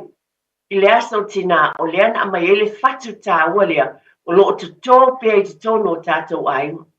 Tai tono mo to te leo ainga, e ui aina tau whaasoa soa, e le o toi pose lilo, to te leo nai tātou ainga, ia o whainga tā le whaasoa soa ina, o tupe, ma tūlanga i tono le nei, a tunu umalama. Aina e wha mua lava, te leo ainga, sa tau mo whai lava, o na ole alofa. Paatino ai le mea sili mo le tina. E masani lava na whaila o tala, i taimi fo o te, a o awaia o le whana mai. O le a lava le tūlanga iai, ele o le tele, ele o le ititi, a o le langona, ma le awala na whai ai. Ele o le tele, po le la ititi, a o le awala na whai ai, o le abatu ma le alofa. O ni a o onga tā ua fo ia, e a o a o i tātou mātua. I whanau. Tō te paile ainga, tasi lea vaenga, e te awa o ailo watali i malo wa fine. Hawhetai te la pena o wat, o tonu lava o le nei vai aso o tuana i atu le aso tina. Ai toi whaatepa lava i aso. E te le fe au momoli ma le fatu tuto, i o tau ainga ma loo fo i ainga. Po le a lava, le te le, o na whaia o na o le alofa whaatai le atua.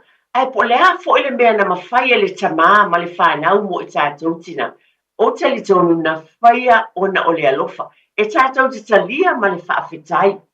Te leo nisi o taimi o la aiti tamaiti o na ia lātou tustusinga. E o ma i aso nei o lo o te wina. O tustusinga a tamaiti la o whanau. Ia lātou lava tusilima. E leo ni kās ho i e mai whale o loa. Ai o lātou lava tustusinga. E tusi mai e lava le upo nisi o taimi o te ata o te whaitau. O te toe whaali i ale lātou. O te tango whaapipi i lungo le wall, i le loo potu moe. O upu na lātou tusia mai a lātou tusi, ma tala i taimi maasa whaapenei. E le sa o le sipela ina o nisi o upu. E te sila fia, o mea alofa ia na whaatino le aso tina, e te langona ai le alofa. Moni te tonu le bao mātua ma whanau. E ala ona o watu ma o tau mawhai i wha matalitala. O na e te le loloto ma le tāua pe o na watu. Whaafetai, le se a whaina e se le mānaia. E o fo ia ta uia na o walu le whale enga. Ai mānaia foi. Te le fo le tau mawhitanga ni tāpena ina le whanau ma mātou whiawhiai. Ioe, ai ai lava po le a lava le mea alofa ua amai. Moa o whaafetai ai. O le teu funga la au, e se le mānaia, whaafetai tele i le alofa o le atua i mea alofa umalama.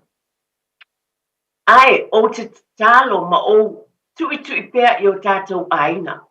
Ia e manatua lava le bāta māmal tina. I te tono o le neipor kalame a le atua e awala le aso tina ma le tāua. Pe o nou tō a tono o tō tele lava, e se le mānaia a. Na e soi fua mai ama o wola mai o tala i titi e whai tau wal whaata oto. E tolu sumar tasi nau amata fo e ona talu lotu i sa moa fo i aso tinama. Taimi whapene whaata wai nai. E o mai au tātou mātutua. A tonu, e iei alau favorite verse, po lau whai upu fo i te tono le fionga le atua e wala i whaata oto i tō sumar tasi. e te fia lava. Ai māneia o mafio pa ia le atua. Ale winga o lau tala. E tātou te loa o maia upu, pe o na maia. Ai o lau wha manatu e iai fo i mea te tupu le o langa le ainga. Le baal ta ma le tina, ma le whanau. O te toe wha manatu. Ona o lea lava, ta amawai atu nei whawhetai I lo walofa. Whawhetai lo wanga le leina, awe e si o whalitua, e whale enga. Si o to lua, io e ula fo inisi o taimi e whapea foi. I le fo le whaalono. I le o so tina, ya e peta I ane. Ma tātou lua lava. Nā I tala fo I whaatali e ai. Ai ese le alolofa o ta mā I o lātou teito lua ma whanau. I lātou tina e tono ainga e o foi. I nai grandchildren po whanau.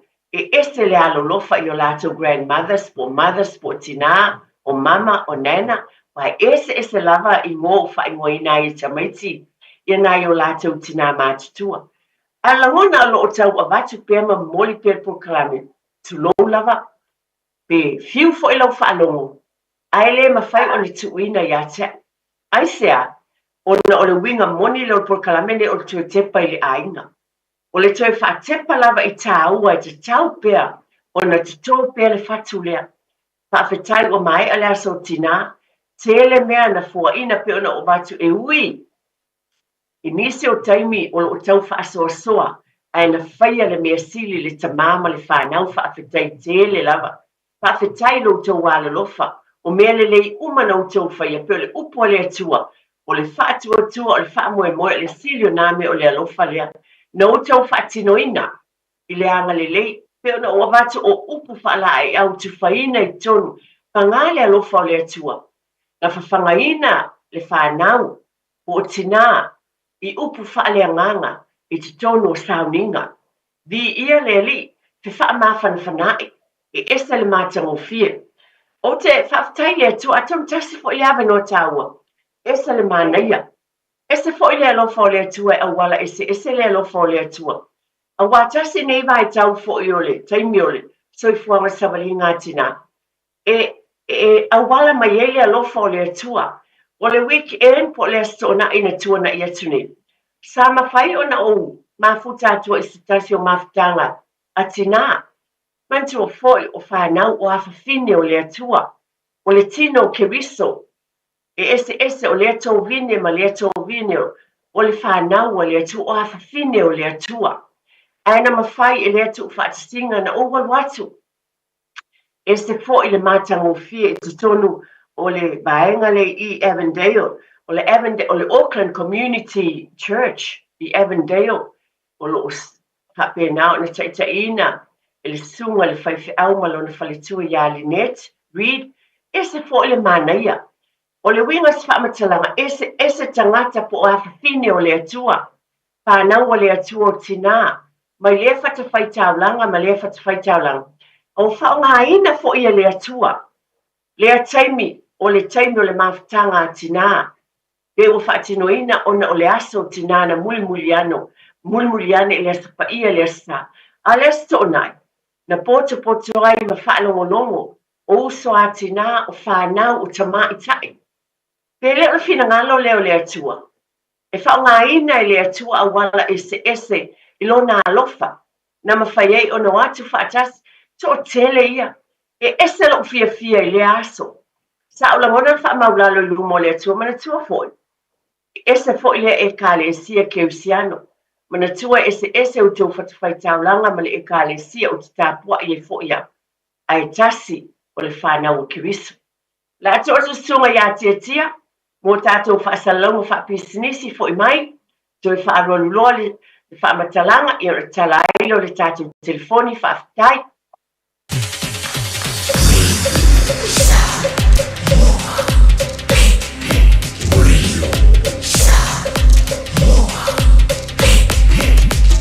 Tasi lima I watu, amo.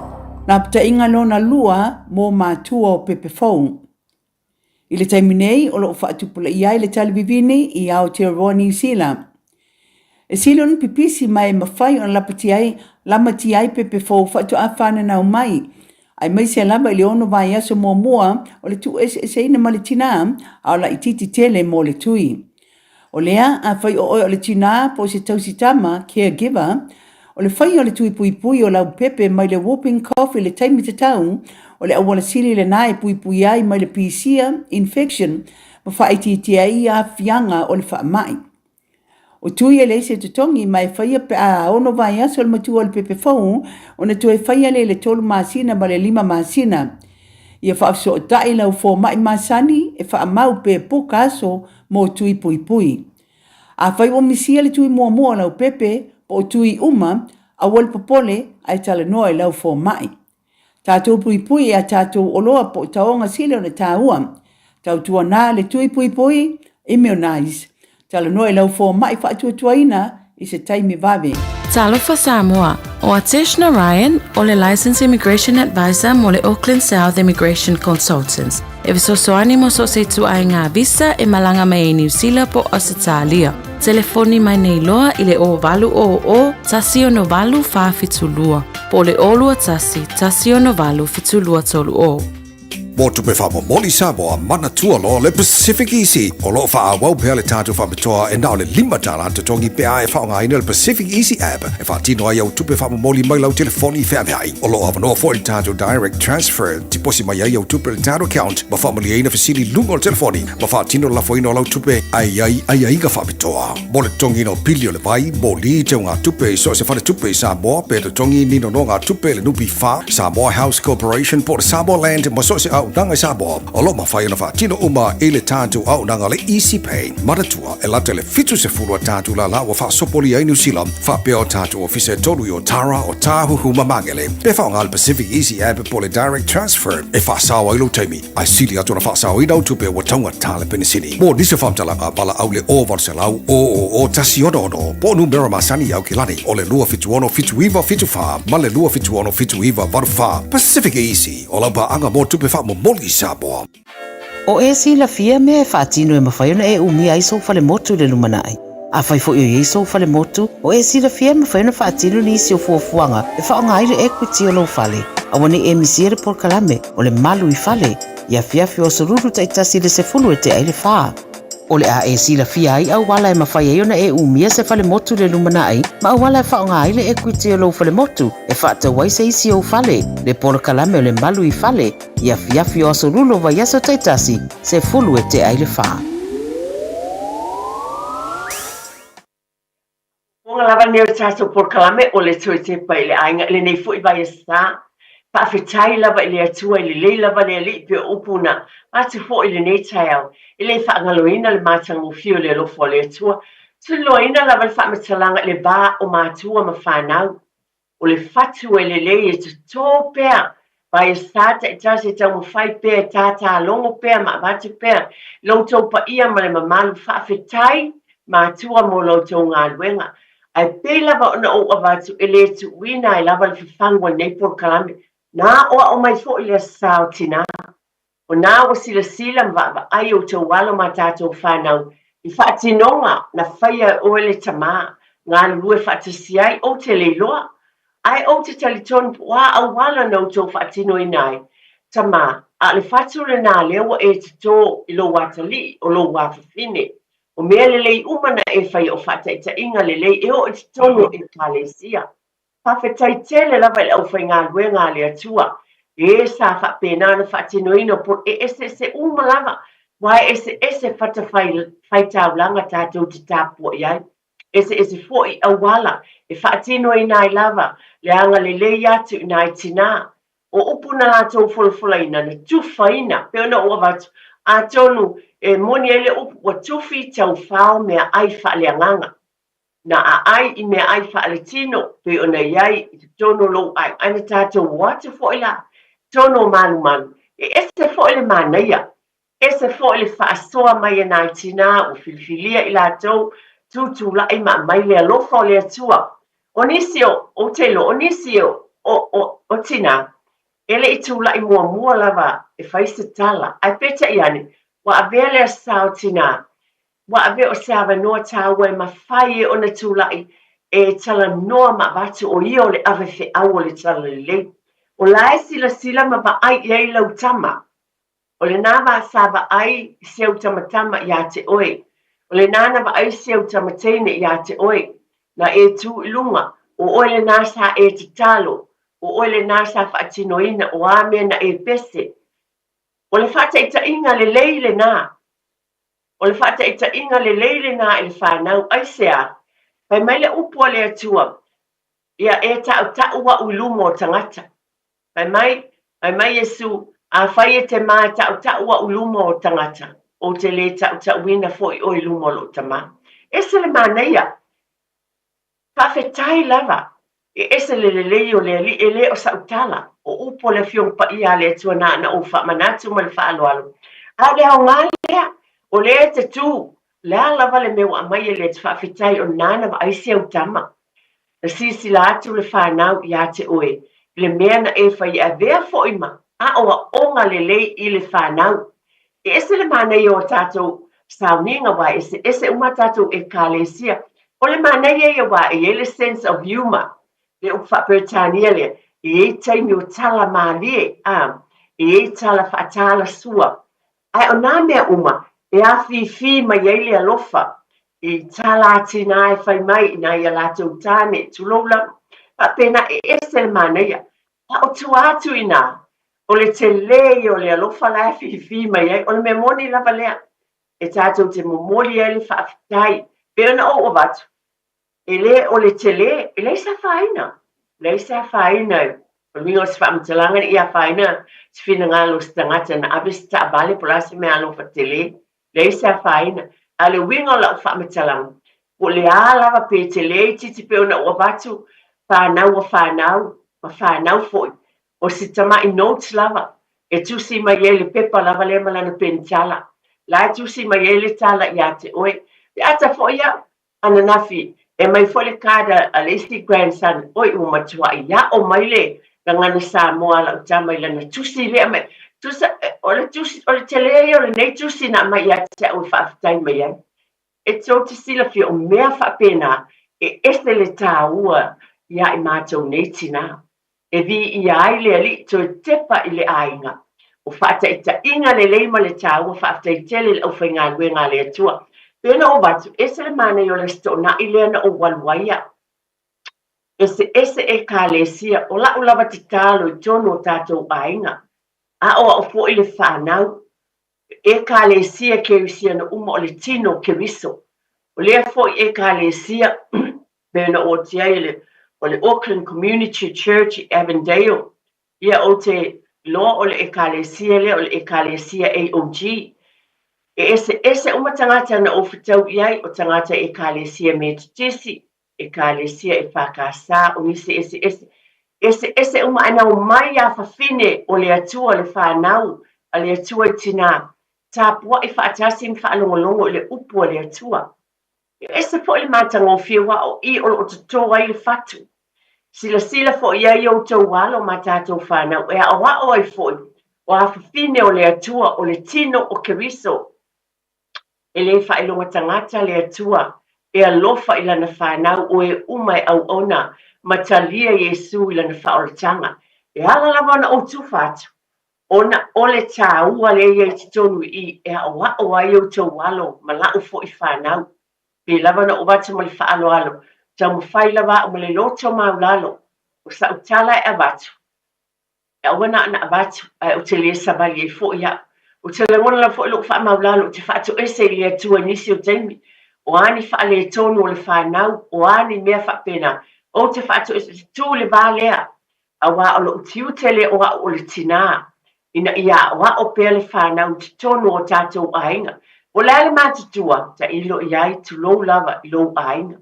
Ai o a uia po lele mātutua o le whanau, o whai o lātou ainga ma whanau o whanau, wātili ai le te leo le whiau e te tau o na avatu. Wātili ai le whatinoina o tiute e te tau o na tuwhai nātu i te tonu i le vā o mātua ma whanau. Whaftai tele lava, o i tātou te loai le alofa o le atua. Ia, o leo tala ina tā telefoni whaamanamola lawa tia, e tala pepe i se tā se fia wala au mai, o le ase tā ua, o le ase mea alofa na maua mai le aso, tinai tono lau e kālesia, le ase whaamanianga, a wao i fo e whea se sia iai a inga, Whapena no mai whaatasi ai o mātua ma whanau. Tala pia le tā telefoni pe e se tasi e wala au mai e tuwha mai. La whapena pia ona o tala no atu pia. Inisi o vaenga e tāua a walawa le tātou Porokalame. O nau tala ina le tātou telefoni. A le nei taimi, pe lava na o avate tuli loa ina lava le alofa o le atua. E ese le tele monisi na tu ua a inga i Samoa, whai malanga mai fo i tono New Zealand nei. O nisi fo i whai malanga atu nei o i Samoa mo nei la fo i wha moe moe. O nisi na whai malanga atu nei of mea alofa, e o i au se tālia, po whia lava le nu ue o i ai. Ina ia mafu tai manisi e pele ia te ilatu o le tā ua lea. Na iei le aso tina whai ngā mea alofa. Na wha mua lava le alofa na mawhai ona wha tino ina lava o mea uma lava i tonu o tātou ainga. E la ngona ai fia ma le whaafitai. A wa o nei mea uma lava tātou te whaia. Tātou te tali tonu. E mawhai mea uma i le alofa o le atua. A o whatu le lei o lo te tonu o tātou ainga. O wale lumanai wai atia e foi. O se o tamale na o se o wafine na. Ole a mea fo i matina yasa o mua nisi o le whanau la iti. Lea o te whai e tuai o tonu le nei taimi a o la iti i la tau maulani. Te lea le tāua o whi au mātanga o fia o lo momoli i ai. Patino ina foi e i la tau nisi o vaenga fo le wha mātanga o fia ina.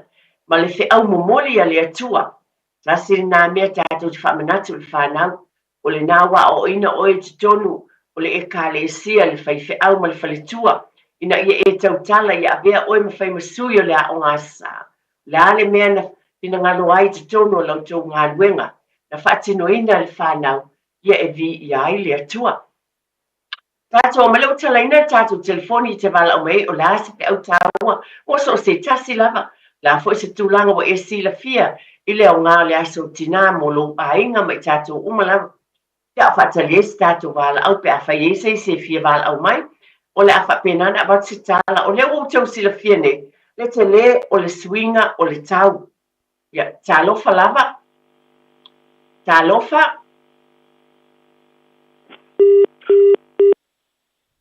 Talofa. Ia, tui tau mawhai mai, o le nao lo whataresu le sunga ia tia. Ai o tui alu ese, ia whamul mole, tui tau mawhai mai. Lea lawai mawale awa noa mo o tau, awa ale fitu wha inga lea i tātou Porokalame. Yo tau whina ngalo whaatasi ma se manatu ia tea. I te tonu lava o le nei Porokalame vai sata e tasi. E tā ua tele o tau whina ngalo. I le saa mai foi o le ale alofa o le atua. I lo foi a inga. O te tonu lau e ka le sia po le pā o le tamama le tina. Ma le whanau. I whamanu yanga le atua e awala lea. I te tonu o tātou a inga. O le wa o atu tātou le swing o le tau le o toi pōse lilo, mga ese le babi ali. Ia ai peta ia ne ele e mawhai o le ua tātou iai fo le nei taimi, e māta ala e fo i tono tātou ainga. E peye, e tau sila fia le e fo nei tala o te whai atu. Peta ia ne, e fo wāsa oma.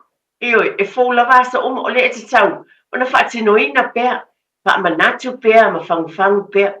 Le fo e tātou ainga, mai se nai ainga fo, pato a fiu mai fo i mai Samoa, o lo wa alalam papa awatina fo i o tau ainga i tonu le nei atunu. Ia tonu fo i lai fo i si o manga whaafitai, lo i ai nisi o lo fo tua fo i mau tau. Ani lue whaatasi a wale tāpena ina o tau ainga i nei fo i swing o le tau tonu le nei atunu. Ai o le whawhangu lava, I tono o tātou ainga I o tau sila fia leo toi pōse lilo. Tūlanga māsani, mātua, mai se lawa I nai whana witi. Pa mawhana whanaina o lātou moenga ma tūlanga umala. E whoi ona abatu. O tātou whale le taimine o le mele māsani abatu sto o langa. Tono monisi, ia e whamanatu pēr. Ai monisi e fō o te mōmole nei whata ai fio mai nisi. Te lawa taimi a whaina iei o lo le fiafi. Ia, Joso loa I whaamalama fo ia po drapes, po blinds. E whapena I whaamawhana whanaina ai tau fiaisina vevela mai le la. Lea na maua I le asto le nei. Peo le whateita inga o nā nei, a fiafi wawe o na toso. Le I whaamalama ma tāpuni. E tā ofi mai ele vevela wanisi aune I tō talaina ia. whaamala, ia whaamalama ia o drapes, ai taofisi mawhanawhana lea, ia e le mawhanawhana tele. Ia ai peta ia ne, o le nā iesi mawhanawhana e taofi tonu le whale. Whapena ona, ia i te tonu o tātou ainga, fo le vaenga e tuli matai. Ia e whaamanatu foi, tonu o tātou heaters, ia a ki fo i tātou heaters, nei teino o tau malulu, tau te loma tau tia le alu lungo le elitisi. E winga ese o fo i loo whale o matai o te, sa a mai wa alu lunga, fautua mai o lela alu, au te le ma faufauina le tele, o le tele fo i swinga, i loo whale, ia le fo o tau mawhaila fo ia o le mea e tala whenga iai. A o mea umane, pe o na watu le sa whaina i le o lo lava lana, whaata lana whaasoa. Ai pe o na o le fautuanga o wa e au ngā, e mawhai e sinas fulu tā la, e sefe mai le pao. Ia na whaata wai tulo, e le o se, tulo lava le o se o inga. Ai pe o whaamanati o whaata sang, e mawhai e nas fulu tā la, sefe mai le pao, e whaata wai le whamusus. Ai o oe lava ma, pe o na whai atu manuia, ma le sosoani o tātou lava ainga, o nai lo tau sila fia, pe le upu le o le whape o lei o tau au mo tātou lima. Luinga o le tala o nai te sila fia ma e loa, le mea manuia ai o tātou ainga. Luinga o se whaamatalanga i a whapena na mātala i nei mea uma, pa veta pē fo i le mōli, pe a whai le te tau o nola. Nisi o taimi, ia e tele mōli e ki fafo, ia e pule lava le ainga ia. Ai pe o le talo lava, ma le fautuanga. A whai le Naomia ia tape, pai o la saunga le mu, ia le a yesi sensa light, ia le le a whaina le o no le sio temi, ia mo le ki la vai fafu. Ai le o Naomia, a pena na mātala i nā mea, a pena fo ila amalama le tāpua no watu, ia tosu tatu i whamalama. Ia le fōlo whaafonga monto o tele o nisi, ai mo nisi whaata a whaafonga man. Nisi o teimi te vaia. E le i tele le teimi nei, ka tonu lava ona o whale tuai. O le tele o whale tuai, a wai e o tātou te whawhitai e o loo, a lanan pāpā au i whale fōu po units hōpio na vai o tele o nei, a oe o loo iei pei whale tuai. A le o iei central heating, ai o loo whapena lava o whaonga heaters. Tele o teimi, e e su umalungo lau papa po window sills. O inala, e te tau malama mai lole tai au ma wha malama o su uma. Bua hoa ma pasi su. Hawe na solo ese. Ina ia awane i nofo le malulu i te tonu o le fale. Ia manitua e meise laro o maota malawa o lo alalam papa awai. Tulou nai o tātou tua asina sina. Pa mawhana whanei nai o tau maota malawa. Ia wa o tūlanga masani lava e le fōu i lau whaafonga. Ai peo na o avatu e te tau lava o na whaamana tuatu. Wabe o na solo ese le nā su ma mea uma whapena. Ina ia tue mawhana whana le whale. Le lava o na avatu o tātou lava. O le nā lava ia te oe le fufuina te tau. Leisa whaina pe a lava lau whaasoa. Ai mo i mātou nei mai o lo tau mwhai na ia. Sefe lava fo i steleni o na o ngā mo nisi mea. Ia e te tau na tātou mātala iai. Mai se lau fo i mo i whata a fio mai Samoa. Ia e sui fo i le tau mo i tātou uma nei lava. Ia tūlanga māsani lava pe fo o na avatu. Siaki mua le hita. Taimi lava whape nei tau sanga uma i le tu uina le porkalame tu te pai le ainga. Ba ai lava ia hitas po le lei ave ese ni mea o iai. Mai se lava tu ngā hitas ia iai elements ia i te tonu. Ne te ua mua i te tonu a whaina ai ia. E whale. E whape nā fōio, electric blankets. Pōpalani keke ia e whaonga ina e tamaiti ma tātou to tele moenga. Le ki ma whaamawhana whanai. Manatua, ma ai, ne i te ua iei se waia o whaale tonu, o le tūlanga lava lea. O le vaenga le i palankeke e le tise, e ave lava e siaki. Ne i te i lava ua e se whaale tonu o waia. Ne i te ua sipaka seisi pe electrocuted seisi. Ai manatua e mawhaina ki nei palankeke, pa mawhana whanaina le moenga, o fo le taimi e watu ai. Ia ave ese leo le palankeke, ia peta pe le palankeke, wala ua mawhana whana. Ai o nā mea uma lava pe o na avatu. E le fōu lau whaafonga, tulou lava, tonu e pe tulou pe ti ngā fo i o tau fonga le whaafonga mai peo, o avatu pea ai leanga o te teletonu e te tau longolongo pea nisi o taimi se longa lava o ese wha le tonu po se wha lave o le wha pele oi ana i loa lava ai o lea i wha manatu tātou malava moa o fo ia ai o whangu pau o te lava o tua asina sina mai tātou ia e wha o ngā ina lava ese te lo whangu pau mānei ane ui e neona po le pe iei i e mā moe ia i whafo mānei a wai e whai al whangu pau si ta māma stina ia i ona afisi lea tu lou lava wha mā whanwhanei nai tonu fo i o moenga tu le alunga o lo pito i lunga i lo nao pa tasi mo le pito i lalo tu iei o na ao i o na bai ia o fo le taimi e o tuai malolo ia lai mā whanawhana o nei lava mea o mai tau mo whai pē tau longolongo o na o leo a mata foi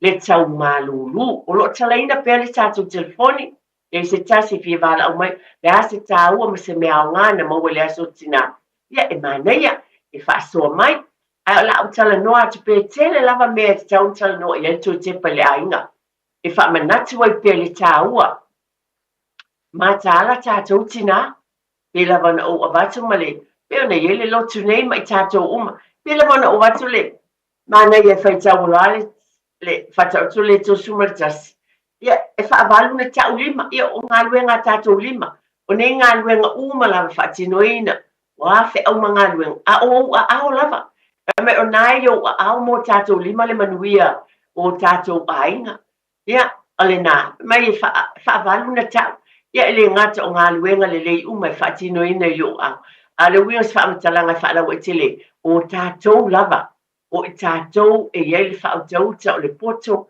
ma le ata mai e le e wha ai e nei mea umalam ma le fo o sau le tau malulu ma le tua fo i tamaiti fo i mai le aonga ba ai a su tō tini tala ma api este le tasi nā mea pe o na whaatanuina a wā e mai e fo nisi o tamaiti a o le aonga i utala se e vai pa pe nā whatamo ea ina o tō tini e na tō tu ua leo le aonga tō o mai fo i ma tō tini lai su o tu se vai o mai fo ia le te tala tu o tō tini tonu se vai ai o le whaamanatu ma le whaaloalo ave ese tō tini ba ai po o mamango tō tini o tamaiti mo le asu fou mo le lava ina ia whaapena ona awane i mamai tamaiti tātou ngā luenga fo ia o sui le taimi a nā tō sefe o tonu le tō tau whaamatalaina le vaenga la o po misa la vale tai au ona winga ia te tau foi ona matala i tātou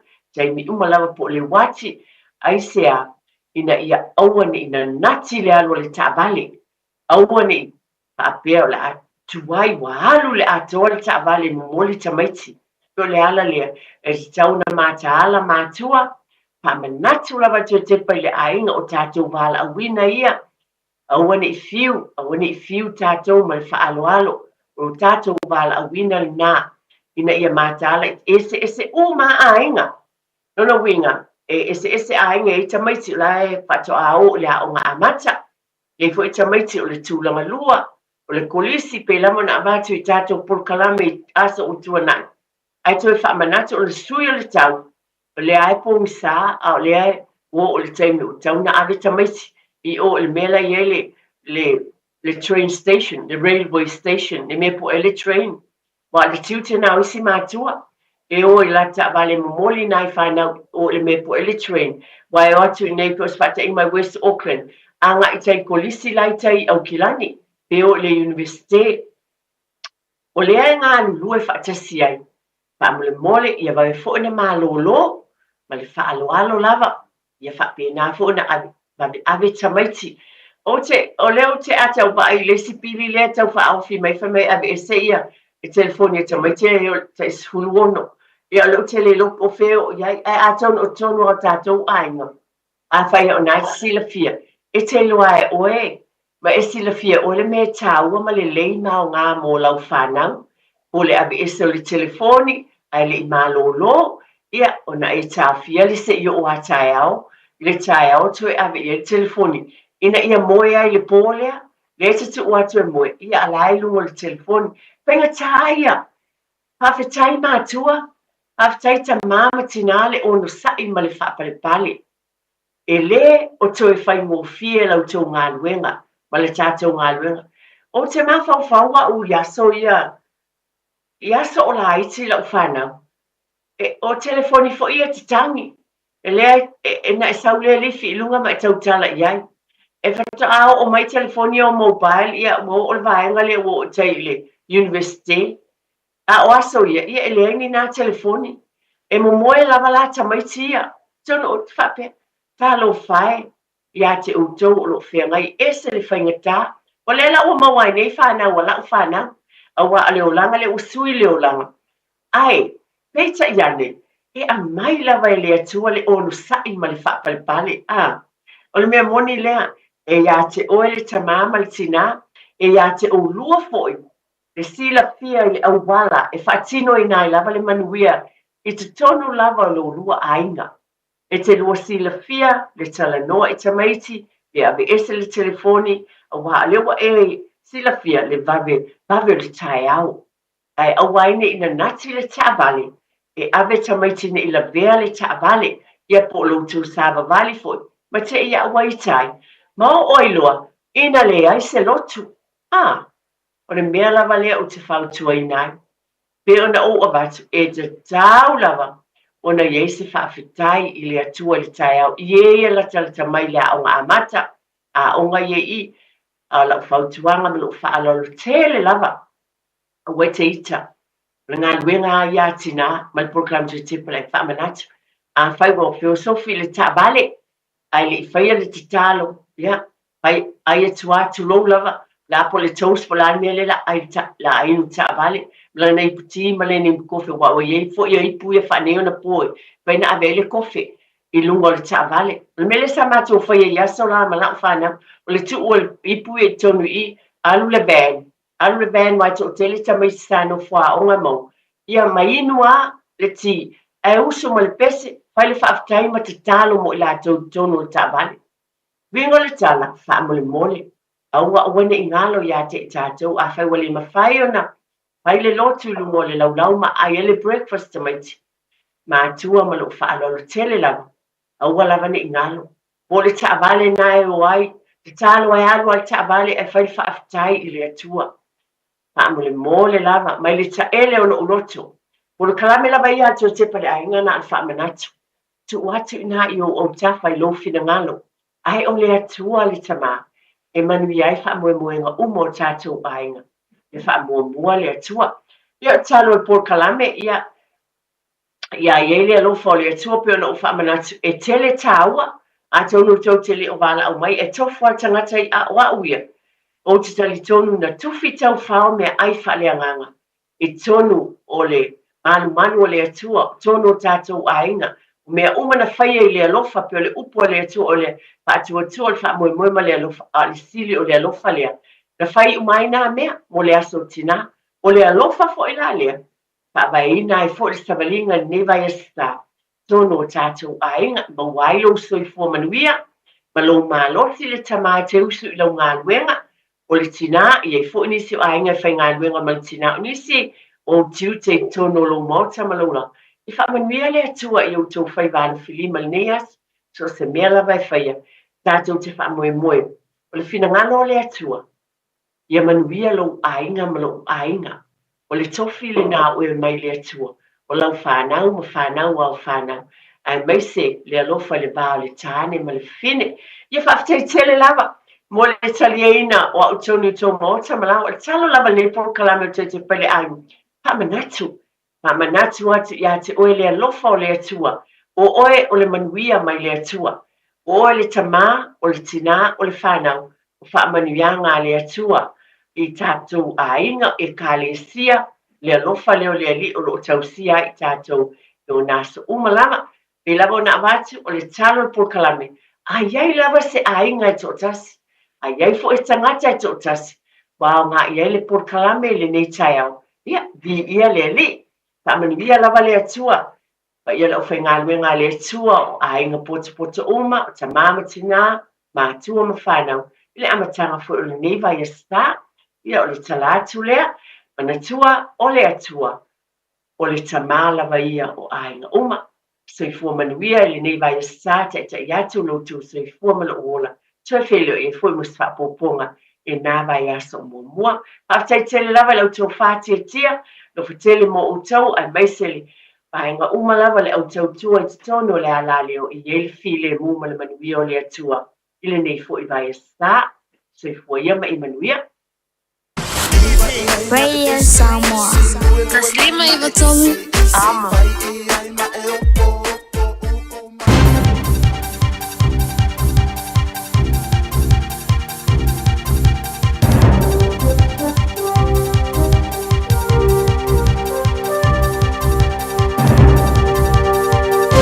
In this update, Chris Hipkins is hinting at tax reform in his pre-budget speech.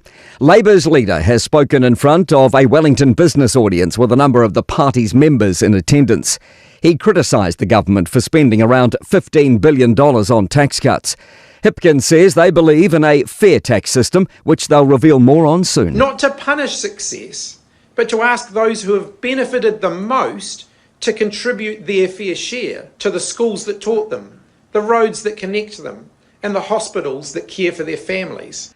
The government's making progress on plans to cut diversity requirements in the public service. Political reporter Azaria Howell has the story. Public Service Minister Judith Collins expects to bring a bill to Cabinet in July cutting requirements for diversity to be a factor when hiring government agency bosses. She's also planning on removing requirements for agency leaders to promote diversity and inclusion, instead saying she supports merit-based appointments. It delivers on a coalition promise between National and ACT. Donald Trump believes their relationship with China is very good after both countries agreed to reduce tariffs for 90 days. US tariffs on Chinese imports will fall from 145% to 30%, while Chinese tariffs on US goods will fall from 125% to 10%. The US president says trade talks in Geneva were very friendly and they're not looking to hurt China. China was being hurt very badly. They were closing up factories. They were having a lot of unrest, and they were very happy to be able to do something with us. Suggestions: more people will choose Jetstar with ongoing complaints of high Air New Zealand flights, which says their fares reflect the true cost of flying. The UN Aviation Council's found Russia responsible for the downing of Malaysian Airlines flight MH17 in 2014. The International Civil Aviation Organisation will now look into demanding reparation. That's news. In sport, a blow for the Irish rugby side. Captain Caelan Doris has been ruled out for up to 6 months with the shoulder injury he suffered in Leinster's Champions Cup semi-final defeat to Northampton. Doris was already out of the Lions squad for the tour to Australia, but is now in doubt for internationals later in the year, including the November 2 match with the All Blacks in Chicago. Indian batter Virat Kohli has retired from Test cricket.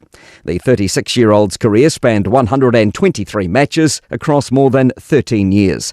He's still available for one-day internationals. Warriors forward Erin Clark has been fined $1,000 after an early guilty plea for a careless high tackle during the club's NRL win over the Dragons. That's sport. I'm Malcolm Jordan. Malo soifua, o se fufonga Samoa, Radio Samoa, tasilima Ivatolu amo, se kia Radio Samoa.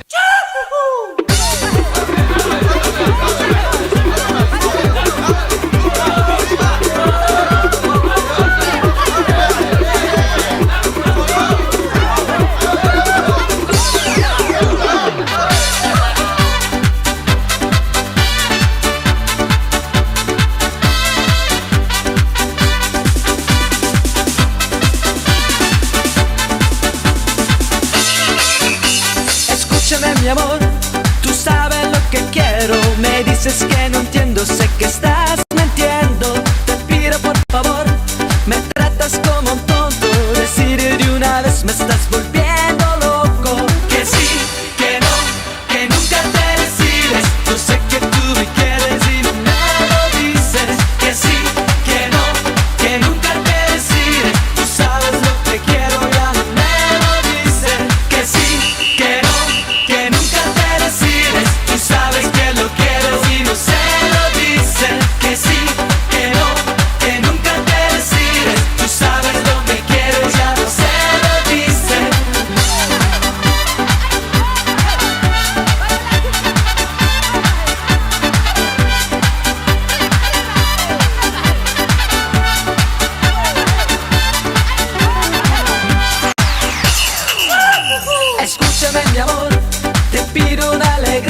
Right now, whooping cough is on the rise in Aotearoa. It is highly contagious and can put newborn babies at serious risk, especially during the first 6 weeks of life when they're still too young to be vaccinated. So, if you're a new parent or caregiver, getting your baby immunised against whooping cough on time is the best way to protect against infection and reduce the impact of the disease. The vaccines are free and given when they're 6 weeks old, and then again at 3 months and 5 months. You'll need to book these in with your local vaccine provider. And if you're worried your baby has missed some or all of their immunisations, it's not too late to catch up. Let's protect our most valuable taonga. Immunise. Talk to your trusted healthcare professional today. Hei, au ona ia vea oe pei o isi tangata e manatu mā ili wha iti ngā. Ele na o le inu le vaiti polo na seki ai lea. A le vave tonga fitia le wha iti ngā. E ono o le tūlanga e maua i le fever rheumatica, ma e le ai lava se tasi. E mana o e o se pele le nā tūlanga. Aia. Ave loa na yo walo, e whaile siaki le fō mai whale ainga, o le tausi mai le aonga, po le whale talavai, e vave, whaingo fie, ma le mea sili ona tāua, e le toto ngia, e ma whai foia na whaile tui le bicillin, e ki lia atoa ai. Saula ia Samoa, i le nei vai tau o le tau mawhanawhana, ia tausia le leina yo tātou alo ma whanau, whaile siaki, ma whai loa le tonga fitinga. Mo nisi whamatalanga, sa iliana i lunga le social media, Stop Sore Throats, pe asiasi i lunga le upenga ta whailangi, Stop Sore Throats.nz. O fia whātau sau tāwale, po iai fwoi sau tāwale, olo e mana o e whātau watu. O e mana mia se insure, po o sino no ngā tupe tau tāwale. Whawhiso taine loa le Carnell. Tanga iane i le mātou pera te whailangi mō nisi whamtaranga carnell.co.nz.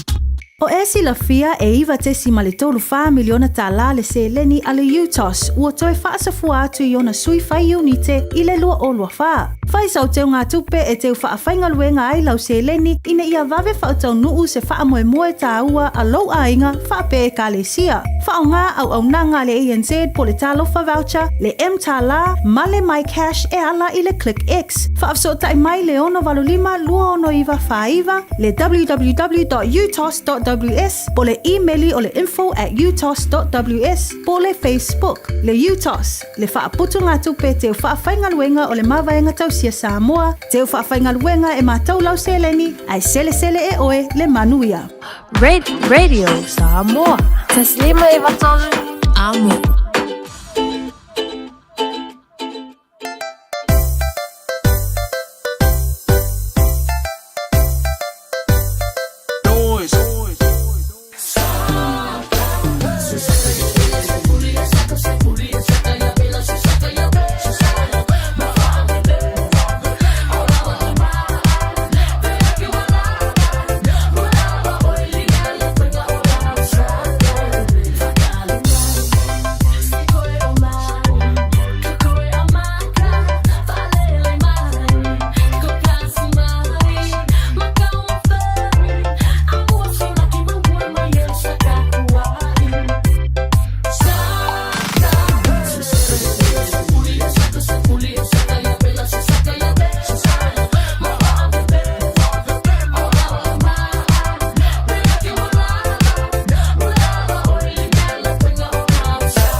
na o le Radio Samoa se furulima iwa toru a mo e tautuaina o e ilangu ngana fitu aso le vai aso.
alo se bali bal te bala wati le nei foi te bale tai alo te luas fulmare family te ona tale o le tula se fulmare lua tale tula se fulmare lua ona tali wa te foi lea vatu toe fasala wina o tatu tala mai Samoa pe ona yai le tau tuma udanga le fionga ya ngal mana tuma vau TP out tanga vaya patasi ai male tau tuma udanga le to faya fonga mo se wan Francis yone o pokala me fanga solo mo tanto le tai nei para fa fonga yai le pokala me to te pala inga fatu ya eti fui mod McCarthy mar tau le pokala me so tau au pe malongolongo pu ele tatu watunu ma fa o se fa mal si au a se fa mal si au le mo tanto matatu ainga ina ia ta pena le ye yo tatu ainga tatu tilo fa manianga le tu tono ainga ia matatu wa ai ia mo se ainga mautu ma se ainga mausali ma se ainga manuia il nei vai taimo lo tatu yai alo fa taimo ta peranga po kala mo nei aso la fenga fatua ala tari watu di so tatu po kala pe yai li tai au nei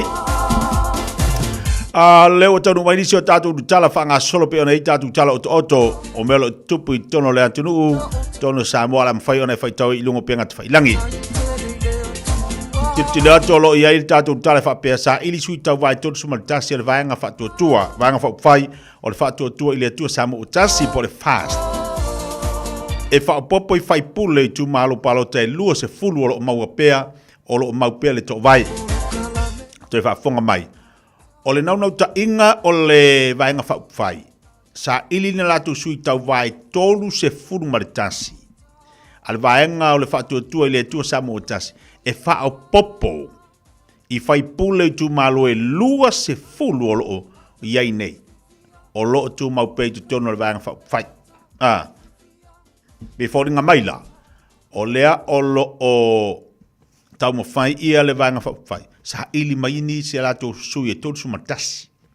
Mantua lima sumatasi sui fai pule e tu malo lo no winga tolu sumatasi. Awe yai la sui fai pule. Le wo titila to lo mo moli. O lo mo moli to tonu le vanga fai. Ia a o le tatu talana mai tolu sumatasi. Ta pena le apile tu epa ai le tau fia inga ruenga al famsinonga. Le stala o famsinonga. So no ngale le stala fam sinonga fa mai leo ta pena le pili atu la epa ai le tau fi ai nga luenga ale fam sinonga ia mana iro foi tau manino le tatu talana foi tau manino lore le ano le tatu tala po le antonu le mea o le vaenga o lea o lo anga i le tatu tala ma le tatu tala maua se tau le ana sa ili leo leo i sori tu la fono o le fa o lima inia li i saina fai pisinisi ia ia ua sau foi masia fasi vaenga ma ua se taulele ana sa ili leo leo i sori tu la fono o le fa o lima ia li saina fai pisinisi wa kele le sainga i fōringa ma wai kar kauri ale a waku sainga o pai sainga le mea ele mapu tau longa to manga mo e popo ngatia ono le afia pea o whanau i sawanga oka ta sile ai udutala ese male pa tatu whanongolongo le iei ma tatu wabai o le sawanga o le sawaina o whanau ai ese fo di telo mea tatu tilo ma tatu wabai le o lo sawaina ia tatu whanau ia o le alava lo wharinga luenga lanto o to manga mo e popo ngatia o latu tiute mo latu whaiva ina ia pui mai whanau mai le sawaina ia o asola sakakari whaalongo ringi me ia alu ka ko faalongo ni vai temi ona o ese fo vai temi utatu yai ia atam fai lava ina ia pui mai fanau la nga o tele vai nga o lenga ka ili telo me ona afia ai fanau ia a o me fo i ono pui ai la to no inga la tau o pela au fuala ia le famtalanga mal vai nga le au mai le to manga tau fo da fai sila to pito lau e pui ai fanau ia mai si fa lave mai si me tupu o lo sawai nai lan tou. Pau nau tātou tala lau tonu mai, lunga tātou pokalame lei tai ao lo leo mwhai ona whai ilo atu mo tātou mo le whaafonga tātou wantunu. Ina i mwhai ona manino lau whai tau tātou tala mo le so, ai anga ilunga o penga te whai langi, whai tau manino, whai te toa le iai, o na mala mātili lea mo lau tele ai lau sila fia, i waenga o mea o lo tutupu tono le tātou wantunu o Samoa. Iso tatu baanga fatalo fatua po kalame le vaanga le taiao ya to umalava ya faavale le fua semi malo si fomonia le taiao. Fia tau pou malai fono ropati fatalo fatu po kalame Maria le sina tabae. Fatsima sidi au Italia Eli Rai fatalo fatu le taiao. Fa malo atu ya Eli Rai. Matela matabai fatalo fatu.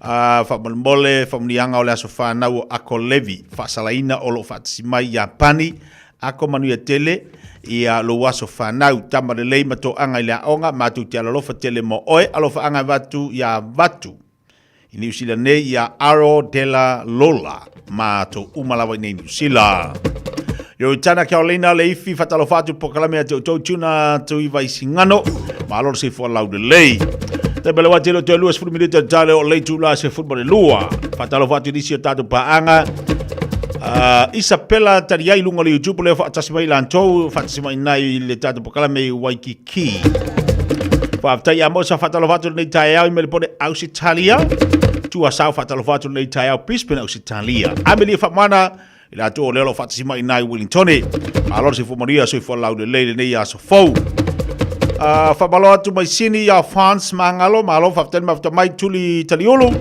le fo lo fatsima lunga tatu pokalame mai me le pone aus Italia Mai fa fianga lea o na vatu le pokalame le mo oe mo tato le nei vai ngale so a fianga i pe tu manga luenga o le nei fo itaia manu ia tele tu manga luenga le fianga mala tulu bese pese atu le ongor kolisio vai maunga ele tu fa pele si fonga le sabo se football liba tolu amo ai sau mal malulu vai o pa fo de mai ngi la ko por fa de leido ia fo ai bo tato lo fainga luenga o no sai por pelo ia fu fa fainga luenga tau tuana tato tamam tina ma tua tato lo fainga i malfatu ai nga tausi ai anesto in masino o matua fa ma fa na la potu tu ia i malipu kofe abati i malipu koko wale ale sa fa apopo ia nga ngofo fa le nga i ma fa nga ma fo ngi yaso ala fa sanga ia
mawhai o na awera tula polo kalame le leimo o ia so taitasi o na o le langolango malosi e le whale maliu a se alo le atunuu o ese tātupu Funeral Directors i Manukau City. Kalame leimo e talo falava.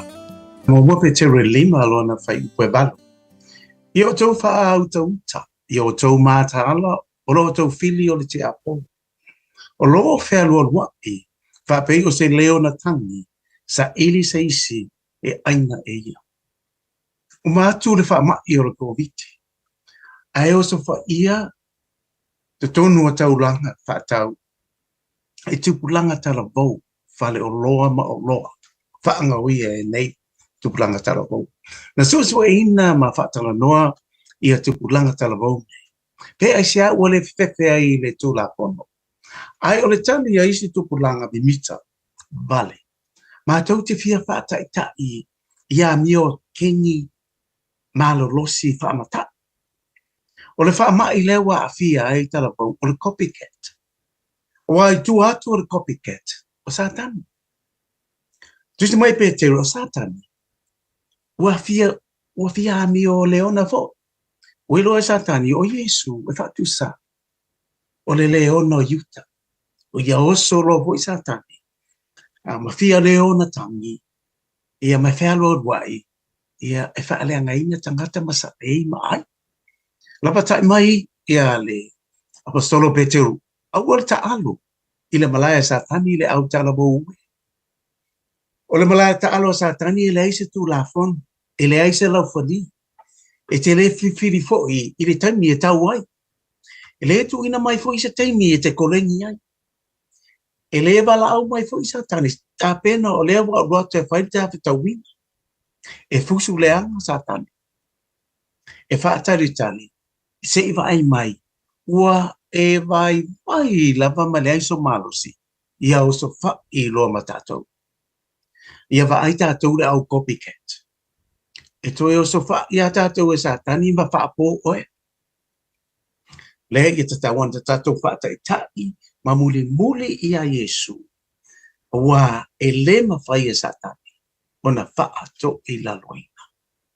Ia tali Yesu. E te ola ai ma e te fia ai. Wa manitua. E le lei mo oe. O le ese tātupu Funeral Directors o se whale maliu Samoa o le tali foilea o taimi whaingatā ona o le malanga al maliu maleoti e mawhaifoi o na lātu awina atu ma awina mai tino maliu o e pele mai so o se atu nuo lalolangi wala auno le ese tātupu Funeral Directors i le lua ono lua tolu fitu o pea fiuane i le se fulu male balu Norman Spencer Drive i Manukau City.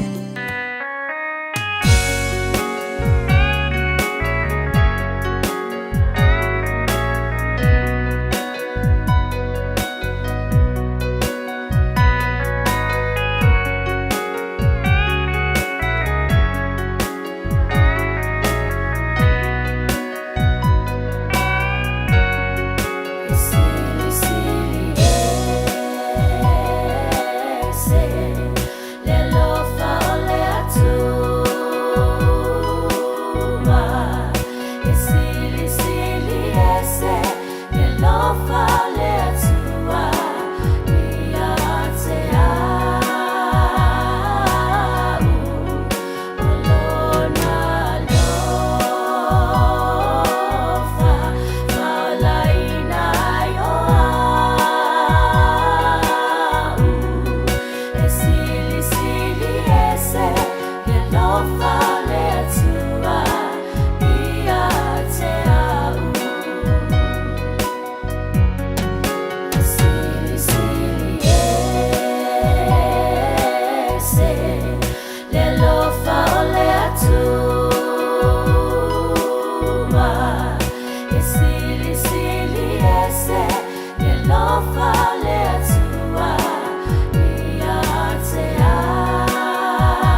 lofa le atua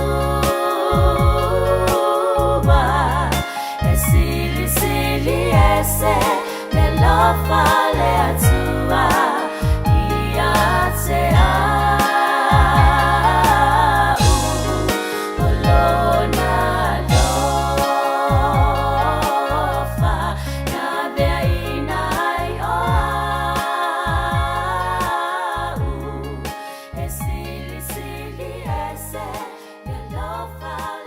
Right now, whooping cough is on the rise in Aotearoa. It is highly contagious and can put newborn babies at serious risk, especially during the first 6 weeks of life when they're still too young to be vaccinated. So, if you're pregnant, getting immunised is the best way to keep your baby safe from whooping cough. You'll be passing on your immunity to them. The vaccine is free and safe for mums from 13 weeks of every pregnancy. And for all you dads and partners out there, make sure you and any other kids at home are up to date with your immunisations well before your little one arrives. Let's protect our most valuable taonga. Immunise. Talk to your midwife or trusted healthcare professional today. O le Casa Beds and Appliances, o le tali o manaonga, I o loe whaatotonga ilo mauta, ini taulelei, toi anangata, e mawai moenga ngā o si tutono New Zealand, wha apea se tino fōa le potumalo lo, laulau ai manafoa, TV, la au pese, usa aisa, masini tā lava, telefoni whi aveai, maisi. A whiu ane loa I le whawhituwha Great North Road o tau, po le tolo whituiwa Great North Road I Henderson, le Casa Beds and Appliances, telefoni ovalu se lau, lua, 5 ovalu se lau, lua, 5.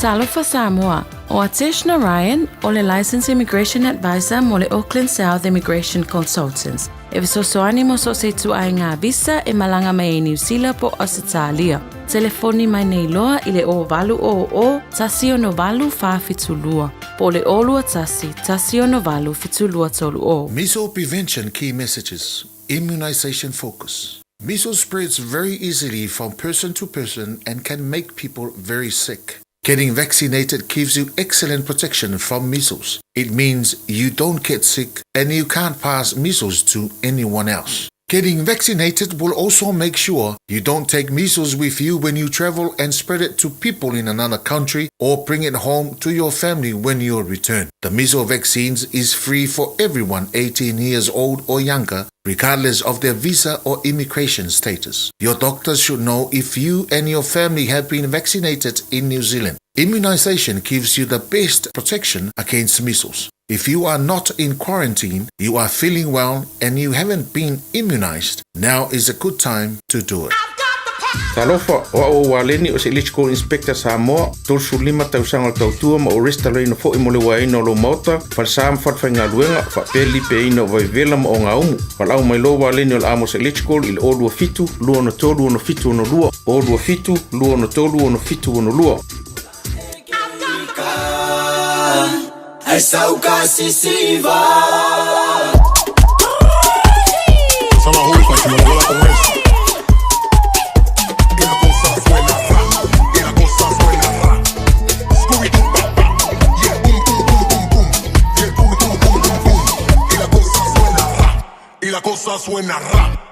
Scooby-Doo papá, y el pum pum pum pum pum, y el pum pum pum pum pum, y el pum pum pum pum pum, pum pum pum pum pum pum. Y la cosa suena rap, rap, rap, rap, rap. Scooby-Doo papá, y el pum pum pum pum pum, y el pum pum pum pum pum, y el pum pum pum pum pum, pum pum pum pum pum. DJ, bang.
Oi, folo mali e John le malulu. Folo mali e John le lava. Folo mali e John le ayo se tau maftanga. Folo mali e John wa umar se de la satina.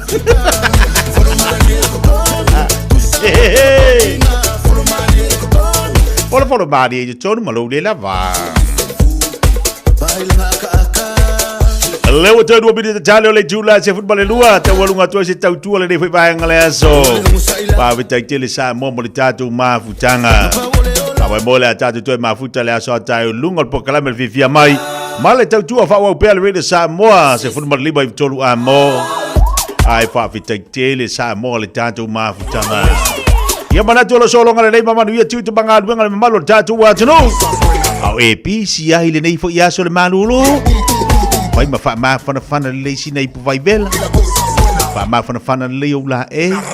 Mo la tu yo tape da tu nga lu ngale o di se pa iste me le pona nei. Ya va pe fa malo si atu mo tatu nga lu lu le si fi po. Tau tu na la ngai malu lu tele le fia. Fai le la o la e. Pa vita ya tu tapo inga ne tatu tu ama tu ofia lava na te fa tasi mai ai. E alo fatu po kala mel fifia mai mo uto uma lava te mam tina fa tai mo le tampo inga. Au finga luenga le tua, sunga fa fia inga uto fa tua. A fionga i pate le tamai tai sa. Lo nga lu so se fata fa taulanga vi i le tua. Fa mani fo le tua le vala wina mo le nga lu tonu fata fa taulanga sese. Ya ma ngalo se leo vai le to ona le se tau tua ti o le tau tamali fo le nei fo ia so mo le tatu ma futanga. Te fa fo mai si tala ma le nganga fa lo alo. Ia le manatu molunga te malu atu ya te oilo titi fa tama le matua. Te mo si si langona wa le tatu ma futanga le aso anta e au. Luia tele le aso so fo mai manuia.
Usi mai alau whaafafonga. Telefon mai Samoa ia sa taitasi. Ua au mai mo oe ona o le langolango mai a le talofa voucher.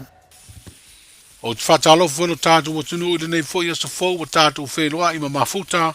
Ia usi mai alau whaafonga.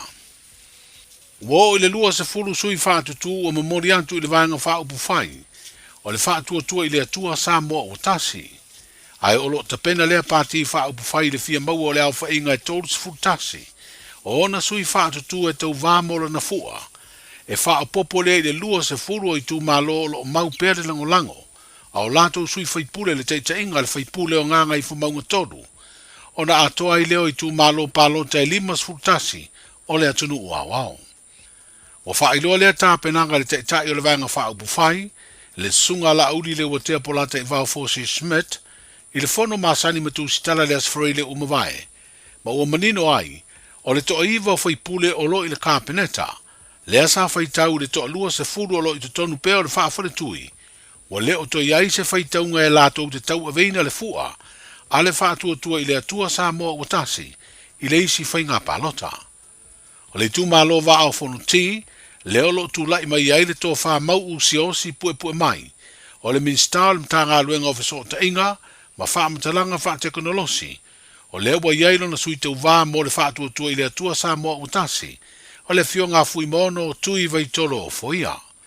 Na whasiringia e tu sitala le te tai peto iei se awanoa e tau vai mo le pati, minista e to iwa kāpeneta na whaitau le lato uluas furu iwa, o fai pule o lo lātou whawhare tui. Manu mole la manu fiona le tete fono ele masolo mai fa e fumalo a mai la to sui a pa bioli e la mai ta watu los fulu ne numero la lo e termine io le la sai to su tas io le foi la fa longo e pe o le wa mau uma sulia na o le au mai ngale fa nga solongo le momori na mai la to o le fasili fa mole ni se la to le lo tono capineto termine o le foi maua ia tala foi ia fea itua o le lava ia le nganga o le tumalo e toyanga i mai nei ia le mai tau atu yo le pewa atoa ia le numero foi le ari lato a fai ai finangalo ni so tumalo i lato le tono kapeneta e toyanga i mai nei e talia le tau vanga fa fai o le nganga ia malfalo alo le mai mo mai Samoa o mato uma nei e tolus fu malilima i tu malo le tu ele malo le temini o lo i lalo lava o le vai fa fai a o sui o mato le to italia ale o ta sa o lava i tu malo a fai ele i usta irto ai vale i fina ngalo le tu malo o lala me la fa lo no vina la to mai ne me le tu malo e tau to fai me se pu lo to foi me to ton al fati nongo ngaluenga mai na fai e fai atu le mele mato te tal sanga to ele o mai al fo non mato le to tavio via pele i fai se fai ma o mato mata mei ave fo le ave i tu malo no mai pa tu mari li a fai tu maula to lango le fast su isa tu su fo e o ile fati no mato fai un termine a wa mata langa mato pa tu la ele to foi se le mele sa mato o ngani na pawal mele mato te pata la ile termine o le ta adver finga malo fast le tu no ile majority al finga malo o minority le e va tu al fin non al termine Italia ai fa vela wala fai no mato to fai no mato to sulima lus formato leva vai se termine le sunga la auri le watea polata i vau fosi Smith o le te tai o le pati fa upu fai o le fa tu i le tua Samoa tasi o lo fa iloi lunga o penga ta fa ilangi le vanga fa upu fai o le fa unga le vai aso na tenei na memori atu ai le suite u va fa o lioli mo le tu malo palota o ale i pata i tu pa ilunga o le fionga lea taufua ta wa Edmund taufua o le tu malo leo lo se eima iai le no foa, le sui fai pure o lo langolongo ina, le vanga wha upu fai e pui a ia te tau tangata. O le whai rola utele ai le te tai o le vanga wha upu fai e pui a ia te tau tangata, o le fuafuanga e toi ave se tālo sanga, e ilo ai le whai unga le whaamsidonga māua lunga po se apili, whasanga le unga le whaamsidonga māua lunga e peona talia mālo i ai, le palota al fonga fitalai na pasi ai le lua vai tonu, o teuteunga o le wha vai lua o lua lima, e le tau fiai ngā ruenga o wha ngā solo o le wha amsinonga o whanua maswafa. Wa wha iloa lea tūlanga le stala o wha amsinonga, o ia foi o le ofisa siri o le mta ngā ruenga o wha amsinonga, ma le wha fua ino mta uputa o wha amsinonga, le sunga papali i John Taimbarelangi a whele, ina ua fesiringia i sona fina ngalo. Ia, ma le upomoniale o mai e whai unga le wha amsinonga mawalunga. Le sa tangfia le fionga e famsili o le voila utu ina maila na faiunga malana ia sila malana ia fauinga ina o le tula fono fawai e meise o mtau pu autu ia na vatule iloilonga ia o le ua atu ina mai e te ena le tarsanga pula e pamfonto e le sa vatue luita wina ai le palota le fonfitalai le ala ua famausali ina ile faiunga le fionga Samson Sili le na fonga ina le Freeling tene. Ia anga va le fonga fitalai. E palota mo le lua vai tolu. E pasi ina ina te unga le fawai. E o le foila ua vavai atu ia. O le foila e 40 mai le tarsanga pili a tuila e pa ma fono toi. E pili nai faiunga le vamisinonga mawalunga. Ia o le la ua na ia titau. Fai eise la tou tarsanga pili. E ai le ta fia mi ai de fanga yo ingo nga tau na fai. O lo le ua mai fai unga fams ma walunga ma wa toe whāwawina ia te unga o le whawai olu o lima. Le fuku mai o na saini la fionga i pāni mea i le asu e amata whamaluina. E lo to ia ila se toalia. E le whapeala e o leu whauru maile la tutasanga pili. Ia ona ta oto e foila i o le whangai o ingo vai o le tula foila i le ai. E se e a le mkanga ruenga i e whangai o ia ngā ruenga. E tusa i mamomianga o le tute ungo le tula foila whamai o olo lima. Ia ua whamaluina nei. E se italia la toa pili. Stasio mata upu na fesiringi ai le sunga papali o le lau manu ia i o swafo ni whaamsino sini o le whaamsinonga wa sauni e tau vai le isi palo ta tere le tuno. Le ato tasi ua mai au na mamori atu i le pati whaapu whai o le atau vai. Au le isi ua whaalia e se mori mau e le o toe mamau ai mamori atu fo i le vanga whaapu whai o le atau vai. O le whero inga le vai aso o mawai a le teitai o le vanga whaapu whai e pui pui ai ata tau o tangata matu stala na whaalia ai e le sunga atu i le epa lupe sori aisa i le maria le ngaui. E te tau i tangata whai ngā ruenga uma le malo e fia tau vāo na wha ma vai ma ngā ruenga ai leo le wha au au peo le tautua ma wha o ngā ai mea tō tino le malo e peo ta vale. O te mingendi wai e le ise whaing wha vai ma se kai ala le whamisinongo whanua swafa i e politanga ruenga e lima kai ta inga ai e kūlanga i whamasino pēa whapea e whailoa so la ko whinga loea i e whinga pāloka. E vea masu tau wā.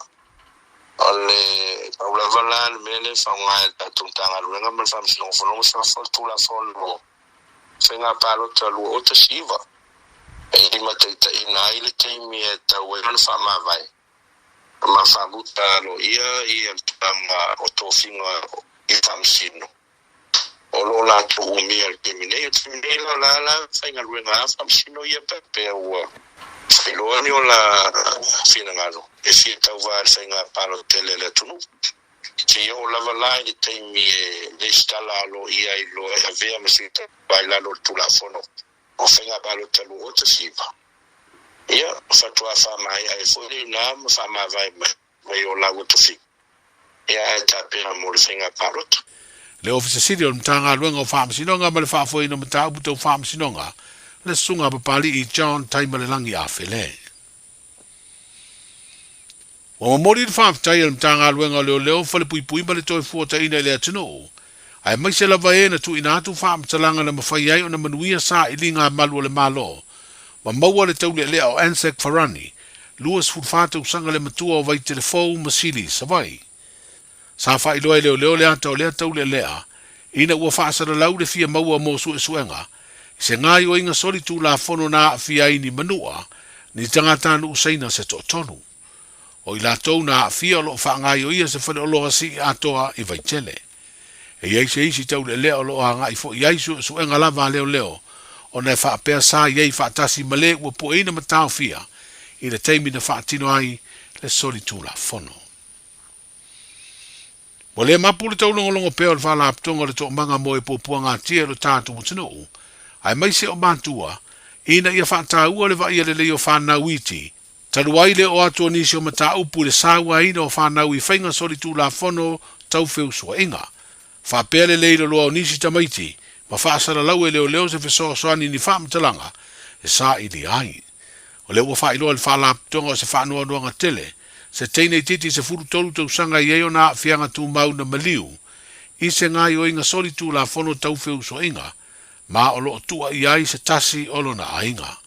O whana uiti mai le varu le iwa tau sanga e tu la fuai, ma o lo vaia nei le to manga o nisi ia o mata aupu o toi lango nai, le fangu pea le whala aptonga i mātua ma le lau tere o le tano, ina ia whaali winga o le alofa moni i whanau, ma ia malu pui alo lato uola tupu ae, mai ni a fianga o le tino ma le mafau ona o sa wanga.